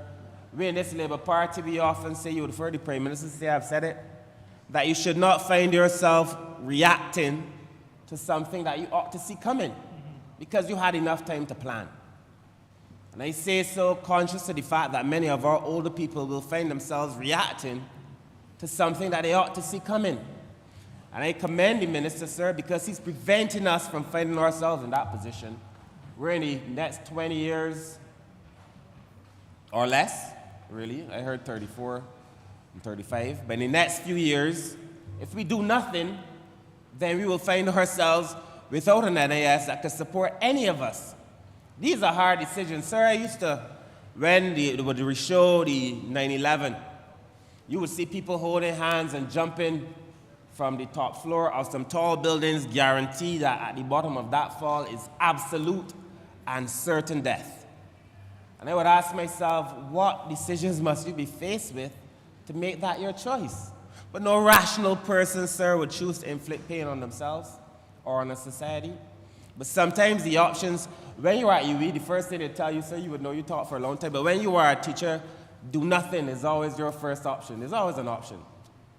In theory, the reality of this is that we cannot afford to do nothing. Do nothing is not an option in this case, sir. We have to do something to be able to save this country, sir. And that is why I think that this is important. So what are some of these things that I say that I commend the Minister for, sir? We just heard the Honourable Prime Minister speak of the potential for paternity leave. I'm happy for that because in the big meeting we had at, the first big meeting when we were in opposition at Weymouth Pasture, I had the opportunity to speak about paternity leave. I look forward to it coming into being, sir. It is going to make a big difference, sir. Sir, no increase in contributions. That is huge because before the deal was made available to the public, I had heard that we were going to be only able to retire at 70 or 72. You would have to pay all of this money in NIS contributions. You wouldn't be able to access it until way down into your 70s. All kinds of things were said. Gloom and doom became the narrative of the day. But sir, this is the easiest pill that any Barbadian could be asked to swallow with consequences, sir, that would see you, me, sir, our children, our grandchildren being able to live in this country, sir. And people argue every day that they want to see children do well, but these are the things that we have to do. I commend the Honourable Minister, sir, because now we have easier ways, or we'll have easier ways for self-employed people to pay. And that is going to be very important, sir, easier ways for self-employed people to pay. I spoke to the people in my constituency. I had a man, sir, who had paid in, and I wrote NAS, so if NAS staff wish to go and check it, I can't help him now because the man is dead. He died, sir. He had paid in 498 contributions. 498. He needed to get to 500 apparently to get a pension. And I could not. He explained to me how difficult it was for him to pay. I wrote the NAS, sir. He never was able to receive the little trala that would allow him to live well in the last days of his life. 2 contributions short. That's a fact. That's a letter that I have documented in NAS. They can find it, I'm sure. But, sir, we're going to make it easier for people to pay so that when they have to get to that 750 contributions or whatever the contributions are, that it's easier for them to do so, sir. That is important, sir. And at the end of the day, sir, we will have stability of the NAS. And we are doing all of these things and making all these changes while the Honourable Minister in the Ministry of Finance, who sits next to me, will tell you that they're current with all of their payments. So it's not that we are compromising anything to do with anybody's welfare or anybody's well-being, sir. I would not stand here and be a hypocrite. I think that only asking persons to pay for 1 more year, sir, to do the things that it will allow Barbados to be able to do, to safeguard the future of your children and mine, is important. This is very important. Somebody on social media commented that they move into New York, they move into the States. And I was just showing the Honourable Member for St. Peter, in the US, the full pension age is 67. And they too have to review. Oh, where are you going to move for? Where are you going to move for? In the United States, they have a view that a man should pull himself up or herself up by his bootstraps or her bootstraps. You know what that means? They don't support the idea that you might be going through scarcity and need help. It means that you have to find a way to dig yourself out of your poverty. That's why they call people welfare this and welfare that. That is why very recently in the US, when they attempted, sir, to give debt relief to the students, people came out and said, no, they have to pay it themselves. In Barbados, people celebrate that, sir, because they have a completely different viewpoint. Barbados is a social democratic country, sir. We've held steady to the principles of social democracy for a long time. That means, sir, that we anticipate that in this country, that persons will be able to benefit from the state's intervention and the state's provision in their well-being. We expect that.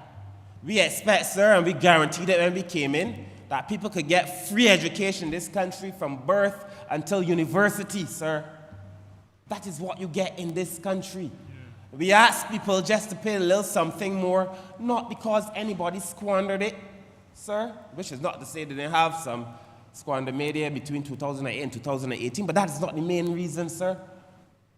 It is because the institution that was built, and the purpose for which it was built, sir, those things have changed. And as the times have changed, the institution changed, sir, the purposes changed, then obviously we have to make changes too, to be fit for a purpose. Sir, all of us must ask, we've been asked by the PM to deconstruct. I mean, if I say, they could probably finish it like a mantra. Deconstruct and reconstruct. We know it. Go through your ministry. See the things that were put in place for a different time and bring them now to some kind of modern reality.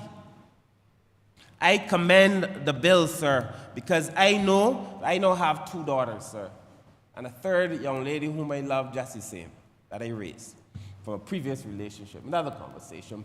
But the point is, sir, that I want to see them. I want to say when I retire, sir, that I was part of the administration that put things in place to be able to make sure that when they get to a certain age, they would have something. This is what this conversation is really about, you know. Sir, we could ask, if people ask us to do nothing, if people ask us to walk away and leave it, sir, then so be it. But then what happens to your children and your children's children? And what happens to this country, sir? This is about really and truly, sir, the future of Barbados, you know. This is not about politicians coming in here making mock sport at people, sir. This is not what this is. This is about a choice. We could choose to go down the road and stay a course, sir, that will lead us to certain disaster.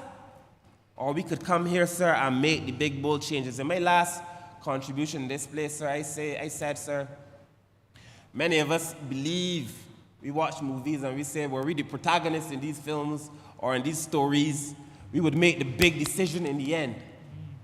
Faced with small little things in life, little hurdles, many of us stumble, sir.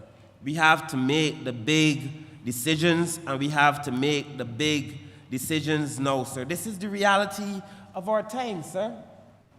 And, sir, we must do so because I know, as the Prime Minister hinted at it, and I will spend a little time on it very quickly, though, the dependency ratio, sir, is something that Barbadians have to become familiar with. And the dependency ratio, sir, as a social scientist myself, sir, is something that you have to study because it tells you the trajectory of your country. Really. It is, sir, the population that is not working, sir, that is dependent on you. So 0 to 14 in Barbados, I would say probably 0 to 17, because up to 17 you should be in school, or 16. And 65 and over, because they too have to depend on people. So that population in relation to the working population and how much people are working to be able to support that population, sir. You have heard from every single person, every administration, professionals, that Barbados is aging and aging rapidly, sir.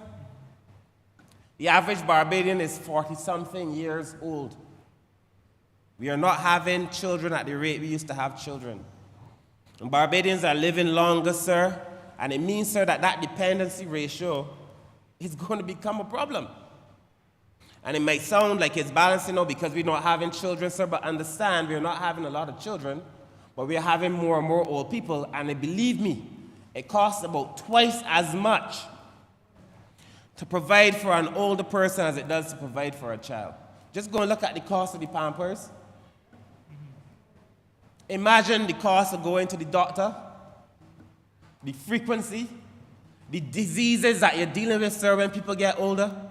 So as our population gets older, you're dealing with a lot of illnesses, sir. So even the working population, and we measure dependency based on the working population, but a lot of our working population, sir, is sick. We have people dealing with more NCDs than they should have. That is why when we have this conversation about reparations, people don't understand it. It is because the slave food, the slave genes that we carry, sir, that give us now a higher propensity for NCDs, affecting us, sir, long after slavery was abolished. Sir, we have to talk about these things. But the reality is, sir, that dependency ratio is going to become a problem. And we have to be able to do something about it, sir, because in Barbados, let me tell you, sir, the struggle is real. It is real, sir. I am the minister responsible for people empowerment now, sir, after the Honourable Member for St. Thomas. She would tell you, sir, about what it is that we are facing. I know for a fact, sir, that every year we are increasing the amount of money that we put toward the social services.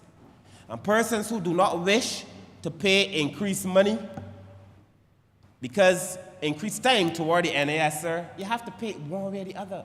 Currently, sir, there are 2,000 persons on the welfare list with disabilities, and 500 persons who are considered elderly. This is persons receiving grants. Out of the 6,500, 2,500, 2,000 who are disabled or with disabilities, sir, and 500 who are above it, who are above 65. If we get to a point where people are over 65, 67, 68, and they have no income, where do you think they're going to end up, sir? At some point in somewhere, the country will pay.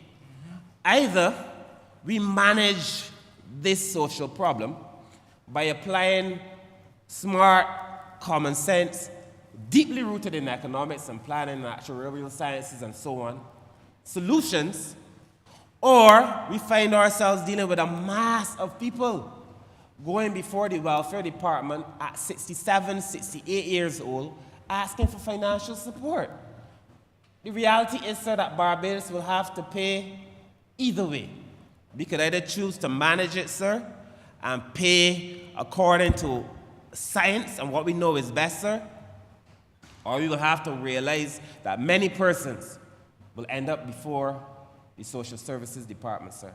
And we are already, as it stands, sir, under pressure. And I say so because, sir, at the end of the day, sir, it is not a case where, people think I will not contribute to the NAS. I mean, I've been reading the chatter on, I was saying to the Honourable Member for St. Peter that just before I got out, he had 295 comments on one of the many articles that are out about this conversation, sir. 295. And I was just perusing them very quickly, and persons are saying things, sir, and I feel like we have to engage Barbadians, sir, in a conversation, sir, so that we can educate them about the reality. First of all, the pension age in Barbados is 67. There's no retirement age in Barbados, so you can work as long as you're fit to work. There's some companies, the member for St. Peter was reminding me, there are some companies who might get you to sign a contract and tell you got to retire at 65. If you enter into that contract, then you've entered into that contract. But there's no retirement age in Barbados. You can work until you feel it stop working. I hope that I'm in a position to work for a long time. I know my mother, sir, she's a conductress, was a conductress, she's retired now. But we used to say, and many older people say, that when you start working is go home and then quick so. I believe that to be true. I want to work for a long time, because I don't want to hear quick so. I would like to work for a long time, sir. But we have to find now, sir, as our society ages, sir, ways to involve older people in doing different things. That's the truth. Because it is not enough for us to accept that our society is aging and our systems have not advanced in a way that is commensurate with the rate at which our society is aging. And by that I mean, sir, I've been having several conversations with the ambassador from Japan, sir. We've been studying this aging phenomena, sir. Japan is a wonderful example as something for people to study. We looked at Singapore, we looked at other places, sir. But in Japan, sir, they have found a way to make the silver economy really mean something. The silver economy is the fact that people are up to a certain age, they're buying and they're selling goods and services. There are a whole market, a whole set of things to be done. So we have to find a way, sir, to retool our older population, sir, so that they can be productive too. And that is what the Honourable Prime Minister was speaking of, that the member for St. Peter and myself and the member for the city will soon be having conversations around. How do we retool our older people, sir, to make them more, not that they can't work, but our minds, the problem with Barbados in many cases, sir, is our mindset. People judge people for all kinds of reasons. You come from Britain Sill, you can't get this job. You're wearing locks. Well, not you, Mr. Speaker, sir, but you probably had your time with that. You're wearing locks, so you can't get that job either. You're a woman, this ain't a job for you. We bring our limitations to people's existence. So you see a person now who is 60, I hear it several times. You see a person who is 60 and you say, man, they want a job for so-and-so, and they tell you, man, they can't, about these 60, they can't do the work.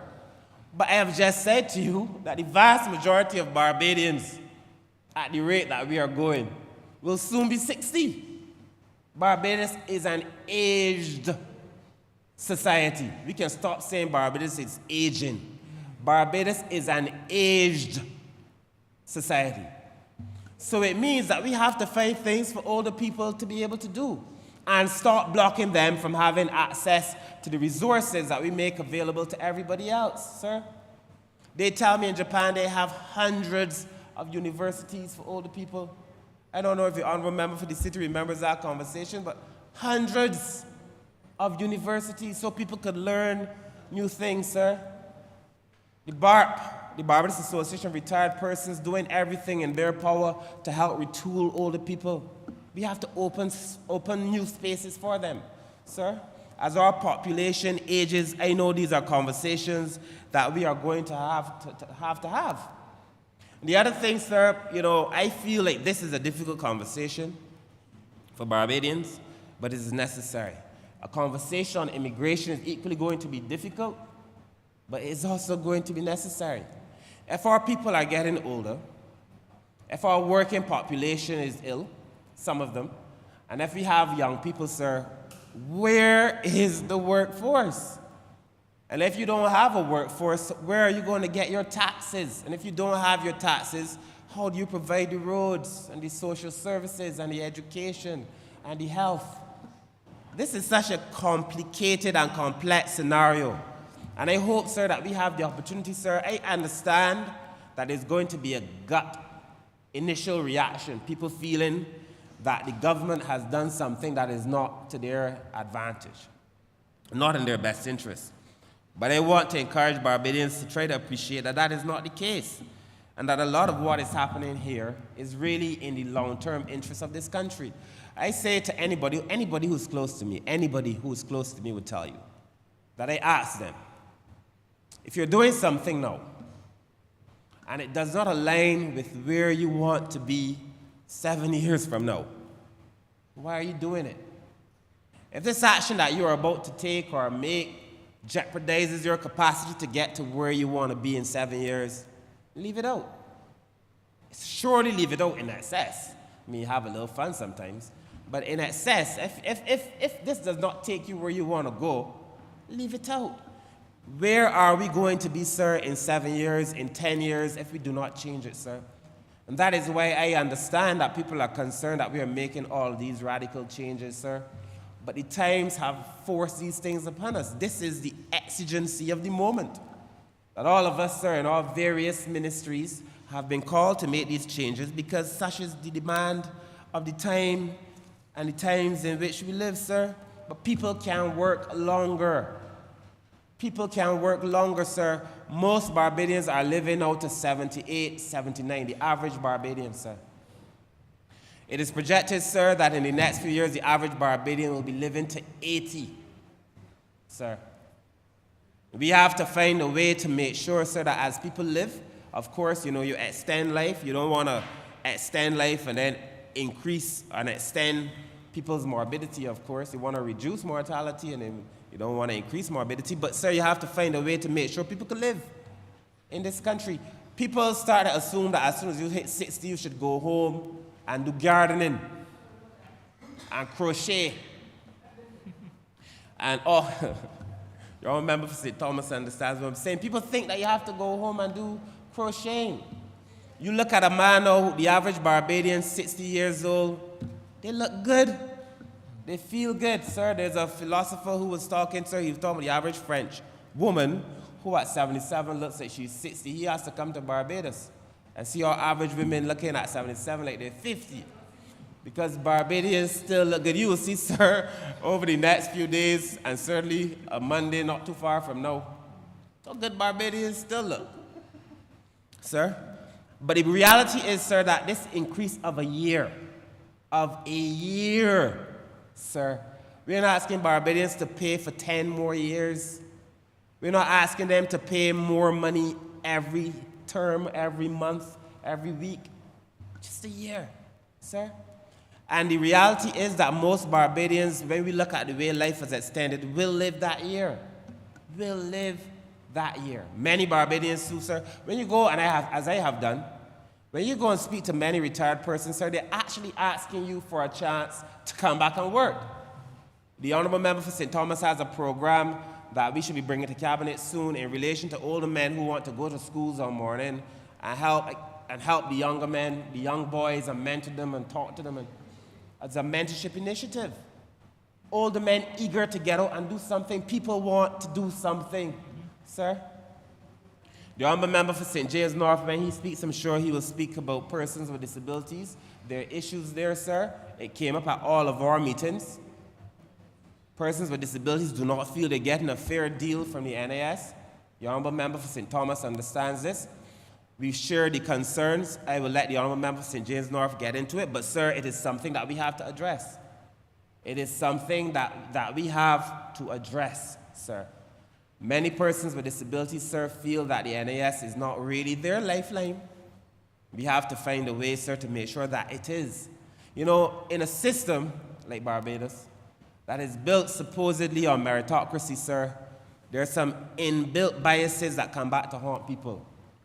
I will give you the job if you have the most qualifications. I will give you the job if you speak a certain way. But the system, sir, is designed in such a way that the people who are getting the qualifications and who speak a certain way don't come from a certain place. Or that those persons, sir, who speak a certain way and who have all the qualifications are not necessarily persons with disabilities. So they say you have a fair chance of getting the job, but in reality, you don't. Because you don't have what it takes to get that job, because the system is so constructed. We have to review the system. So somebody once told me if they pay their contributions, they will be able to get certain things. How are they going to pay contributions? They can't get a job. We even have people in Barbados, sir, who have degrees, master's degrees, and are struggling to find work in this country. I told my permanent secretary that the Ministry of People Empowerment must look different. I must see persons with disabilities when I walk into here. I must see older people working when I walk into here. Because if we are representing people, we have to be the example for the rest of the country. That is what we have to be able to do, sir. And that the national insurance, sir, over time, sir, it's not even a conversation for the national insurance alone, really, because it requires proposals coming from the ministry. It requires education making changes, the labor market making changes, so that the NAS is in a position to provide for them. Sir, these are conversations that I hope to be able to have over time, sir. Then lastly, sir, the question that I ask myself, sir, at the end of the day is, what society are we trying to build? What are we trying to create at the end of the day? What do we want Barbados to look like? Who do we want Barbados to care for, sir? There are 2 points in Barbados, sir. There are 2 times in Barbados where I see the best in Barbadians. It is crop over and Christmas.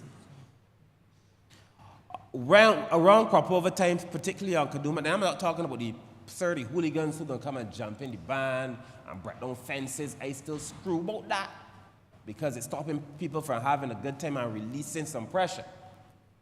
But I'm talking about, sir, the average person will be talking to you, smiling, laughing. It is amazing. The same thing happens at Christmas. Everybody talking to everybody, and that is who we are, sir. And what kind of society do we want Barbados to be? So the question that we have to ask ourselves, sir, the question is not really, sir, if, you know, in the story of, as I close, sir, in that Martin Luther King tells, sir, but it's a biblical story, sir, of the Good Samaritan. How on the way along his journey, sir, a priest and a Levite passed and saw a man suffering. And the question that they asked themselves is, if I stop to help this man, because it is a dangerous place, if you know the times, sir, and the history, it was a dangerous road. It was a dark, lonely road, a dangerous road. And the question that they probably asked themselves is, if I stop to help this man, what will happen to me? But the question that the Samaritan asked is, if I do not stop to help this man, what will happen to him? And so that is the question that is before the country. If we do not stop to help all the older people, sir, who will need that help, if we do not stop to help the children of our children who will need that help, if we do not prop up the NIS, sir, what will happen to Barbados? That is the question before the country, sir. And with that in mind, sir, I would wish to conclude by saying that I fully support this bill, sir. I commend the passion and the intelligence and the width and depth of knowledge of the minister on this area. I commend his team for the work that they obviously did on it, sir. It is necessary, it is needed, sir, and it is something that we have to do now. Those few words, sir, I thank you.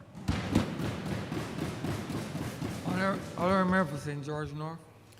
Thank you, Mr. Speaker, and I wish at the onset to assure this honourable chamber that the suspension of Standing Order 13.1 was not done for my benefit.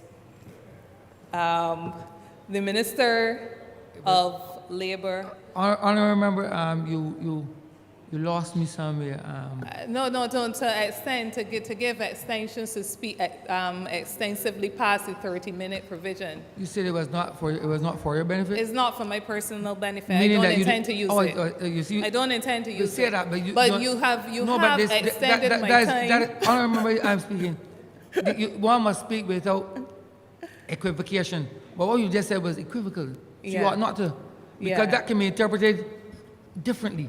Yeah, I do not plan right. to Say that. take advantage Right. or abuse any privilege Say that has been extended, Right, Mr. say Speaker. that. Because they thought it was done for the benefit of the entire chamber. But when you start to speak, it is as though it was not extended to you. But since I'm in the chamber, I think it will be taken that No, it it's will not- be extended no, to no. me. So we've corrected it. I'm grateful for the correction. And maybe I should reconsider having been interrupted several times. The chair can't interrupt you. The chair Take can advantage never of the interrupt a speaker. I am vested with the authority to speak at any time and not be deemed interruption. It is if the member for St. Microsoft speaks, then that can be deemed interruption, not when the chair speaks. Thank you, Mr. Speaker. Thanks for the advice. But the Honourable Member of Parliament for St. Peter and Minister of Labour, in his very extensive contribution this morning, spoke quite extensively on a number of issues. I think he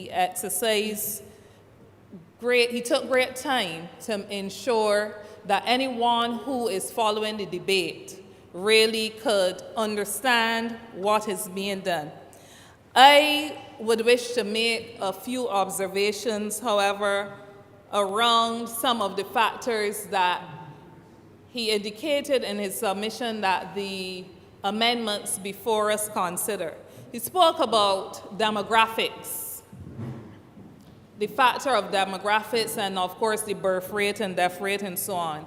He mentioned the fact that life expectancy is now 10 years higher than it was when the national insurance system was effectively designed back in 1967.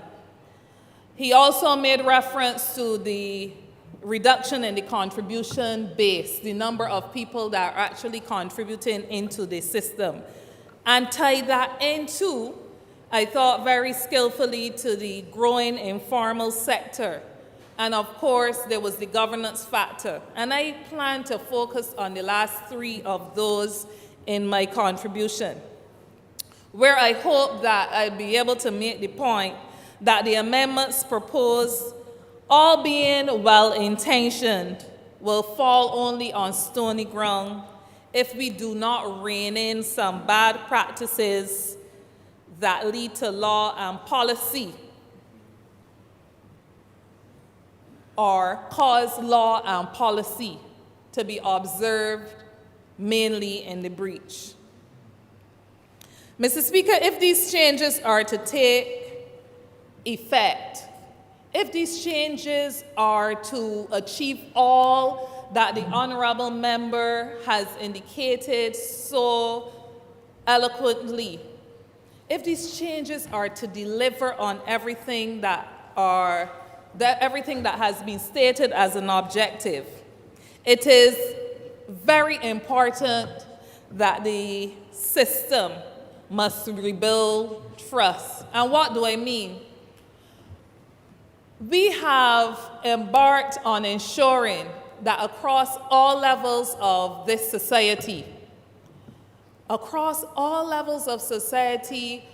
ordinary people had the opportunity to weigh in on an understanding, making sure that they got a better understanding of the challenge that was before the country, that they could also have an opinion and offer some recommendation on the things that they would like to see going forward in the Social Security system.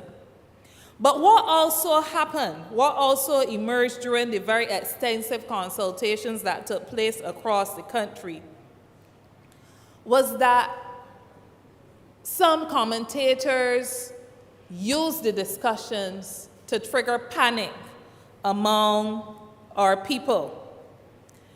So that notwithstanding that we had the information given to substantiate the fact that the NIS system was not immediately in crisis, but that the action being taken was really action to ensure that those who are younger among us, and I include myself in that number, that those who are younger among us can benefit from a sustainable social security system, notwithstanding all the evidence that was provided by the actuary to substantiate that fact. Some commentators twisted conversations to make it seem that the NIS was in crisis now, and a whole number of things were apportioned as contributing to the urgency for action for a system that was in crisis now as we spoke and embarked on the discussions back in 2022. So that it should come as no surprise what the honorable member who spoke before me indicated when he said in following social media, there are so many people who are preoccupied over the fact that an additional year has been added to the age of full pension, for which a person can receive full pension. I'm sure that there are those like me who would have hoped that there would be no need for the full pensionable age to be extended by a year or any time for that matter. But the reality is that the intention of these actions were contemplated not to assist those individuals like any of us in this chamber, including those like myself who will probably have over another 20 years anyhow before you could benefit from a full pension. But these are more so to protect those who have not even come into the world of work as yet, those people who might still be students. So I speak of our children and grandchildren for that matter, and younger relatives and friends who might not be thinking about retirement now, but on whose behalf we have to think and make sure that systems are in place to guarantee them the same benefits that many of us will enjoy.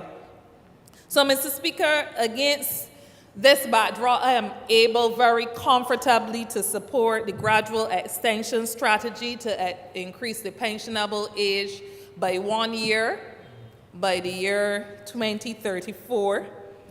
And I'm also very among those who are relieved that the contribution rate would not be increased as well. I am happy also that in this honorable chamber we could learn today that plans are in train to ensure that the paternity benefit is one that working men who are able to benefit from a provision for paternity leave will be able to in short order. And Mr. Speaker, I wish to say that a lot of times when pieces of legislation are introduced, there is little or no reference to the institutions that would have lobbied to make these things possible. Like when we hear about maternity leave and so on, there is no mention of institutions like unions that would have ensured that these provisions would have been put in place in collective agreements as a means of triggering the system towards considering it for even those workers that are not members of unions.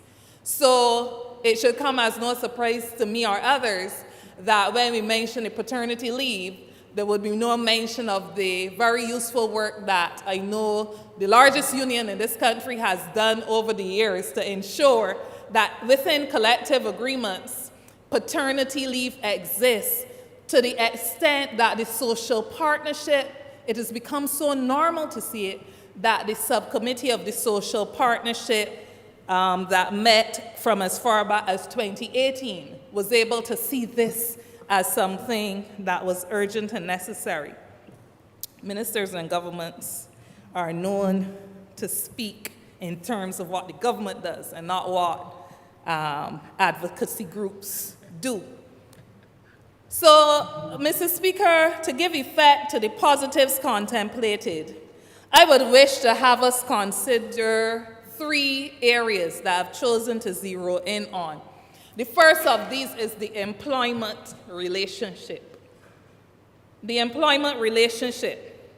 The absence of or lack of recognition being given to the employment relationship in law increases the chances, or the factor, contributes to the factor that was raised by the Honourable Member for St. Peter, where he spoke about an increasing informal employment relationship. What am I saying? If we do not consider an employment contract for what it is, then there will be the tendency to consider an arrangement or relationship that is supposed to be a formal one as an informal one. What makes the situation worse is that where a system has a law that expressly states what a contract of employment is, but where all the criteria for a contract of employment exists, but in that system, there are employers allowed to treat to it as if it does not, then it makes what is wrong not only wrong, but it makes it seem or appear to many as if it's being supported. I know that in this honorable chamber on numerous occasions, my voice was supported by others, like the honorable member for St. Peter, the honorable member for St. Michael South, St. James Central, and others who have had to speak on the vexing issue of how employers are labeling workers as contractors or contract workers, notwithstanding the fact that they fulfill all the criteria under the Employment Rights Act for contracts of employment. Mr. Speaker, this trend is worrying. And why am I mentioning it under a debate for the amendments of the National Insurance Act, the NIS Act? I mention it, Mr. Speaker, because when workers are labeled as workers who are performing their contract under a contract for service, there is every likelihood that these workers will not be paying in to the national insurance system. Workers who ought to have contributions submitted on their behalf to the national insurance system will be denied that protection. And I say protection because we don't consider it as an expense today when it is intended as a future benefit, whether or not we get to use it. This is a worrying trend indeed, and it's one that I dare say that has been drawn to the attention of the Minister of Labor, and he's very, very, very, very well aware of, but that we have to take more urgent strides to address. Because if we don't, then what we may be doing is creating a situation where custom and practice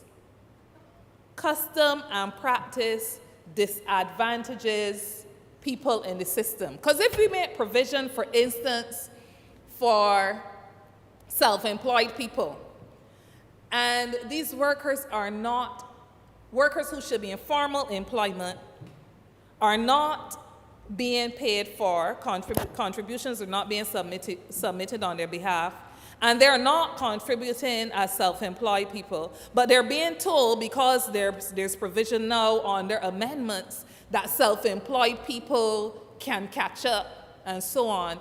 A blur may be created. A very gray line may be created where individuals who ought to have been catered to otherwise and are not find themselves still reaching pensionable age or reaching other points where they need to tap into benefits where they cannot access it.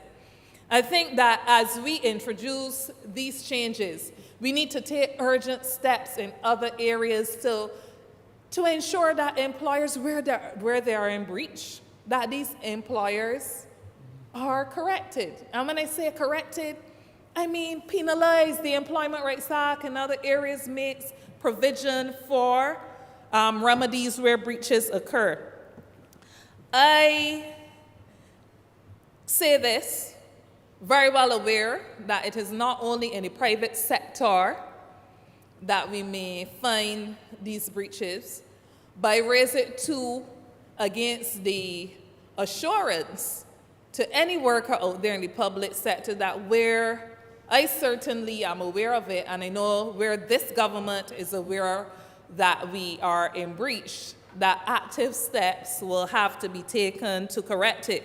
I well recall when we had the situation of the ash workers, for instance, that situation, when government recognized that what was intended to only be a very short-term arrangement had to be extended, that there were moves to correct it to ensure that these workers could benefit from the provisions of a national insurance scheme. Conscious, too, of not only things like injury and sick leave and so on, sick leave benefits, but that when they reach pensionable age, there's something, a consideration for the amount of contributions you have in, so that denying workers the opportunity to contribute when they get a chance to work will not only have immediate short-term consequences, but could also have very long-term consequences for them. But the government that is the government in power today, and any government of Barbados must be very conscious that if it does not behave in an exemplary way, that it will have consequences for those in the private sector who will conveniently use government's approach as the approach to follow. And I say that very consciously because even as we are speaking now, there are some areas in the public sector where the alarm bell has been rung, and where even within the context of this discussion, we have to act now to correct this specific breach where workers are being labeled as contract workers when they should not be. And we hope to have those corrections to being addressed in short order in some statutory organizations of government. Mr. Speaker, there are those who sometimes will hear complaints about workers being treated as contract workers or workers under contracts for service when they should be on contracts of service. And there are some employers who immediately get very offended, and they get on their high horses sometimes, and especially when organizations like unions challenge them. And they call for evidence, for instance. They call for evidence of the bad behavior, which they know that some of them and their colleagues in their associations and so on are exhibiting. I know the unions that I know of and that I associate with have no interest in providing any evidence to any of these employers, because you know who you are. You know what you do. You know where to find your paper trails, and you need to go and find them. But guess what? The workers in these organizations also have the evidence because they experience it. They live it every day. These are the workers who would have been, for instance, if we are to take an example of the tourism sector, would have come on the best program, and before COVID would have had fully functioning work lives, employments of contract, where they could be a part of a bargaining unit, a collective agreement, and who now, even after COVID, when things have picked back up, might see themselves on 3 months contracts, Mr. Speaker. A contract for 3 months. I well remember when the Employment Rights Act was being conceptualized.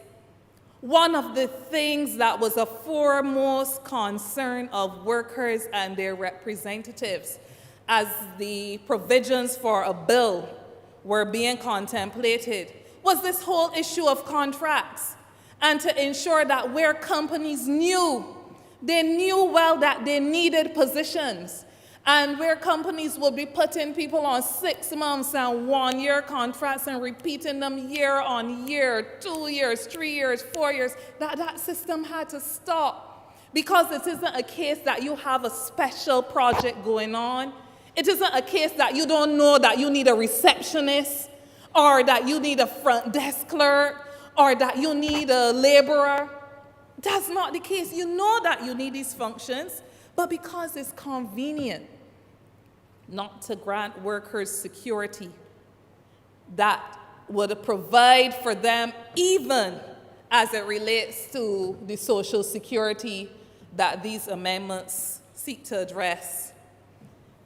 The Employment Rights Act at Section 26, therefore, would reflect the concern that a worker may claim to be unfairly dismissed in circumstances where, at the end of their contract, that contract is ended, and where the worker asks for an explanation, they can't get it.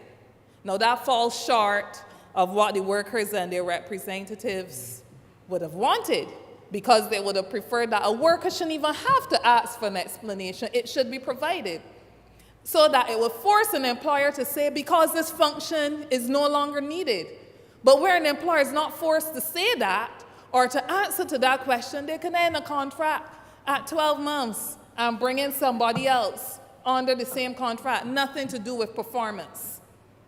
Nothing to do with performance. And I dare say that there's a situation that I'm aware of, and some of us may be aware of, where there's some employers now who will engage workers for 11 months and 1 week, or 49 weeks. And then they don't get vacation, but they break the contract for 3 weeks, or 4 weeks, or 5 weeks, and then enter into a contract with the same worker with a different effective date. Because people will find a way to get around the system. But in undermining some of their own, they're not only denying people the benefit of a secure job, but everything that we've spent the whole day discussing suggests that they are undermining people's secure future. So that a female in the circumstances I described gets pregnant and may not, as a result of these actions, depending on the periods between employment and so on, not be eligible for maternity protection or maternity leave benefit. So that a worker under the situation that I mentioned may or may not be entitled to sick leave benefit, unless the national insurance as it is known to have done, while it is working to correct the issue, moves to grant the worker some kind of benefit, recognizing that it is not the employee's fault. Mr. Speaker, these things are wrong. And honorable member for St. Peter and minister responsible for labor, I dare say that unless we fix these wrongs, then the very important recommendations, which I hope will be approved so that it would be the amended act, will fall only on stony ground. Mr. Speaker, this is the employment relationship, the first point that I wanted to speak about. But I won't end that point without suggesting that employers shouldn't have to wait for legislation or sanctions. I made a mention to a group of people earlier this week that my mother, who only ever worked one place in her life, from the age of 17 to the age of 67, when she retired, 66 and a half, sorry. When she retired, she told me, you know, if every employer operated like mine, trade unionists won't really have a job. And the simple message that she was conveying is that she had an employer that may not have been perfect, but that did right by workers. And the simple message is therefore that employers should not have to wait on sanctions or penalties or see if they could try a thing or get away with it. And especially living in a small society like ours of 166 square miles, do unto others as you will have them do unto you. I'm saying, therefore, that notwithstanding an IMF program, notwithstanding anything else, that as employers, whether in the public sector or the private sector, we have to go through, we must commit to doing right by workers and seeing ourselves in others. Mr. Speaker, the Board of NIS is to be commended for its approval of measures that will see self-employed people having to go through less burdensome processes in order to be able to file for self-employment benefits under the NIS. Registration, contribution payment, delivery, and claiming mechanisms have to be considered as we construct this mechanism for which we will do it, because very often the criticism for social security schemes worldwide is that they do not often take account of the limitations of self-employed people and informal workers who are really termed hard to cover or hard to identify workers. One of the challenges, if we do not address the whole issue of whether a worker is under contract for or contract of service, was very, very evident at the National Insurance, where employers and in the public and private sector regarded workers as being under contracts for service, but when they went to the NIS officers wouldn't allow them to file the claims for self-employment. And why? It was the NIS officers sticking very close to the letter of the law where those provisions were made under the Employment Rights Act for what constitutes. So we see, therefore, the importance of making sure that these kinds of hindrances are removed so that, one, workers are properly recognized or identified within the system for the types of relationships they work under, and two, that we may address to the processes that will probably deter workers. And one of the things that I hope that we will do as we consider this process as well is maybe re-examine also the thinking that informs us now that self-employed people should pay, or that a system could emerge that will see them paying both the employer and the employee portion. Some self-employed people will be able to afford that.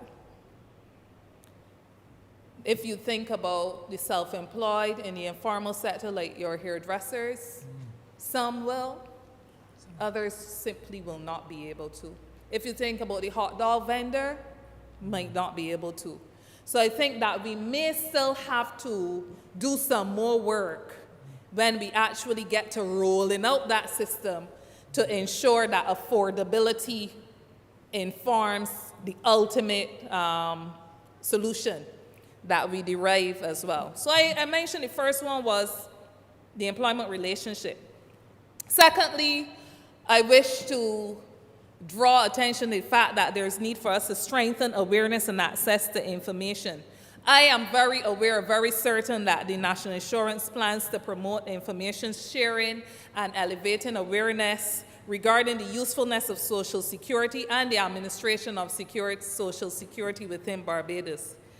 I am very sure that there is plan as part of a very extensive campaign to target the informal sector and therefore the self-employed.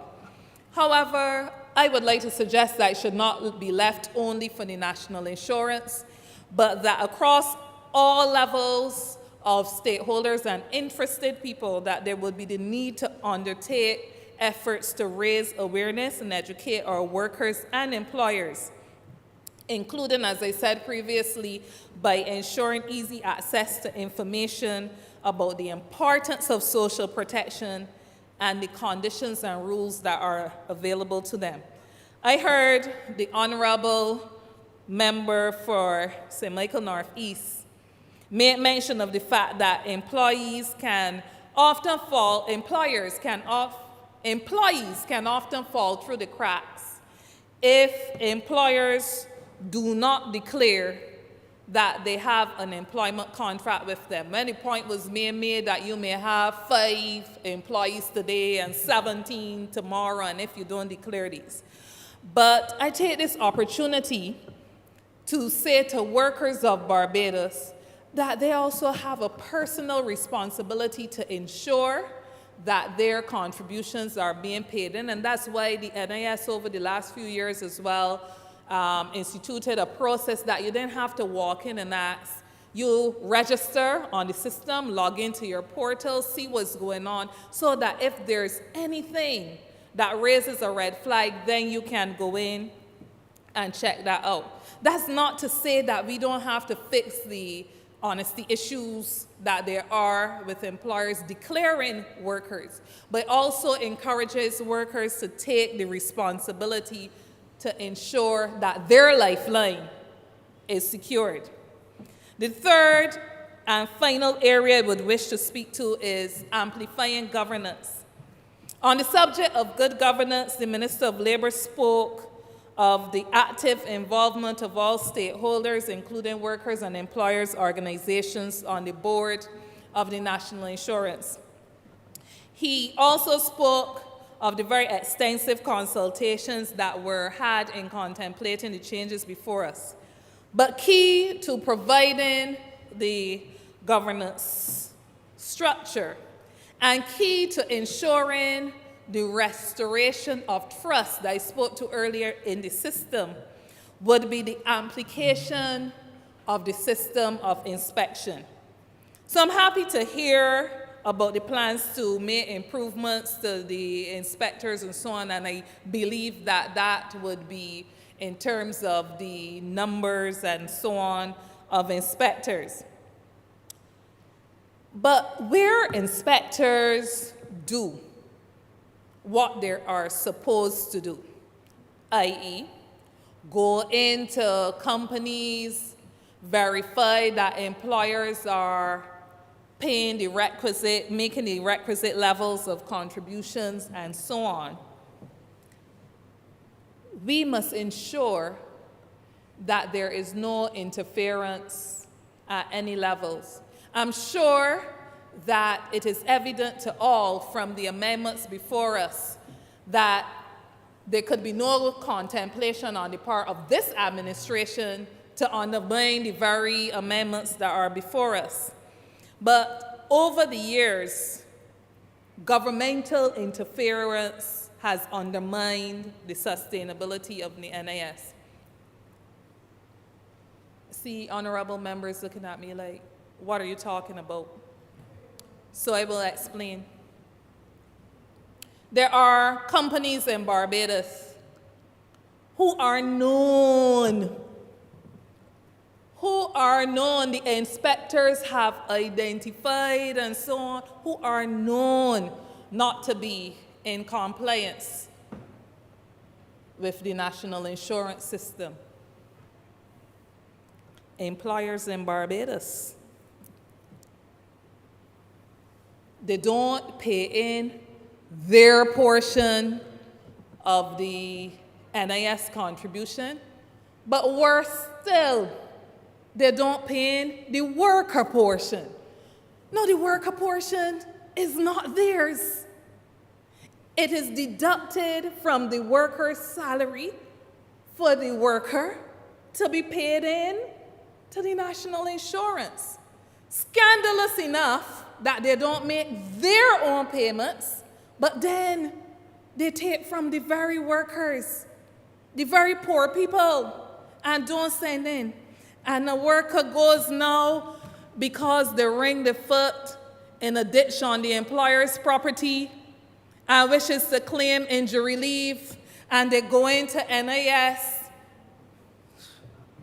20 more?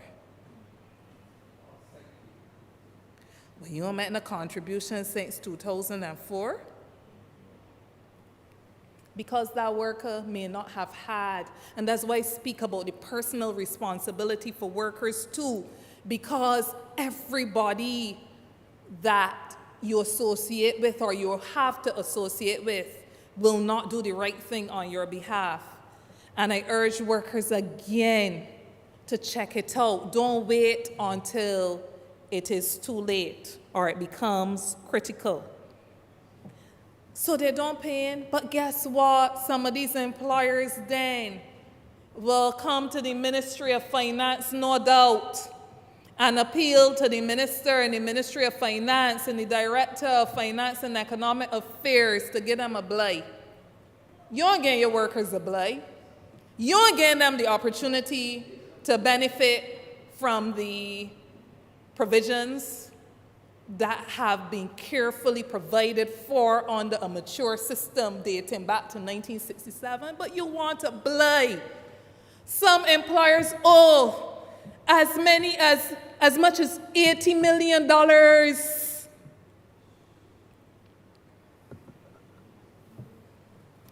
They may ask me now to provide the evidence.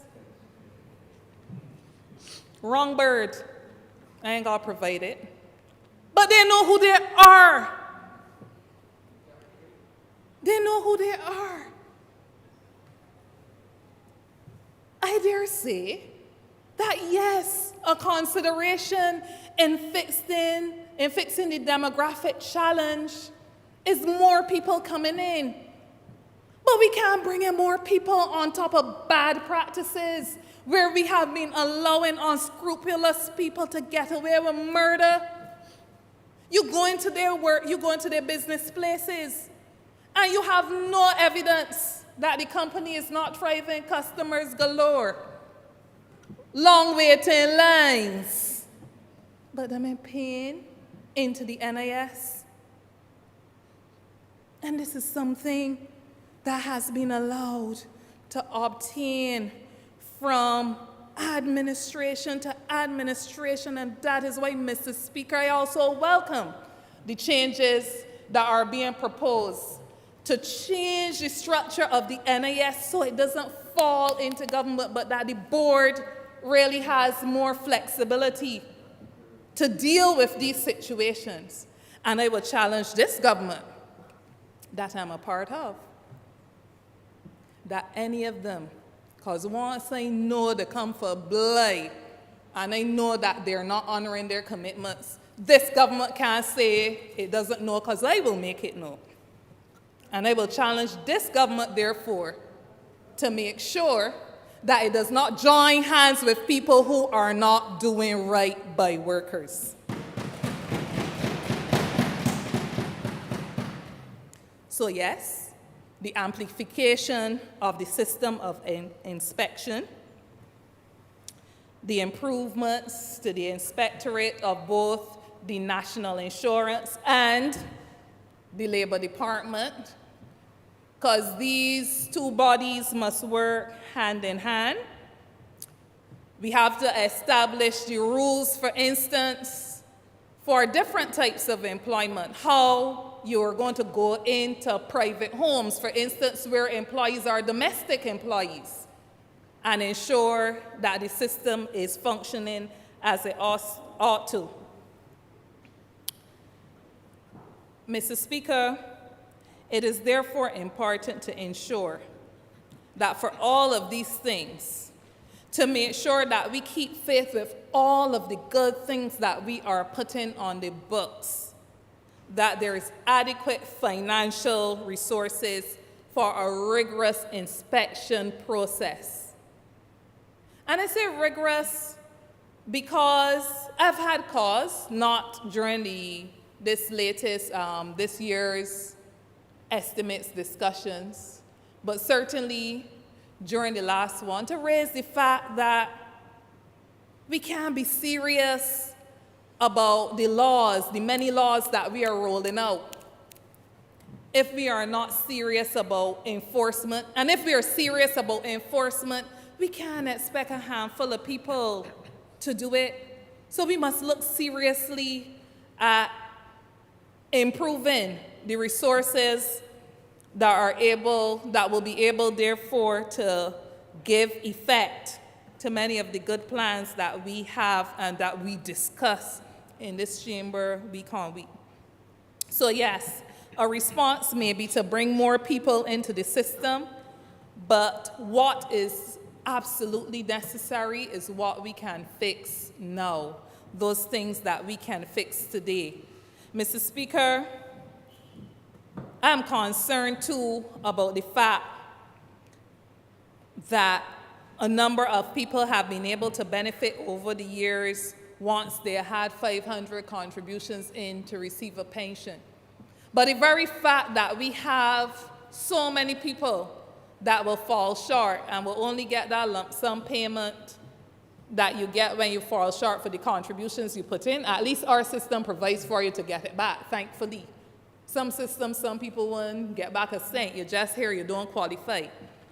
But the very fact that we have so many people that will be falling short is not only a function of those people not making their own payments, but it's also a function of payments not being made on their behalf. So that everything I've said in relation to governance and so on, in relation to informality versus formality, where workers are really formal workers, all these things must come together for us to protect workers. Mr. Speaker, I can commend the amendments before us. I certainly think that they hold the potential to go a very long way in fortifying and strengthening the system of national insurance that we have in Barbados. And any comment of mine is not therefore taken to throw cold water on the measurements and the amendments before us. But my comments, Mr. Speaker, I hope could be taken within the spirit. And I hope that I was able to support that spirit with clarity in the words I use, the language I use, Mr. Speaker. And I hope— And the time that you use also. Yes, I hope that this honorable chamber and in going forward, that we would be able to pay attention to some of the critical areas that I mentioned for consideration, shoring those up to ensure that workers of Barbados, not only for today, but well into the future, will continue to benefit from what most of us have been able to benefit from during our working lives, and that is a strong and sure system of social security and social protection in Barbados. Mr. Speaker, I'm obliged. Honourable Member St. Michael, West Central. Thank you, Mr. Speaker. I know the hour is late, and I'm not going to detain the House unduly, but I could not allow this opportunity to pass without saying a few words on this bill. Mr. Speaker, it gives me great pleasure to join this debate at this time and at this hour because, one, Barbados needed the reforms that we need now, but more importantly, Mr. Speaker, to say and to congratulate the Honourable Member for St. Peter for his sterling contribution.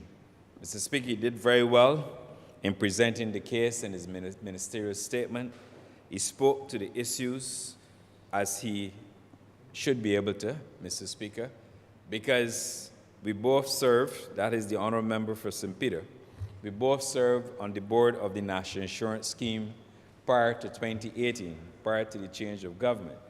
And when I was there, I had an opportunity to sit, we were independent directors, of course, and even though we had political aspirations, Mr. Speaker, we serve the board in our respective capacities on behalf of our respective organizations with grace, I might add, Mr. Speaker.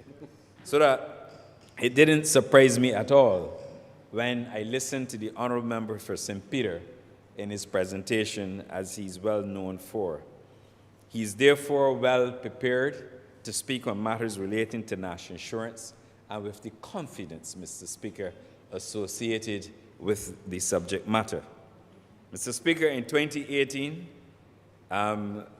the Honourable Member for St. Peter assumed ministerial responsibility and obviously would have exited the board.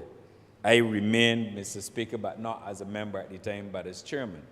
And having served the National Insurance both as a board member and later as a chairman, I must tell you that it could not have blessed my heart today to realize what we had discussed when we were at the National Insurance Scheme. Certainly, and I'm not boasting, but I just thought I would put it into the record, that as chairman of the National Insurance Board, I led the way for the board to consider whether or not we should continue to operate as a government department or we should continue and transition to a statutory entity.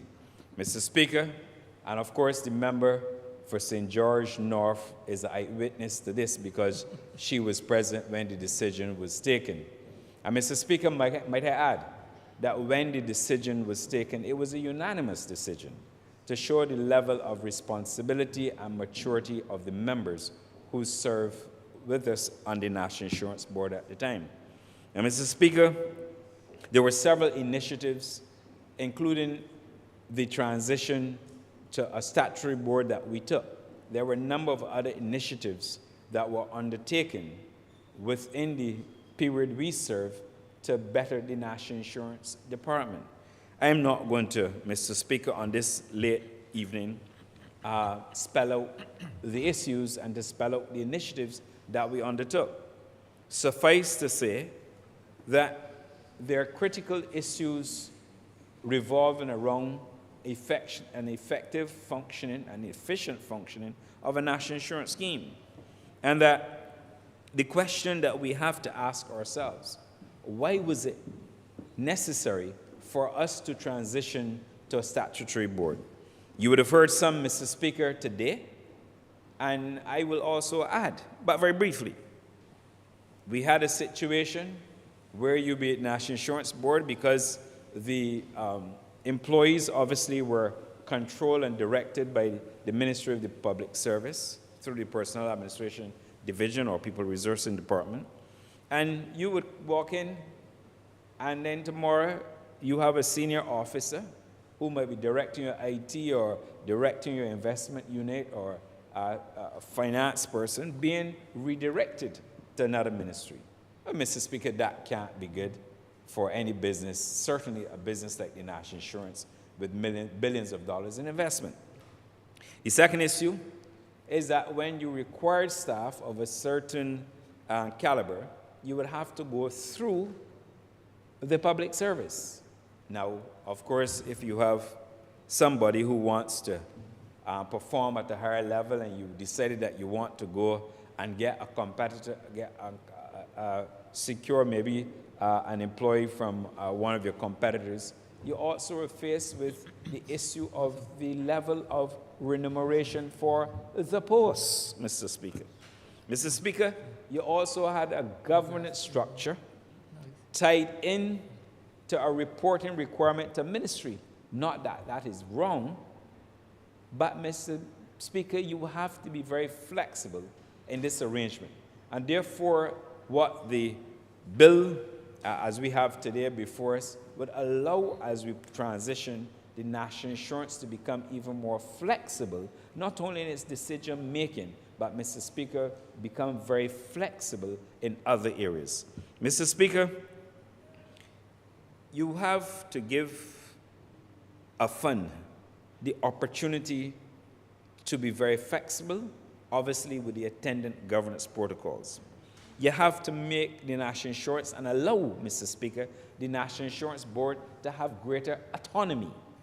You cannot, Mr. Speaker, be managing a $3 billion fund and have all these restrictions, Mr. Speaker.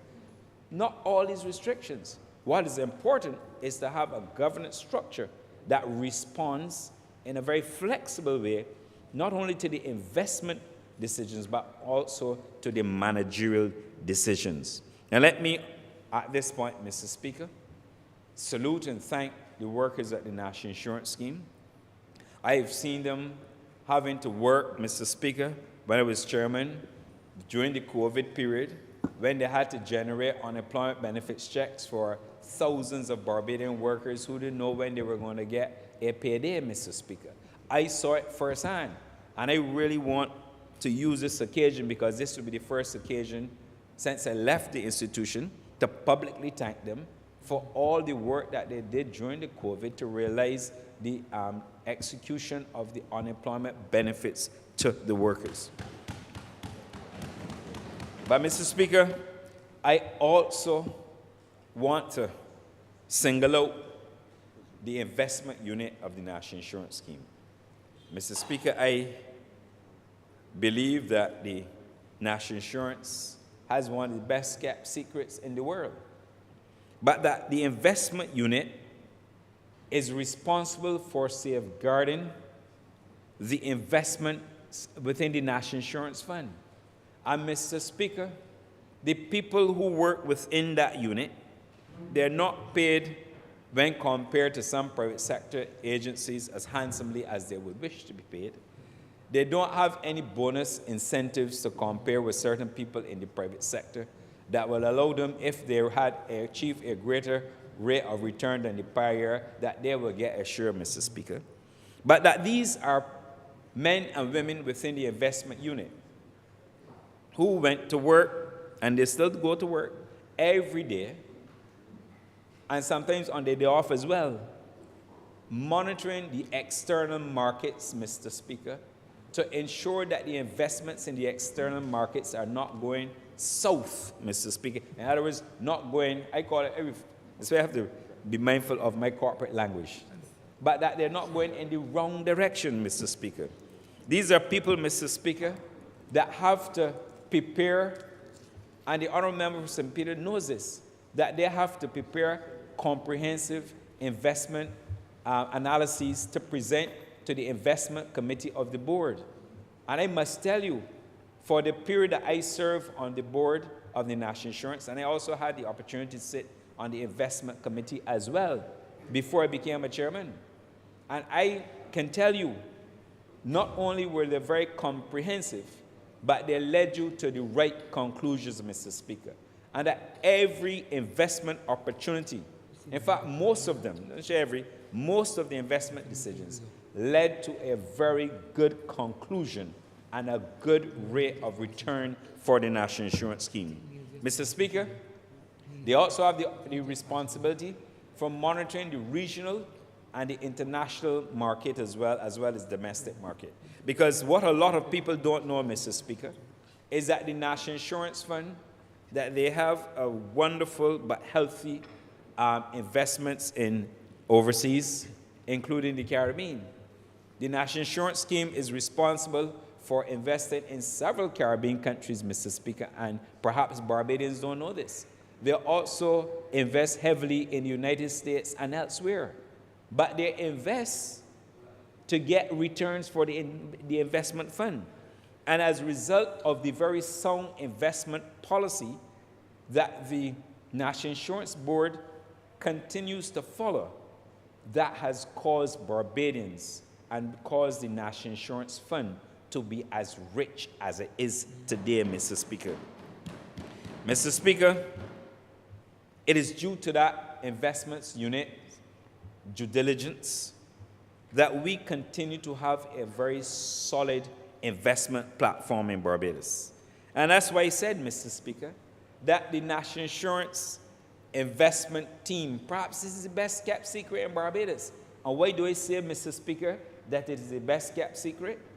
Mr. Speaker, I challenge anybody in here or outside of this August chamber to demonstrate that they have greater returns than the National Insurance Scheme, Mr. Speaker. I challenge any one of them.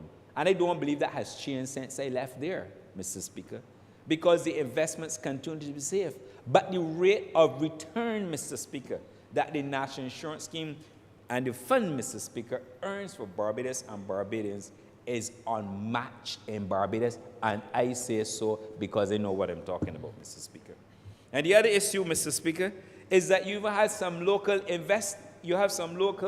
investment firms, Mr. Speaker, who would approach the National Insurance Scheme for them to take a portion in their opportunities as presented. And Mr. Speaker, I remember once there was a presentation, and when you look at the rate of return that they were offering versus the rate of return that the investment unit of the National Insurance Scheme would have delivered, Mr. Speaker, it was like chalk and cheese, and I know what I'm talking about. So that, Mr. Speaker, Barbadians must remain confident that they have not only an investment unit that will look after themselves, because they too will become pensioners in Barbados, because they are Barbadians, Mr. Speaker, who work in the investment unit. They are Barbadians. They're not foreigners, they're Barbadians, Mr. Speaker. So they have a vested interest in the success and the outcome of the funds that they invest. So that when you hear people in Barbados making certain pronouncements, and they're talking about, oh, the National Insurance got this amount of debt, and the National Insurance this, and the National Insurance, Mr. Speaker, I sit back and really ask myself sometimes, the people who are peddling this nonsense, Mr. Speaker, they have no clue about what they're saying. And I hope in the new arrangement, Mr. Speaker, that we can continue and will continue to attract the quality of officers that we have within the investment unit. But I also make this point, Mr. Speaker, and then when you hear all the naysayers and all the people who are critical of the National Insurance, I will ask them one simple question. Has the National Insurance Scheme ever failed Barbadians? Mr. Speaker, I can tell you, since 1967, the National Insurance Scheme has never, ever failed to pay pensions and benefits in Barbados, Mr. Speaker. Not one contribution or pension payment has been missed in this country. In other words, since 1967, Mr. Speaker, counting 55 years, the National Insurance Scheme has never failed pensioners in Barbados. They have never, ever reported to the country or to their pensioners that they can't pay, Mr. Speaker, the pension or the benefit that they're properly entitled to. And that is the measure, Mr. Speaker. So when we hear all these people who will want to confuse the public, Mr. Speaker, let the message go from this chamber that the National Insurance Fund is sound, it is solid, Mr. Speaker, and that we have people working in the investment unit and persons sitting on the investment committee, Mr. Speaker, who know what they are about, Mr. Speaker, unlike other entities in Barbados. And I had to reinforce that point, Mr. Speaker. I also make bold, Mr. Speaker, this point, that during the COVID period, the National Insurance officers had to work around the clock to make sure they get the money to the workers, and I made that point earlier. But why am I re-emphasizing the point, Mr. Speaker? I'm re-emphasizing the point because even at that point, when the call on the National Insurance Unemployment Benefit Fund was severe, Mr. Speaker, who stepped in and filled the breach, Mr. Speaker? This Barbados Labour Party, the Ministry of Finance, stepped in and replenished the fund so that Barbadians who were uncertain about their future and didn't know whether or not they would get any income, the National Insurance Scheme did not fail them, Mr. Speaker. Thousands of workers in Barbados received the unemployment benefit thanks to the Barbados Labour Party's administration, Mr. Speaker. And I, Mr. Speaker, really, in addition to all that I've said, would like to lay a challenge, Mr. Speaker, to those who, I call them critics on occasion, Mr. Speaker, and on other occasions, Mr. Speaker, I say to the uninitiated, Mr. Speaker, to the uninitiated, how many, I would like to simply ask them this question. How many countries, not only Caribbean, Mr. Speaker, how many countries in the world, Mr. Speaker, can boast about a benefit system that we have? Mr. Speaker, when you look at the range of benefits offered by the National Insurance Scheme, because even though we call it a National Insurance Scheme, there are multiple funds built in. Mr. Speaker, you have funds for the pension, and I just made the point that the National Insurance Scheme has never failed to deliver a pension payment in Barbados. Not one, Mr. Speaker.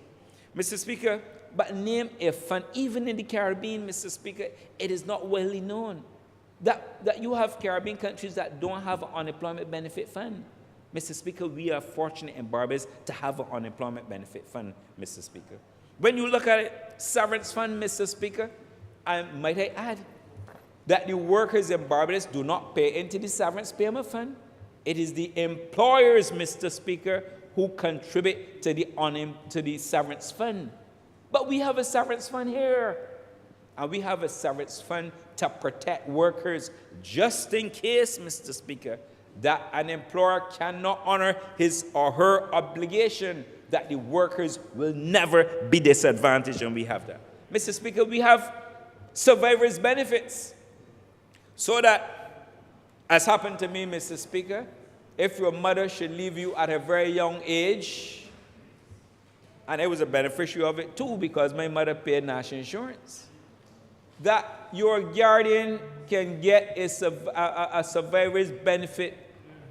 That is a fact, Mr. Speaker.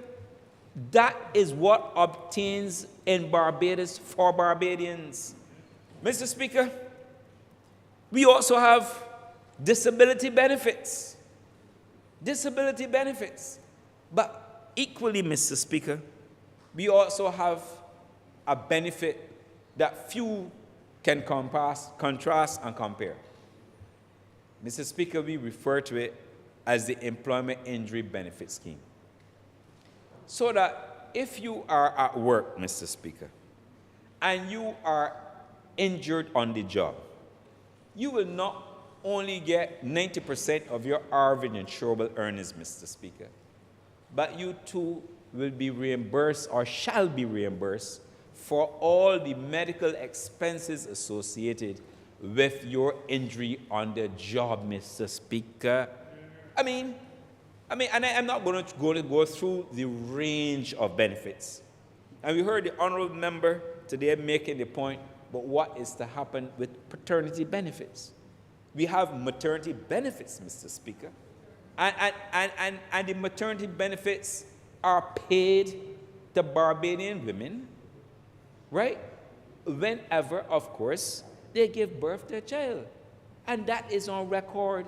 And there is no limit, Mr. Speaker. There is no limit to the claim from the National Insurance Scheme for maternity benefits.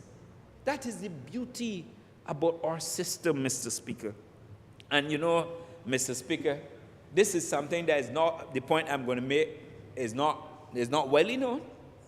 Even if you are working for an employer in Barbados, Mr. Speaker, and the employer does not pay the contribution, but the employer submits the monthly earning schedules, Mr. Speaker, notwithstanding that the employer, for whatever reason, did not pay, we have a social security scheme in Barbados that says you will not be penalized. That even though the employer don't pay the cash into the National Insurance Scheme, that they will look after the collection and how to retrieve that money. But that the workers in Barbados, once the earning schedules are submitted, can get all the range of benefits provided for by the National Insurance Scheme. So, Mr. Speaker, I made the point that these benefits are matched even in the Caribbean. And it's something maybe, Mr. Speaker, at the appropriate time, the Honourable Member for St. Peter, who has responsibility for labor and that institution, perhaps during a further explanation session, would demonstrate to the country the range of benefits and compare those benefits, not that we are boasting, Mr. Speaker, but to say how mature we have become as a country in respect to how we manage our National Insurance Scheme. Mr. Speaker, the other significant point, and is a point that Barbadians must always remember, because oftentimes when you realize that you have a representative from the Ministry of Finance on a board, that people believe that you only put in somebody there to do government's bidding. That was under the last administration, Mr. Speaker, not under this BLP administration. But that the government of Barbados, and it must be made aware, has a responsibility, Mr. Speaker, because you also need to have somebody on the board representing the Ministry of Finance's interests, because you have to make sure that the right decisions are taken. And I make that point because anytime there's a shortfall as obtained during the COVID-19 pandemic in respect of the unemployment benefit fund, that the government has to shore up, the government has to make good of the shortfall and to ensure that they pay into the fund the necessary shortfall. So when you hear people talking about government's participation in the board, put that aside as nonsense, Mr. Speaker, because it's always good to have additional oversight. It's as though you have somebody there who is a trustee just having oversight to ensure that everything is going according to plan. Mr. Speaker, I also want to thank the Board of the National Insurance Scheme for their foresight in having a flexible payment arrangement. Mr. Speaker, for contributions, this is critical.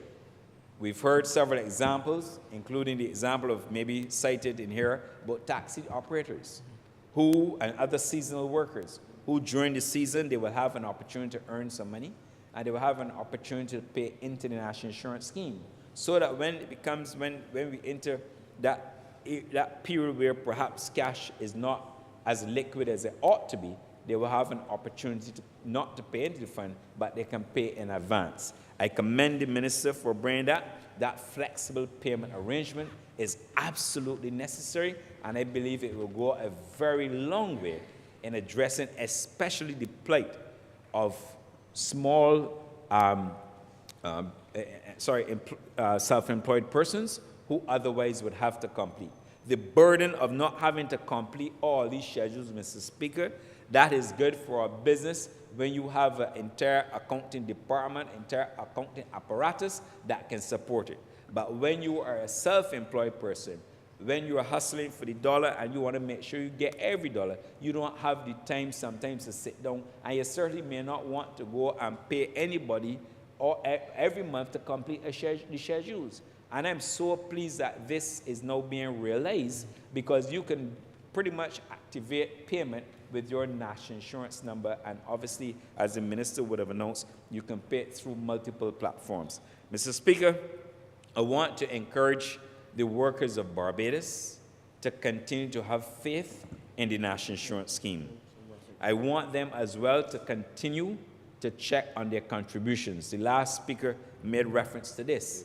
It was a very important change that was made to ensure that you can go online, log in, and check your contributions. And it is important, Mr. Speaker, because automation will become the future, as we all well know, and it's important, Mr. Speaker, until we can find a mechanism whereby warrants would have to be prepared for declarations of payments to the National Insurance Scheme. But, Mr. Speaker, I'm not going to discuss the point, because when I was there, I had a couple ideas as to how best you can deal with this issue of non-payment. In fact, I recall that I went on record, I believe it was a Sunday Sun publication front page, when I made certain comments on how perhaps we should deal with this issue of collections at National Insurance. It is a challenge. We have to confront it, and I know that this matter obviously is engaging the attention of the board. Mr. Speaker, I want to join all other honourable members in thanking the management and the staff of the National Insurance Scheme for all that they continue to do on behalf of the Barbadian worker. It is an iconic institution. It is an institution that has helped many people in Barbados, Mr. Speaker.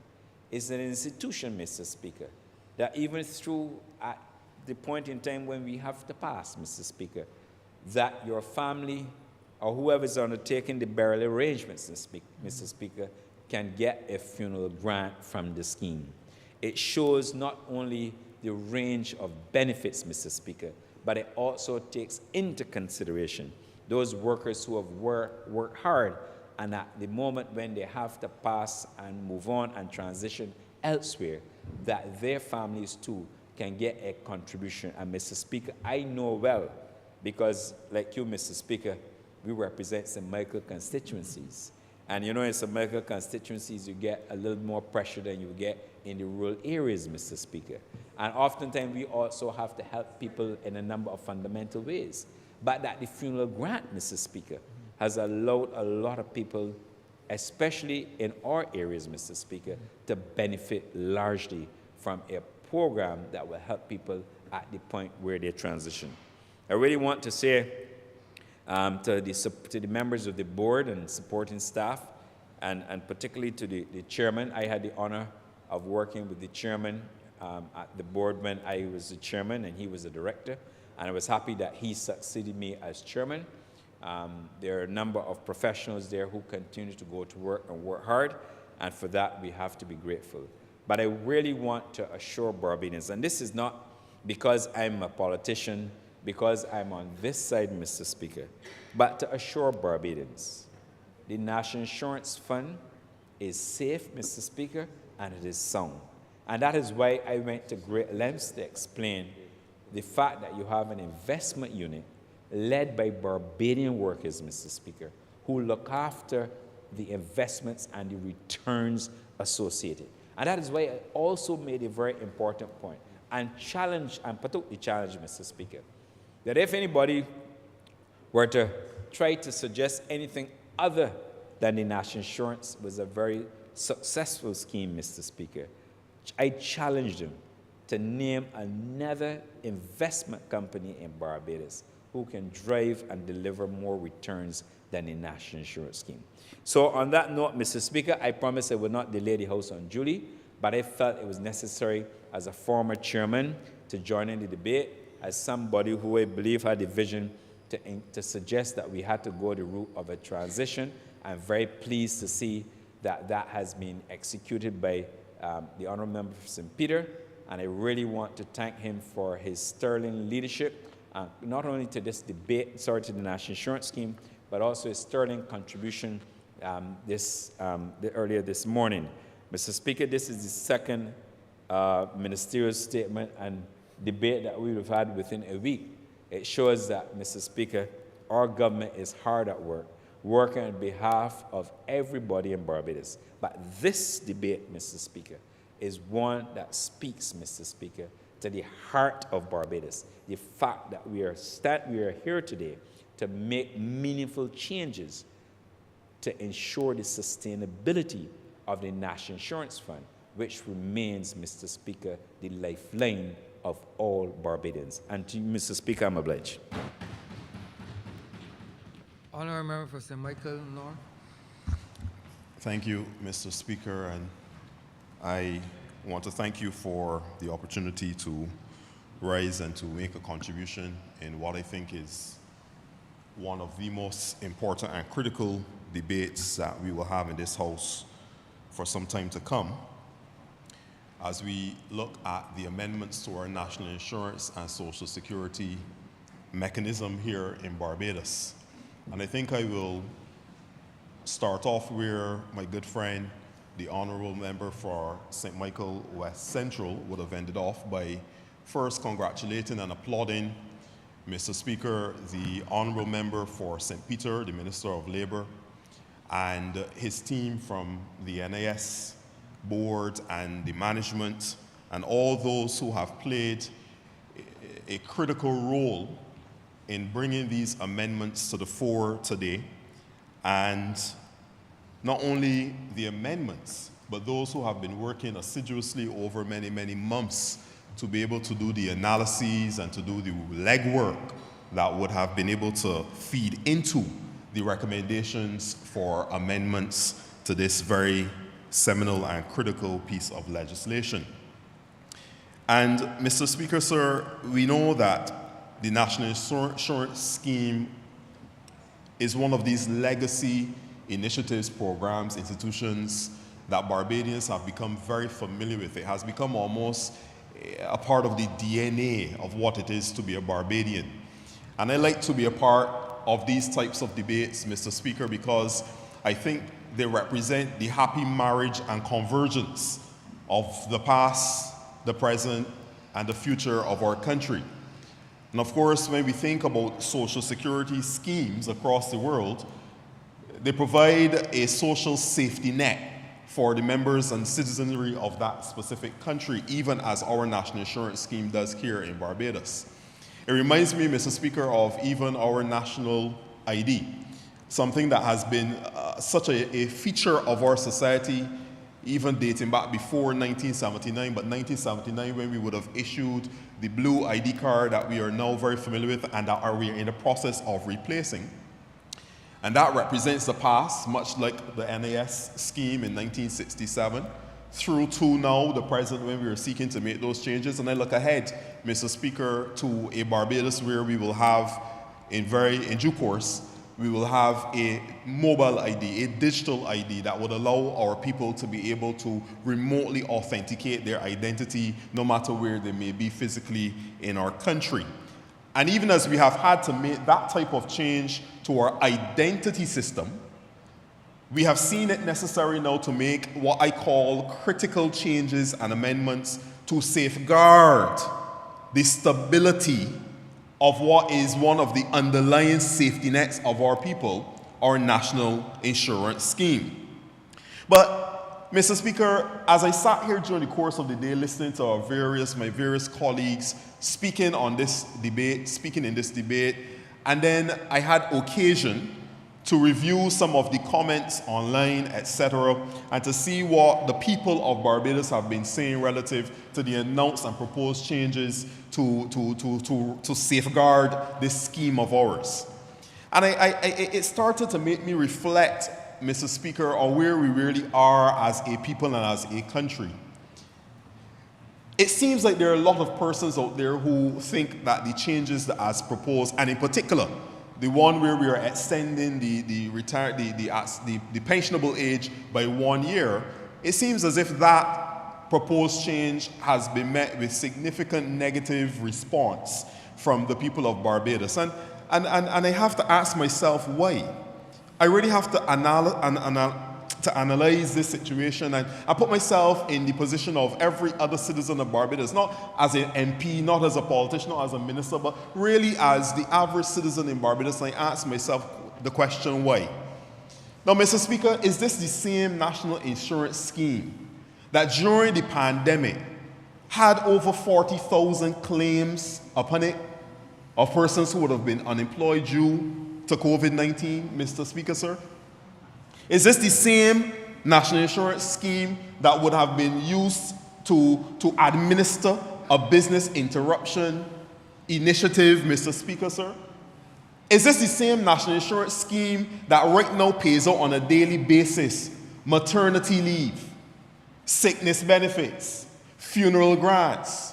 Is this the same injury benefits if you get injured on the job? Is this the same national insurance scheme that has been providing the people of Barbados in so many different ways, means, and methodologies, providing our people support, financial support, when they needed it most? If this is the same national insurance scheme that has been serving the people of Barbados so well for so many countless decades in this country, I am finding it hard to understand and appreciate why changes that are being proposed to ensure the stability of this scheme going into the future, why changes are being proposed to ensure the longevity of this scheme into the future, why changes are being proposed to ensure that this scheme can be here for my children's children's children to provide the same benefits to them. I find it hard-pressed to understand why we are getting pushback from the people of Barbados relative to being able to make slight amendments and adjustments to ensure that this thing continues well into the future of our country. So I ask myself, why? And I think there may be some level of misunderstanding, and I would hope that persons who are online commenting and making all of these different, putting all these different ideas out there into the cyberspace, that they would also take time to listen to the various members, all of my colleagues who have spoken in this debate today, that they would take time to come and listen to the rationale behind why these changes are necessary at this point in time. Mr. Speaker, sir, no politician got up in the middle of the night and decided they're going to go and make changes to the NIS scheme. None of us, even in the cabinet, just up on a whim and a fancy, decided that it was time for the NIS to be extended by a year. No, but not one of us. A team of diligent, hardworking, highly qualified persons, actuaries, economists, people from varying backgrounds, technical backgrounds, would have done the analyses required, looked at the NIS fund in its entirety, and they, through all of that examination and through robust consultation, Mr. Speaker, came to the conclusion that these proposed amendments would give our NIS the best chance not only at remaining sustainable, but being maintained for a long, long time to come. Now, Mr. Speaker, my perspective on this is interesting because I am the youngest member in this House. At 36 years old, pardon? You didn't know that? You're 26. Oh, the honorable member for St. James South seems to be a bit younger than I am. She does look younger. But I think by my ID card, my Trident ID card, I am actually 36 years young. And I say that with pride and honor because as a young person in this debate, looking at a national insurance scheme that provides for old age pension, I have if God grants me the opportunity to live long, I have a number of years before I reach the pensionable age as is now being proposed to be 67, then 68, 67.5, then 68 eventually in a few years. I'm about halfway there. But I understand, Mr. Speaker, the benefit of having such a scheme in place. You see, Mr. Speaker, when I started working, the first job that I actually went to secure on my own, it was working at a supermarket, Price Chopper. It doesn't even exist anymore, but Price Chopper supermarket, and I was a push-out boy. I was a merchandiser and a push-out boy in that supermarket. And I remember going there in the summer vacation and the Christmas vacation of that same year, and the ladies that were there treated me so well, Mr. Speaker. I am indebted to them forever. One of the first things that they said to me when they came on the job, they said, young man, do you have an NAS number? I said, no, I don't have an NAS number. They said, okay, here's what you need to do. You need to leave work now, go down to NAS and apply for an NAS number. Mr. Speaker, I did exactly that. So at a very tender age, at that time, I was about 18 or so, I went down and I got my NAS number. I applied for my NAS number, subsequently received my NAS card, the same NAS card I have to this day. They told me that it was important for me to make contributions to my NAS. I have never, Mr. Speaker, questioned the importance of making those contributions. Because once I understood that as I put it in, much like insurance, much like a savings account, health insurance, life insurance, etc. Once I put in my contributions to it, there may come a point in time where I may need to draw upon the fund. So I understood the value, Mr. Speaker, of making contributions towards my future. Whether it is the old age pension, whether it is the disability benefit, whether it is the sick benefit or sickness benefit, whether it is now the introduced and announced soon to come paternity benefit. I don't expect to have that one again, Mr. Speaker. I think I'm done with that. But at least it is there available if I ever needed to apply for it. But all of these benefits are there, and I am happily making my contribution to our NAS scheme from the time I started working up to this day, Mr. Speaker, sir, because I understand the value of putting into something and contributing to something that not only benefits me, but benefits not only my people like my father, Mr. Speaker. All of the senior citizens of our country right now that are drawing on that pension, my contribution is helping them to live a good quality of life now in their senior years, in their twilight years of life. So I understand how it all interconnects, and it is therefore important for us to ensure that the fund is stabilized, to ensure that the fund is able to grow, and ensure that the fund is able to keep us all safe and secure for many, many years to come. So, Mr. Speaker, I don't intend to be long tonight. I just wanted to make a few points. My dad, Mr. Speaker, is 78 years old. He worked for over 40 years, and he made his contributions to the same NAS. He made his same contribution, and that he is now drawing and benefiting from the same NAS. And I, Mr. Speaker, hope that one day, if I should live that long, that I too will be able to benefit from this same fund. But the reality is, Mr. Speaker, life as we know it is changing rapidly. You have heard many of the honourable members today speak about the demographic challenges that we now face. And the fact is that this is not a Barbados alone situation, but all across the world, people are living longer. Even as we have advances in our medical technologies, we are seeing people who are actually able to live longer and to experience high qualities of life as they age. So we've seen that the life expectancy, Mr. Speaker, as you would have heard from honourable members already, has moved from where it was 68 or so many, many years ago, and is now hovering around 78 years here in Barbados. And Mr. Speaker, as we continue to go on, and as advances continue to occur, we may see and reach a point where that may go beyond 80 years. This means that even as you're living longer, that means that you have the potential to work for longer as well.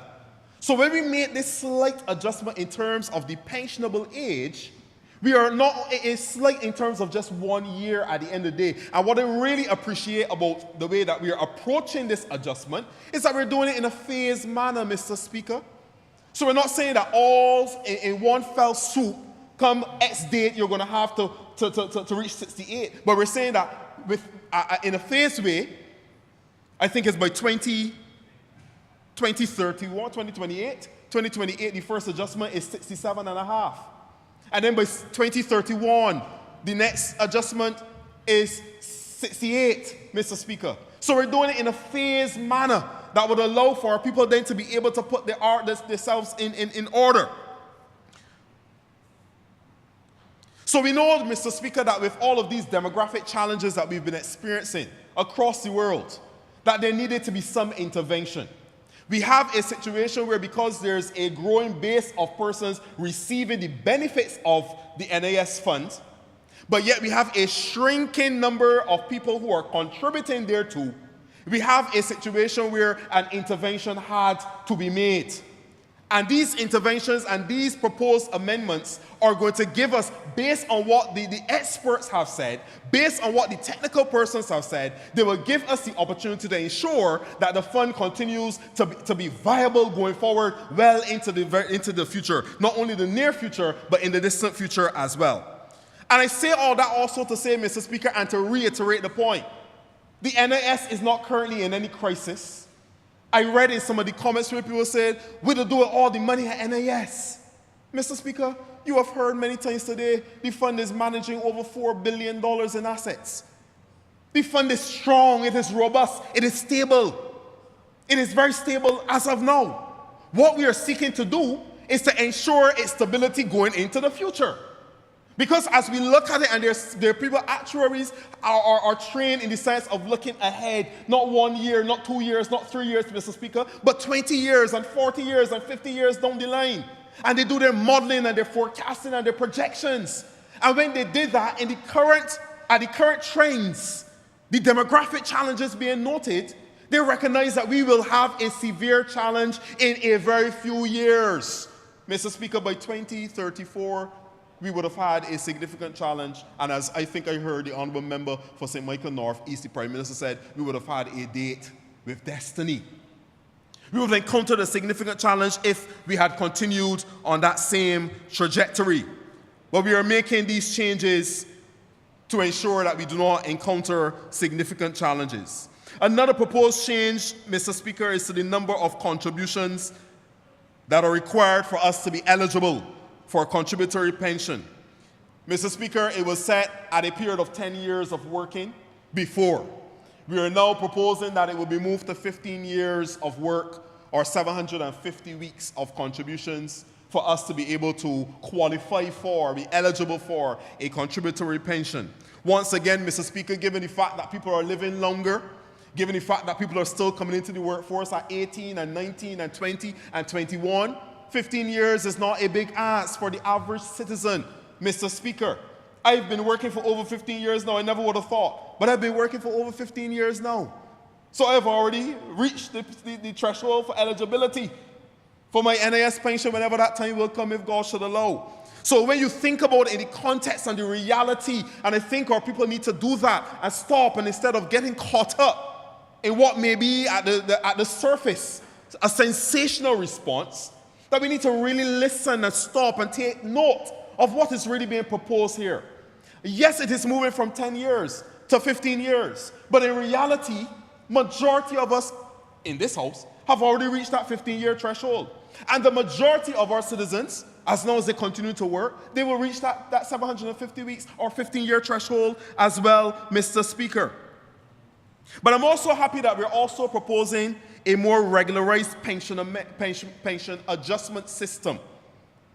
We're starting at a 3% cost of living increase in 2023 as proposed.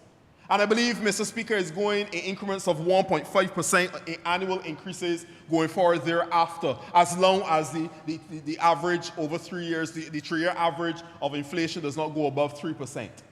So I think that is a very good and noteworthy benefit as well, an adjustment that's being made and proposed to the NIS and the administration of the NIS. Because right now you have it now in a very structured, timely manner that shows you that you're due for an increase, not only the 3% this year, which I think needs to be applauded and celebrated by the government, giving our pensioners that another increase right now for their contributions. But also, you can expect that 1.5 annual increase, again, only in cases where the inflation does not go past 3% in a 3-year average. So I'm very pleased with that as well. So, Mr. Speaker, I see these changes as prudent and necessary. I think that they will safeguard the future of myself, my constituents, my family, my children, my children's children. And of course, I think all of us in here, we understand and appreciate why it is necessary for us to have this debate today. So I want to applaud the Minister of Labour, the Honourable Member for St. Peter. I want to applaud his team.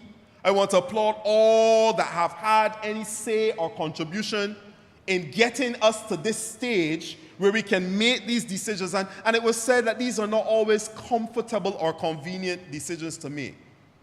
If we had our way, Mr. Speaker, we would leave everything as it is because we wouldn't want to have the public crying out and saying, oh, not bad things about us or negative things about us. If we had our way, we would say and do nothing.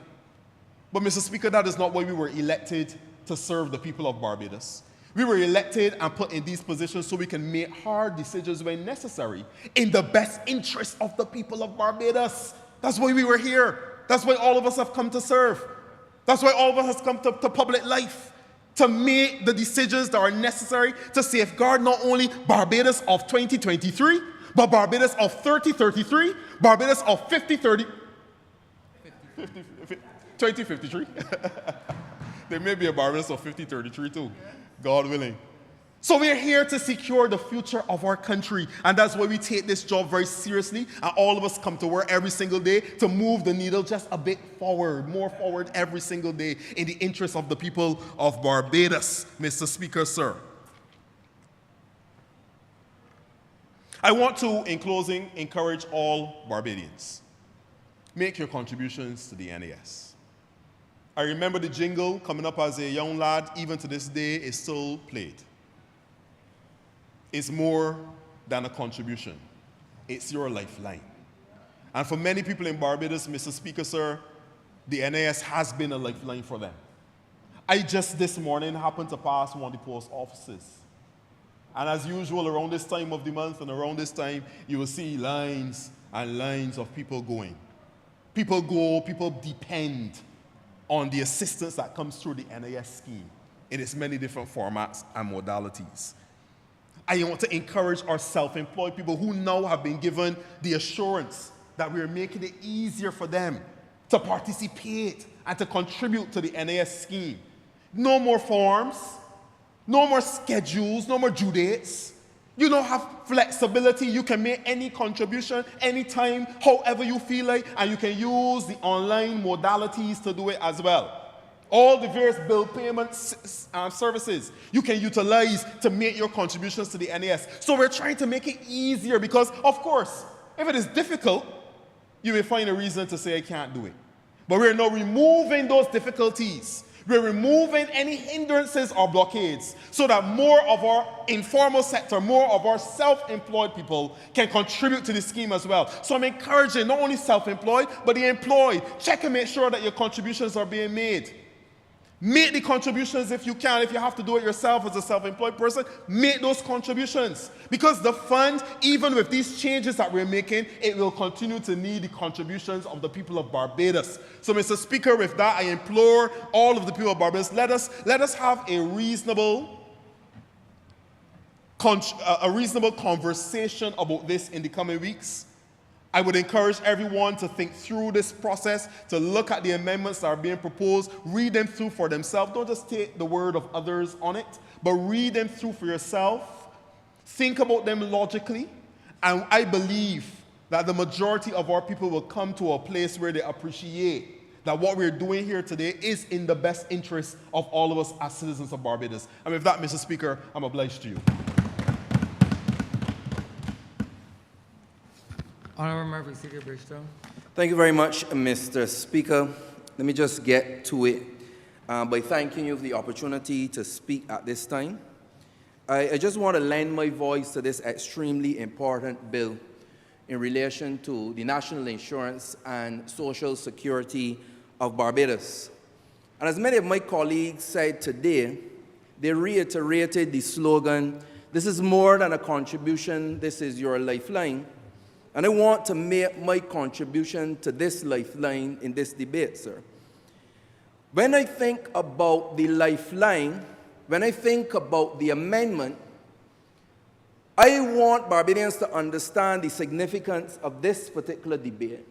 I believe all debates in this chamber are very important, but some rise to the level of legacy work done by the administration. Some rise to the type of bill and legislation that affects us all. And I believe that in these times, that we should broadcast these particular type of debates in a different way so that Barbadians pay a little different attention to these types of things.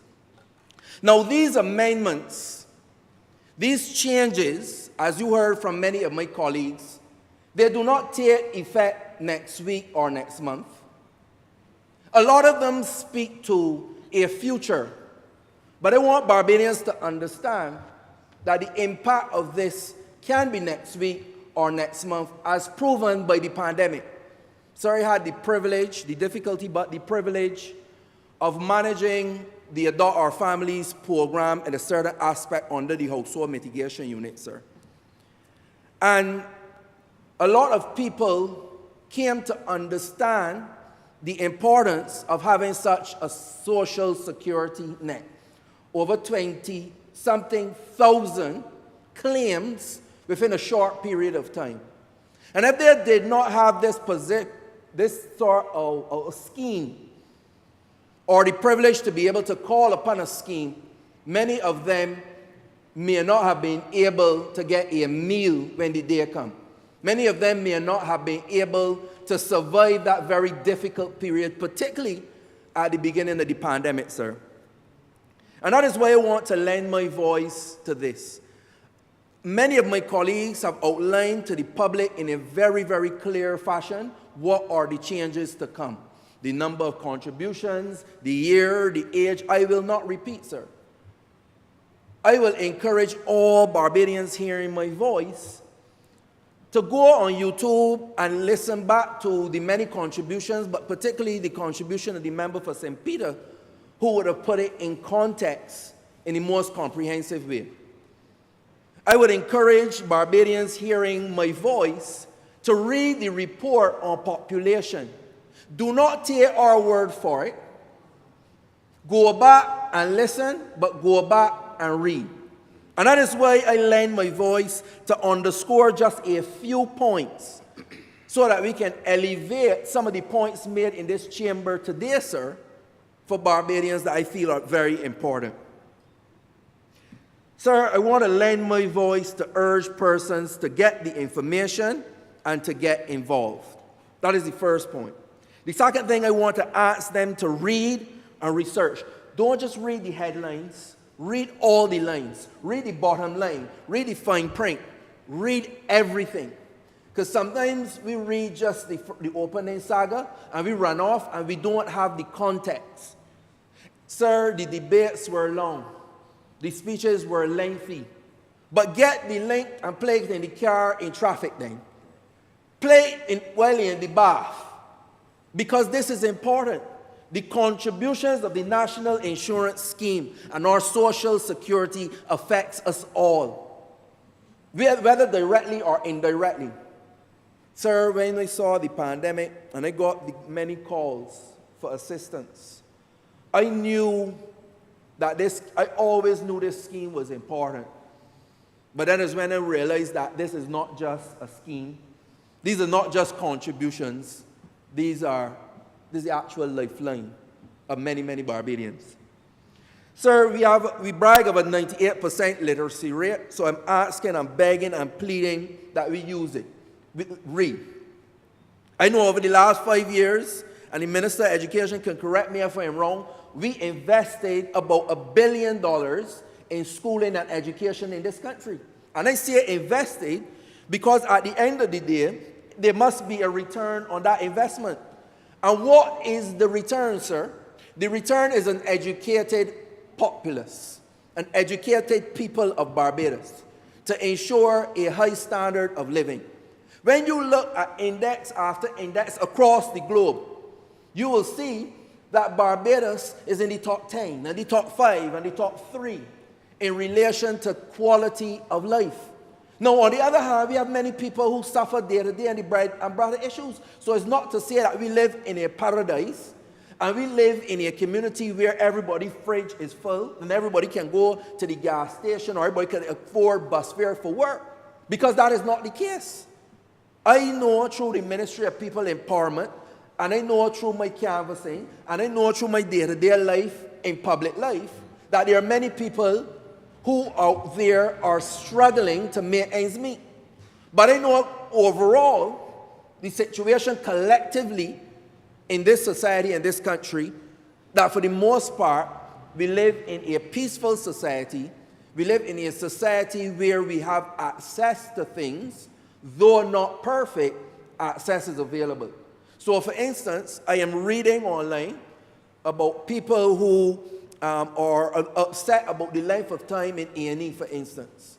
But we have an A&E to go to. Now, we need to improve the timing. We do. We need to improve the service. We do. But we got to start with where we are. That we have access to health care. We have access to education. We have access to a road network. Not perfect, sir, but we got that access. So it is an attitude of gratitude that I am really trying to promote. That's the truth. Now, sir, moving on. We have to be at a place to understand where we are in this society. You know, I made some mental notes for this debate a couple of days ago, and particularly last night.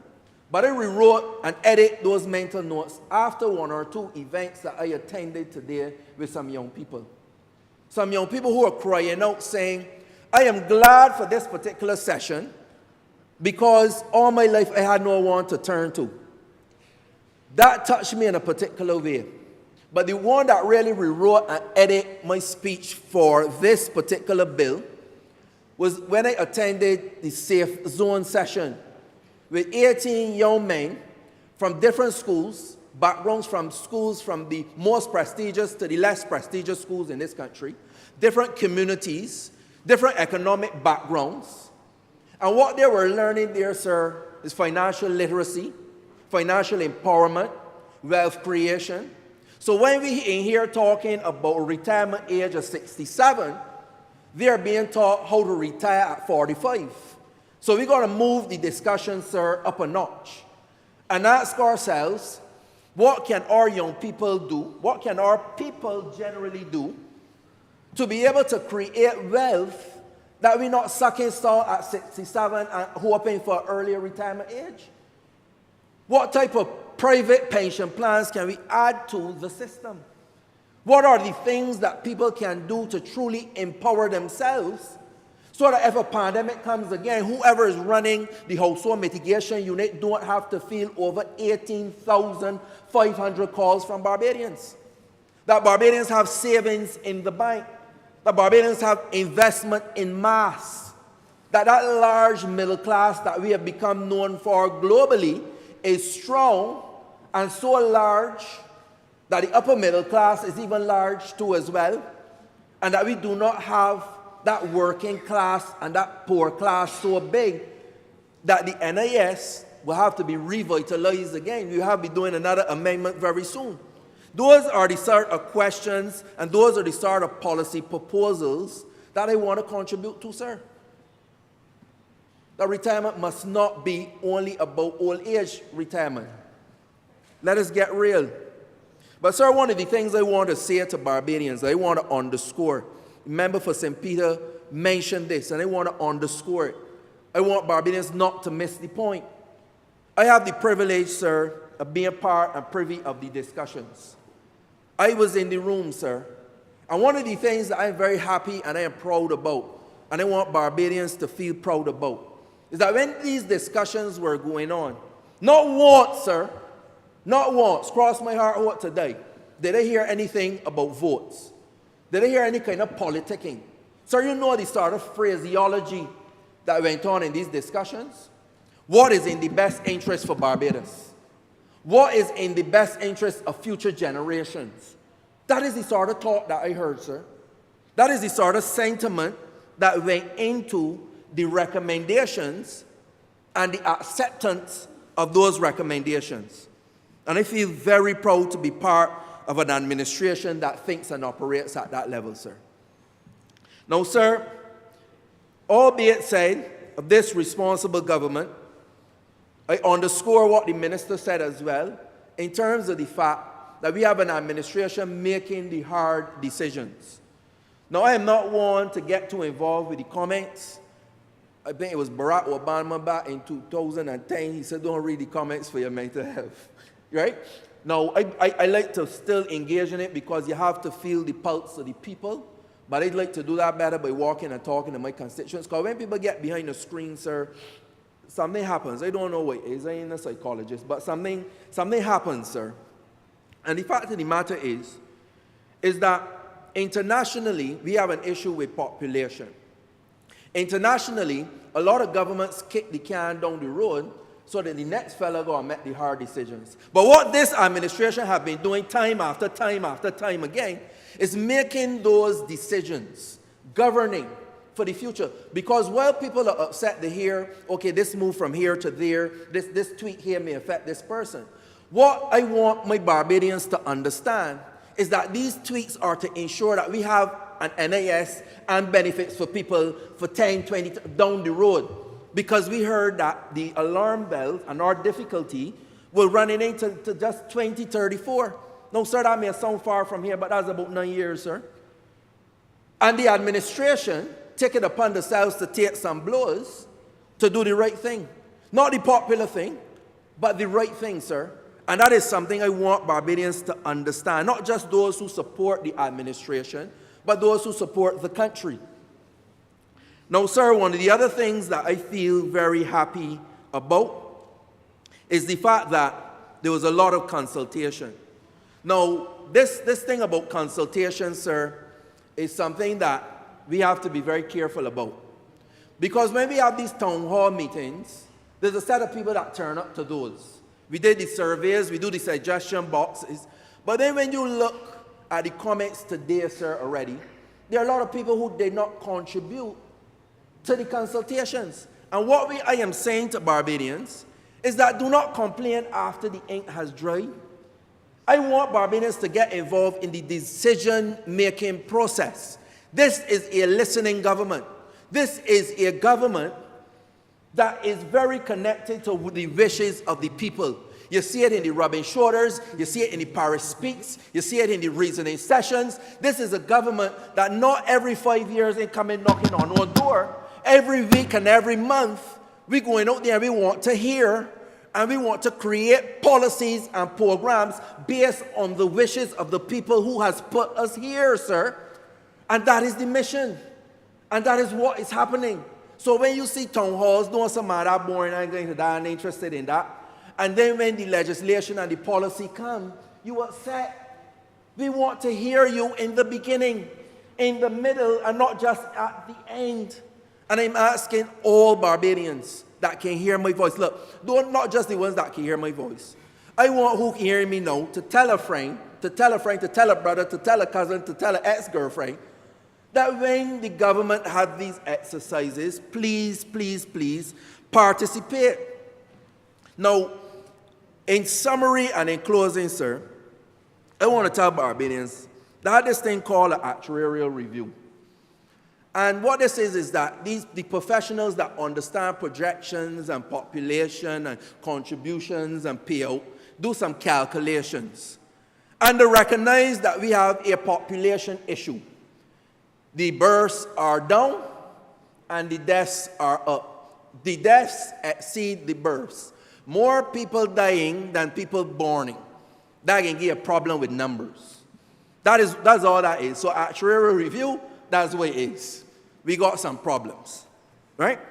Now, the measures in this bill, sir, what it is doing is kind of setting back the balance of things, because things out of balance. Now, we are waiting until we fall off the cliff. What we're looking to do is adjust the vehicle now so that we have time in the future to be able to do what it is we're doing. So I want people to understand. I want to break it down that everybody, honorable member for St. James South, that they can understand. Right? Good. Now, the measures in this bill is aimed to ensure that we look okay at the end of the exercise. And it's just one cog in the wheel of the machine of development in this country. Now, I believe that the other measures, colleagues, have to include the increase in compliance. Now, the honourable member for St. George North spoke to the fact that we have some employers that fall out of line with compliance. And I know that for a fact because there are many people who call during the pandemic, during the bad times, and they say, when I went to the NAS to get my thing, I discovered no money was paid in for me. And that is something that we must make sure is a thing of the past. Now, the honourable member for St. George North spoke about personal responsibility, but I know a lot of people don't understand how these things work. And I think in this age of digital technology, there should be a way that employees get a digital summary of their contributions on a weekly or monthly basis. It doesn't cost anything. The cost is in the setup. So they can get an email or a message on whatever platform there is to say this is what has been paid in for you, so that when the high winds come, that is not the time that you are discovering that nobody is paying in for you for the last 10, 20 years. I have a constituent who's been working at a place for 22 years, and she's now discovering that a same thing paying for her for them 22 years. I now have to go and fight that battle. But she should know after 22 days that nothing is paid in. And that is one of the mechanisms. So the next one is that we have to grow the economy. We got to increase exports. Member for St. Michael North. We got to increase investment. Member for St. Michael North East and Christchurch East Central. We got to get the project starting. Member for Christchurch West. These are the things that will grow the economy, grow employment, reduce underemployment, and get more contributions in. Sir, we got to consider managed migration. Something that when we think about xenophobia that people don't want to talk about. But notice, don't underscore the word migration, underscore the word manage. We got to get managed migration. We got to consider this. We got to look at new industries.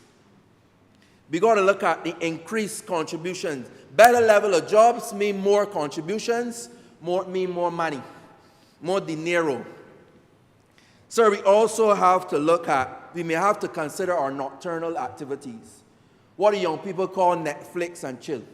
We may have to reduce the Netflix and increase the chill in terms of increasing the number of births that we get as well. But that is the more long-term way of looking at it, sir, in terms of increasing our population as well to help with the pensions and the contributions. We have to facilitate greater self-employment payments, and I heard that that is being done. I'm very happy about that, so I underscore that as well.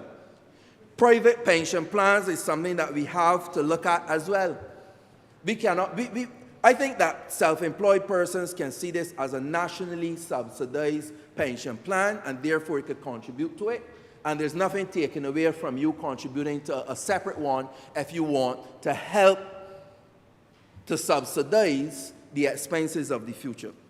So, sir, with all of these things, if I believe that if we do a combination of these things, I am thoroughly convinced that the measures in this bill, although some tweaks, I say, would affect some persons, that overall, this protects the scheme, this protects all of the people, and this protects Barbados. And it is for that reason, sir, that I give my full support to this legislation, to this bill, and I am obliged to you, sir. Thank you very much. Honourable for Christchurch East Central. Thank you very much, Mr. Speaker. I beg that the House be adjourned for... Suspend. Sorry, to be suspended for 5 minutes.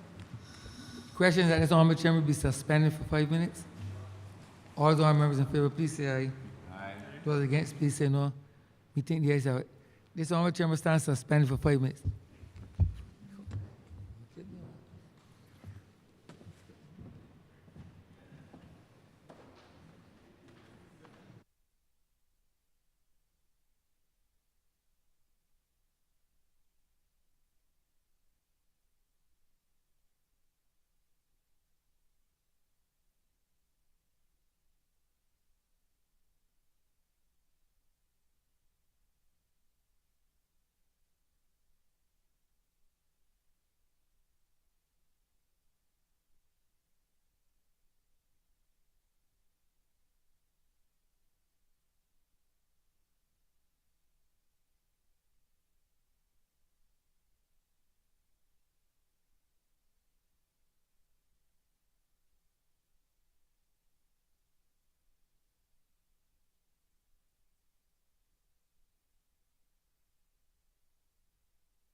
This sitting is resumed.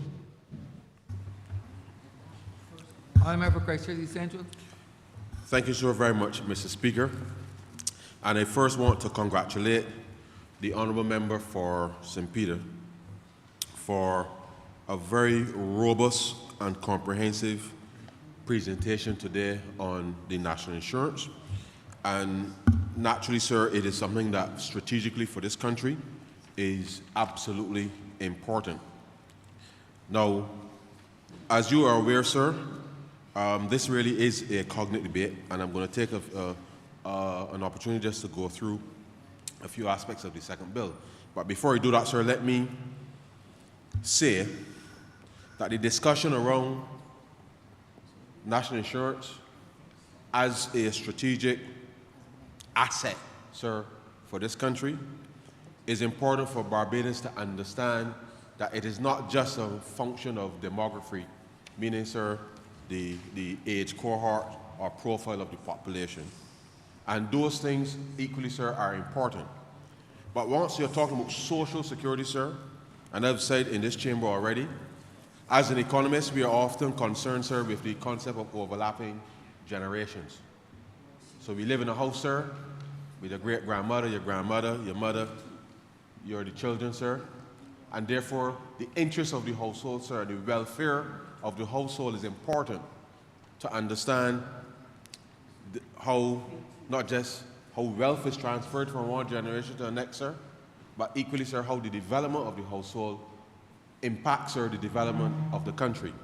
And therefore, the idea of social security and making sure that the system, sir, is strengthened and robust to deliver for all citizens, sir, of all ages, is an important element. And therefore, the changes being recommended here, sir, I believe are important given the demographic profile that Barbados currently has. But let me say to Barbados, sir, that one of the key things that we have not really mentioned sufficiently today, sir, and I want to just briefly touch on it.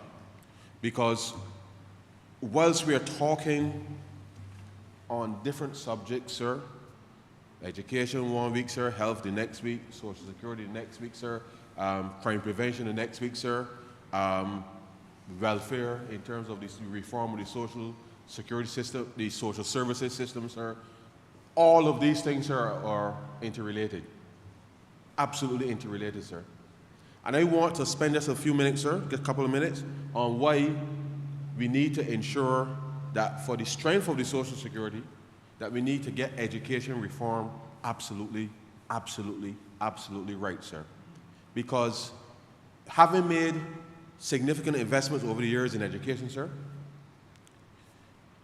in 2023 moving forward, sir, if we are going to be looking at how the generations overlap, meaning, sir, like a relay race, if your grandmother, sir, buy the piece of land and build a little house on it, sir, it means that the child and the grandchildren, sir, they really should be contributing more to the family's welfare going forward, sir. And therefore, it's going to be important that as we embark on education reform, dealing with the matters in relation to how people's health and well-being, sir, health and wellness, dealing, sir, with providing young people with opportunities, the idea of being able to contribute to a social security system would mean, sir, that our young people really should be earning, sir, relative to their grandparents, sir. Their earnings should be 3 or 4 times higher relative to what their grandparents, sir, were making when they buy the house, sir, working for at one point 25 cents a week, sir. You know, back then, they were still able to save and buy the piece of land, sir, even with 25 cents a week, and 25 cents a week back then, sir, was still significant sums of money. And therefore, in today's environment, a young person, really, relatively speaking, should be earning in real terms 3 to 4 times that of the level of their grandparents, such that when they contribute into the system, sir, that they're able to supply and support the provision of the benefits for their grandparents, having worked hard and reached retirement, and be able then to still set aside something for themselves and their grandchildren, sir, such that the family unit, the overlapping generation, sir, it gets stronger and stronger one generation to another. And therefore, the education reform is intended to help bolster that and to ensure that the earning capacity of our young people today, going forward, sir, notwithstanding the decline in birth rates, notwithstanding, sir, the increase in death rates in the country, that we're able to settle that. So I think we must not, as a country, think of the NAS as something over here, education over there, health over there, sir. It's all part of the same pie. This little small rock, sir, requires us to be focused on how we are going to do things quickly in order to have the benefits accrue earlier rather than taking 10 years to do this, 15 years to do that, 25 years to do something else, sir, which then all that does is just add to the clogging of the arteries, so to speak, and you're not able to see the true benefits, sir, in relation to where we are going. Now, let me just say, sir, very quickly, for just $21 a week, sir, just for $21 a week, anybody in Barbados, sir, can contribute to the national insurance and receive those suite of benefits that the Honourable Member for St. Michael West Central spoke about very briefly in his presentation, sir. $21 a week. And therefore, whilst it may seem as if it's this amorphous thing, this thing called Social Security, $21 a week, sir, is all that it takes at the moment to have access to this thing. So when people hear about 500 contributions or 750 contributions and all that, sir, that's small relative in the context of making that small contribution, sir, every week as you're working to be able to get access to the system. So you're self-employed. Yes, you're a taxi man, you're an entertainer, you're whatever, but that $21 a week, sir, should be the first thing that comes out and you put set aside for the NIS. You do your direct debit, let the NIS take it out, and you're good to go. But the reality is, sir, that we must reinforce to people that you have to be able to put something in the pot, sir, before you can get something out. And the reality is that you have a choice. You can take a risk and decide, I can back myself. And when you back yourself, sir, if something happens, then you can't have a reasonable expectation then that the rest of us will look after you. I know that our society is born, sir, that we like to look after people, but people should not take advantage, sir, of that generosity, because all of us, sir, have a responsibility to put something in the pot, because we never know, sir, how much we may need to draw from that pot at any point in time. And therefore, we have to be able to put in our 2 cents, sir, in relation to solving that. And so I think these amendments I am absolutely supported, sir, and therefore it's something that we need to ensure that we do quickly, so that as we age gracefully, sir, as we age gracefully, and as we do more stuff within, whether it's immigration, and it's going to take some time for us to be able to build back the population naturally. I almost rose, sir, on a point of order when you heard the Honourable Member for St. Michael North, being the youngest member in the Parliament, saying that he don't think he will need access to the paternity benefits to be introduced, because the truth is, sir, he needs to get to work like the rest of our young people, sir, of that generation, in order to no, I'm serious, sir.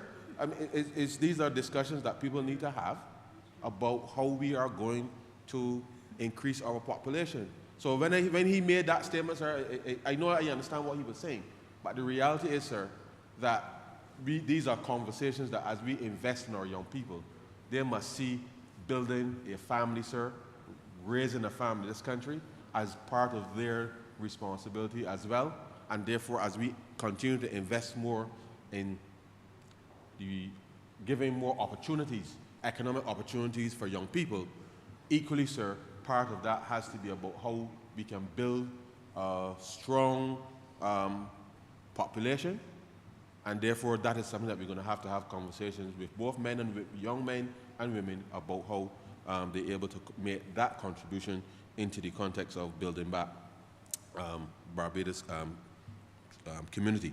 Now, sir, I'm going to turn just very quickly to the the other bill that we're debating in the cognate very quickly, just to highlight a few things. Because as we are moving the NIS, sir, to an independent statutory body, for all the good reasons that have been articulated before, sir, the substance of the miscellaneous pensions, miscellaneous provisions bill, sir, really relates to the provision of pensions for public servants. And it is important to appreciate, sir, just as the honourable member for St. Peter raised in his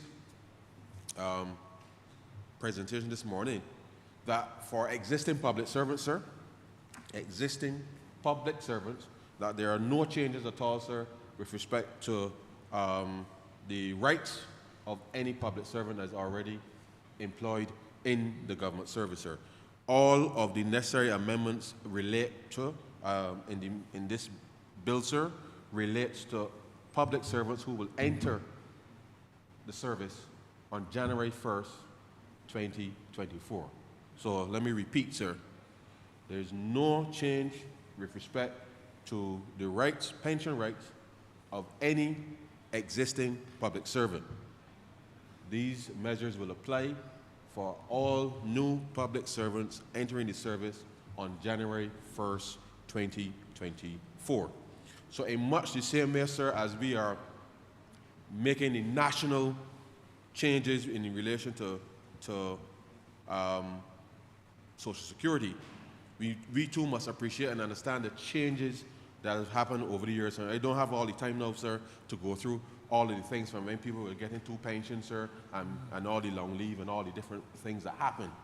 But the reality is, sir, in the same way that persons within the context of the private sector, in a sense, with their employers, have some companies will have pension schemes. The reality is twofold, sir. On the one hand, our national insurance, effectively, sir, is a national pensions provider. So every single employee and every single employer contributes into the national insurance, sir. In the private sector, it is 6.75% for the employee, 6.75%, sir, for the employer in relation to the contributions. And it's a similar level in the context of the public sector for temporary workers, 6.75, 6.75. For appointed persons in the public service, it's 6.25. 6.25 is the level of contribution in relation to pension.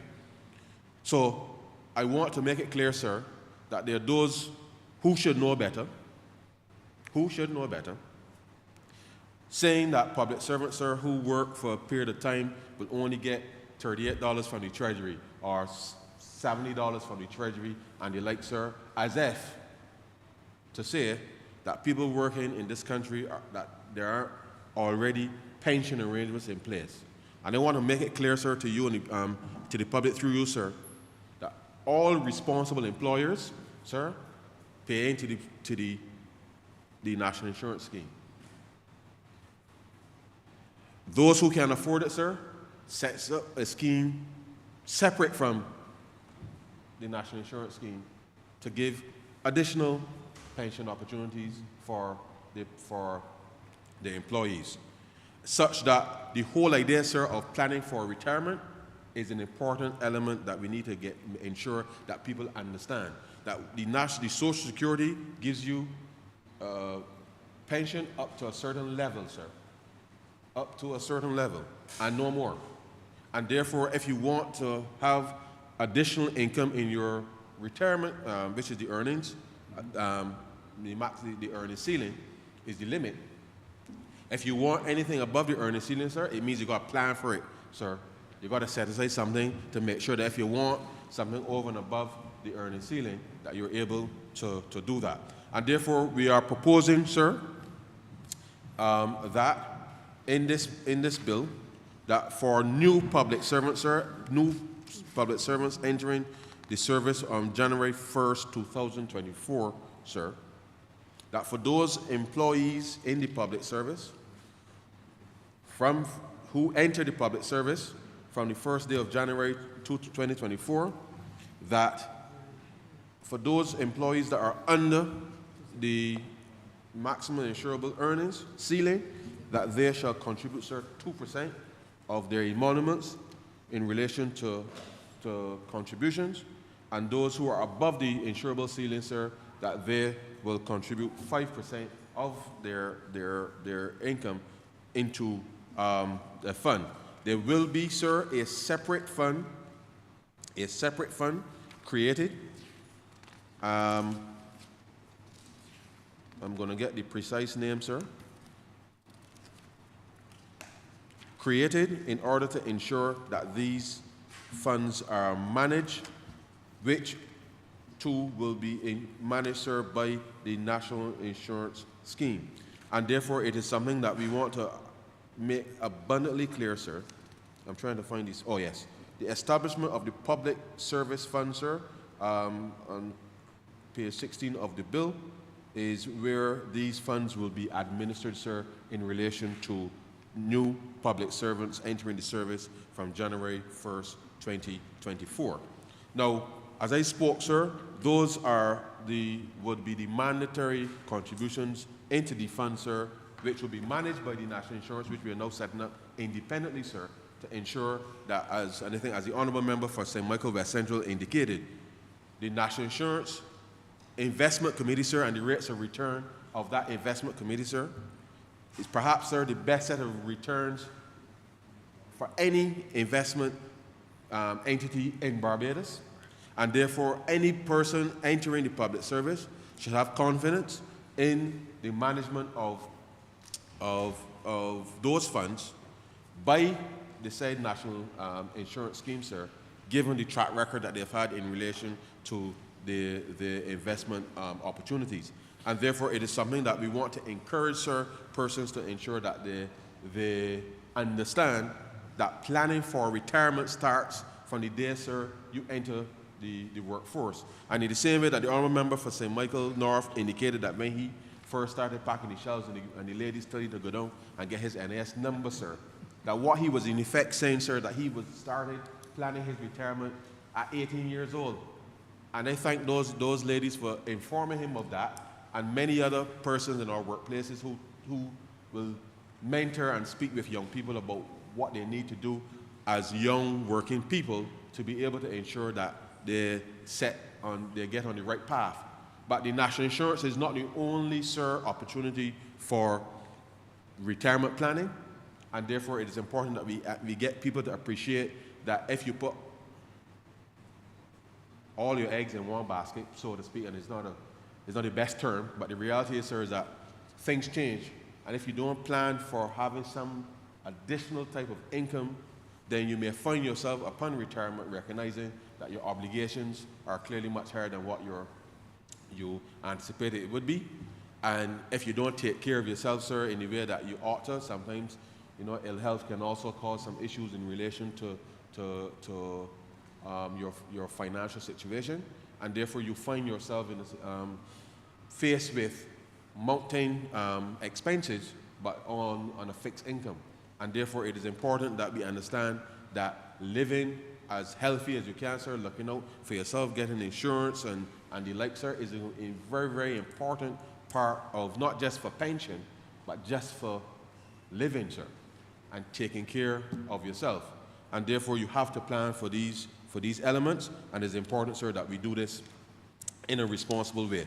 Now, sir, what we will also encourage people to do is, where they can, to make voluntary payments into the fund. And in much the same way that we are doing this for the public servants, we say to all Barbadians, as I said, sir, it only takes $21 to get access to NAS benefits. So any little extra that you have, sir, you could put in, whether NAS, sir, or to the public service fund, sir, because it is important that we understand, sir, that every little bit that you put in, sir, extra $5, if you could put in extra $5, $10 every week, sir, over 30, 40 years, sir, that makes a significant difference to the outcome at the end. And therefore, where persons can afford to put in those extra funds, sir, we are making provisions in relation to that. And within the context, sir, of the bill, for those persons who are under the maximal insurable earnings, sir, there is provision for an additional 1% in terms of voluntary contribution, sir. And for those above the maximal insurable earnings, there's voluntary contribution of up to 3% in relation to the rates of contributions, which we know, sir, given the length of time that people are living, it is going to be important that as part of our pension planning, sir, that we are able to ensure that over and above that which the government or any government will contribute with respect as an employer into national insurance separately, that the establishment of this fund, sir, would allow for public servants to equally, sir, have additional mechanism for enhancing their pensions, and therefore we feel that this is a very critical intervention today to ensure that as the population ages, sir, and as the population ages, the pension cost for government will increase. But as we make these interventions now, then it means then that we're able to manage, sir, the fiscal situation much better, because the contributions in relation to pensions will be smooth over time. Now, let me just say, sir, very, very quickly, that there were much consultations on this matter over the course of the last few years. And I must say, let me thank, sir, there was a pension subcommittee established within the social partnership, sir, within the social partnership with representation from the Employees Confederation, representation from the BPSA, sir, the government of Barbados, sir. There was representation, obviously, sir, from the unions. We had 4 representatives, sir, from C2SAB, 2 representatives, sir, from the Barbados Workers Union, 1 representative, sir, from the NUPW, and 2 representatives, sir, from ECLA, which was the entity, sir, that did the evaluation of the public pensions system in relation to being able to come to this specific position. And the truth is, sir, that whilst we were intending to do this earlier, the pandemic obviously delayed its implementation, and therefore, having done the actuarial report, received the actuarial report, we felt it was an opportunity, sir, to ensure that we synchronize and harmonize, sir, with respect to the implementation of these reforms, which we know, sir, will not just make sure that the fund, whether it's the National Insurance Fund or this newly established Public Service Fund, that we're able to ensure that pension provisions for the public, sir, will be strengthened in relation to being able to help persons plan for their retirement. Now, sir, much has been said already in this debate, and I plan to wrap it up shortly, but this is an important element in terms of securing Barbados' future. And I started by saying, sir, that every particular reform that we're undertaking as a government, sir, it is all related. And therefore, this is not just about pensions in its own right. It is really about how do we secure families, sir, in this country to ensure that persons can live out their lives, sir, in relative comfort. And so, sir, with those very few words, I beg to move, sir, that this bill be read a second time. I'm obliged to you. The question is that this bill be read a second time. All those honourable members in favor, please say aye. Those against, please say no. Me think the ayes have it.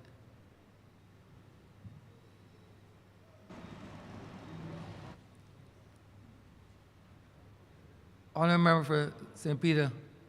Can I go ahead first? Honourable member for St. Peter. You got to nominate somebody first. Yeah. Chairman, you have to honourable member.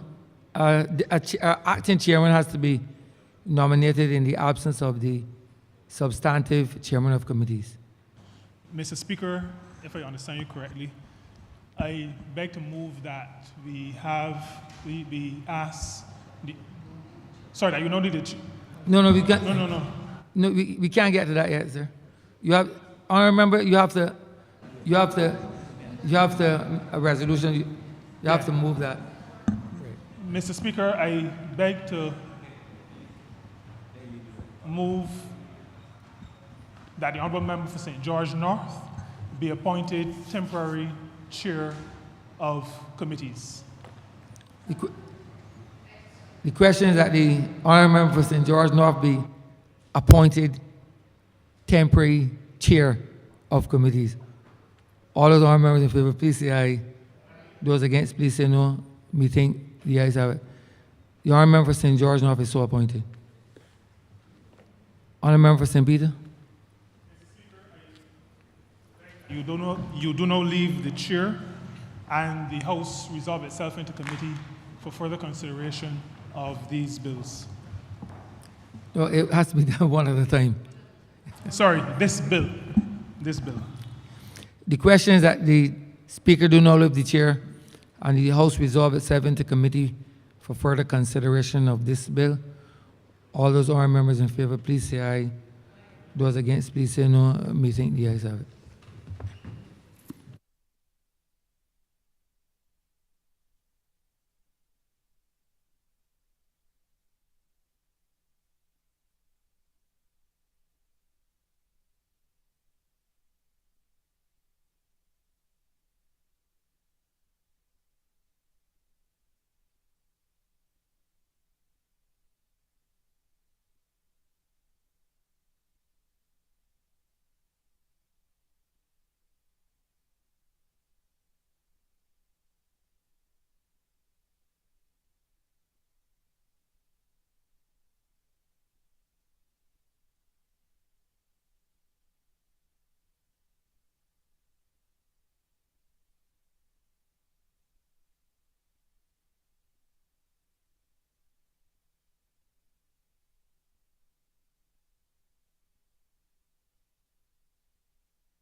The House is now in committee.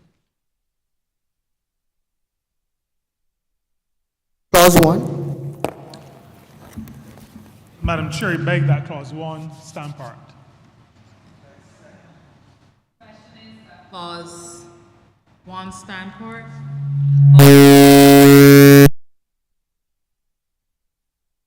Aye. All against, please say no. He thinks the ayes have it. Clause 2. Madam Chair, I beg to move that clause 2 stand parked. Question is that clause 2 stand part. All honourable members in favour, please say aye.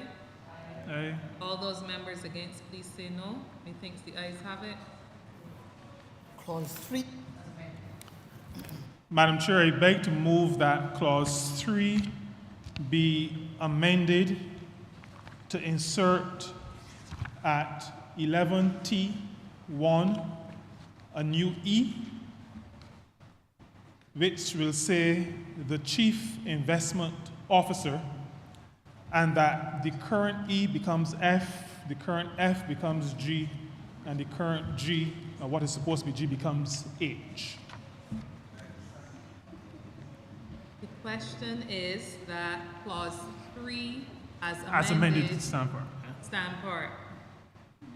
All honorable members in favor, please say aye. Aye. All against, please say no. Methinks the ayes have it.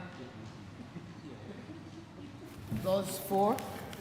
Madam Chair, I beg to move that clause 4 stand part. Question is that clause 4 stand part. All those honorable members in favor, please say aye. All those against, please say no. Methinks the ayes have it. Clause 5. Madam Chair, I beg to move that clause 5 stand part. Question is that clause 5 stand part. All those honorable members in favor, please say aye. Aye. All against, please say no. Methinks the ayes have it. Madam Chair, I beg to move that clause 6 stand part. The question is that clause 6 stand part. All those honorable members in favor, please say aye. All those against, please say no. Methinks the ayes have it. Clause 7 as amended. Madam Chair, I beg to move that clause 7 be amended to include at 25B1B, after the word by and just before 1.5, the words up to. And I beg to move that that amended clause stand part. The question is that clause 7 as amended stand part. All those honorable members in favor, please say aye. All those against, please say no. Methinks the ayes have it. Clause 8. Madam Chair, I beg to move that clause 8 stand part. The question is that clause 8 stand part. All those honorable members in favor, please say aye. Aye. All those against, please say no. 9. Madam Chair, I beg to move that clause 9 stand part. The question is that clause 9 stand part. All those honorable members in favor, please say aye. Aye. All those against, please say no. Methinks the ayes have it. Clause 10. Madam Chair, I beg to move that clause 10 stand part. The question is that clause 10 stand part. All those honorable members in favor, please say aye. Those against, please say no. Methinks the ayes have it. Clause 11. Madam Chair, I beg to move that clause 11 stand part. The question is that clause 11 stand part. All those honorable members in favor, please say aye. All those members against, please say no. Methinks the ayes have it. Clause 12. Madam Chair, I beg to move that clause 12 stand part. The question is that clause 12 stand part. All those honorable members in favor, please say aye. Aye. All those members against, please say no. Methinks the ayes have it. Clause 13. Madam Chair, I beg to move that clause 13 stand part. The question is that clause 13 stand part. All those honorable members in favor, please say aye. All those members against, please say no. Methinks the ayes have it. Clause 14. Madam Chair, I beg to move that clause 14 stand part. The question is that clause 14 stand part. All those honorable members in favor, please say aye. All those members against, please say no. Methinks the ayes have it. First schedule. Madam Chair, I beg to move that the first schedule be the first schedule to the bill. The question is that the schedule be the first schedule to the bill. All those honorable members in favor, please say aye. All those members against, please say no. Methinks the ayes have it. Second schedule. Madam Chair, I beg to move that the second schedule be the second schedule to the bill. The question is that the second schedule be the schedule to the bill. All those honorable members in favor, please say aye. All those members against, please say no. Methinks the ayes have it. Madam Chair, I beg that you do now report to His Honor the Speaker the passage of one bill in committee with amendments. The question is that I do now report to His Honor the Speaker the passing of one bill in committee with amendments. One bill with amendments. With amendments in committee. All those honorable members in favor, please say aye. Aye. All those members against, please say no. Methinks the ayes have it.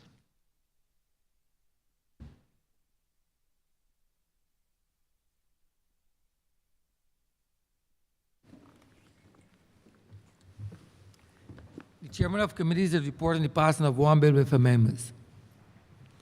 Honourable member for St. Peter. Mr. Speaker, I do now beg that this bill be read a third time. The question is that the aforementioned bill be read a third time. All those honourable members in favor, please say aye. Those against, please say no. Methinks the ayes have it. Honourable member for St. Peter. Mr. Speaker, I do now ask that this bill do not pass and be cited as the National Insurance and Social Security Amendment Act 2023.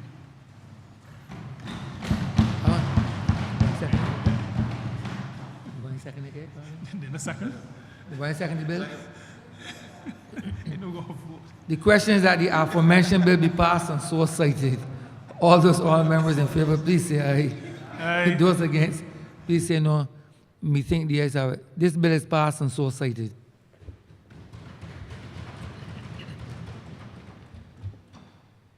Order number 5, sir. Order number 5 on the order paper in the name of the Honourable Minister of Finance, to move the second reading of the Pensions Miscellaneous Provisions Bill 2023. Honourable member for Christchurch, East Central. Mr. Speaker, I beg to move that this bill be read a second time. The question is that the bill be read a second time. All those honourable members in favor, please say aye. Those against, please say no. Methinks the ayes have it.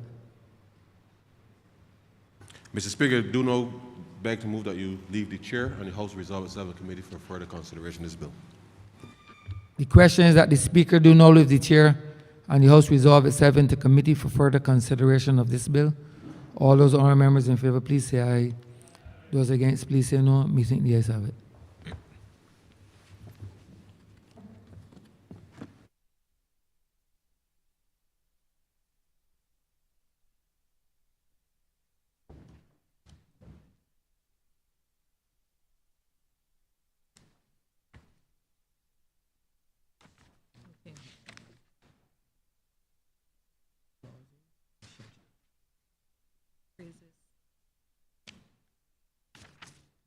The House is now in committee. Madam Chair, I beg to move that clause 1 stand part. The question is that clause 1 stand part. All those honourable members in favor, please say aye.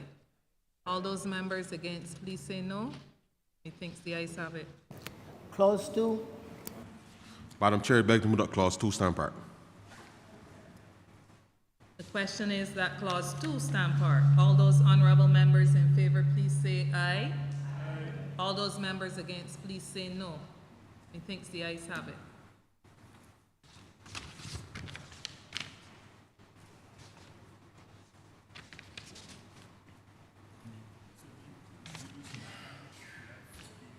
Schedule. Madam Chair, I beg to move that the schedule be the schedule of the bill. The question is that the schedule be the schedule to the bill. All those honourable members in favor, please say aye. All those members against, please say no. Methinks the ayes have it. Madam Chair, I beg to move that you do not report to His Honour the Speaker the passing of one bill in committee. The question is that I do now report to His Honour the Speaker the passing of one bill in committee. All those honourable members in favor, please say aye. All those members against, please say no. Methinks the ayes have it.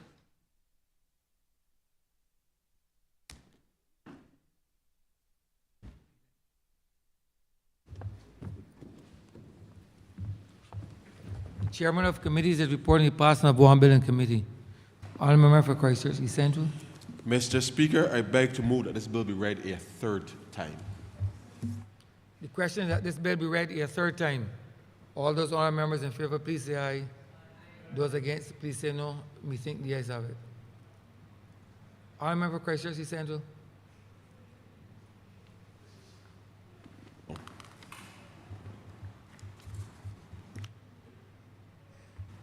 Mr. Speaker, I beg to move that this bill be now passed and cited as the Pensions Miscellaneous Provisions Act 2023. The question is that this bill be passed and so cited. All those honourable members in favor, please say aye. Those against, please say no. We think the ayes have it. This bill is passed and so cited.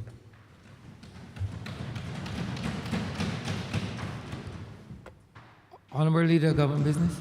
Thank you, Mr. Speaker. I am sure on this Friday night, in the heat of crop over, we did not expect to be in this place, but we have come to the end of today's sitting, certainly after doing the people's business. Mr. Speaker, we are intending to adjourn the House for a period of 2 weeks until the 11th of August. It's Friday, the 11th of August at 10 a.m. I just want to wish everyone a safe and enjoyable crop over at that. The question is that this honourable chamber be adjourned until Friday, the 10th day of August at 10 a.m. the 11th day of August at 10 a.m. in the forenoon. All those honourable members in favor, please say aye. Those against, please say no. Me think the ayes have it. This honourable chamber stands adjourned until Friday, the 11th day of August at 10 a.m. in the forenoon.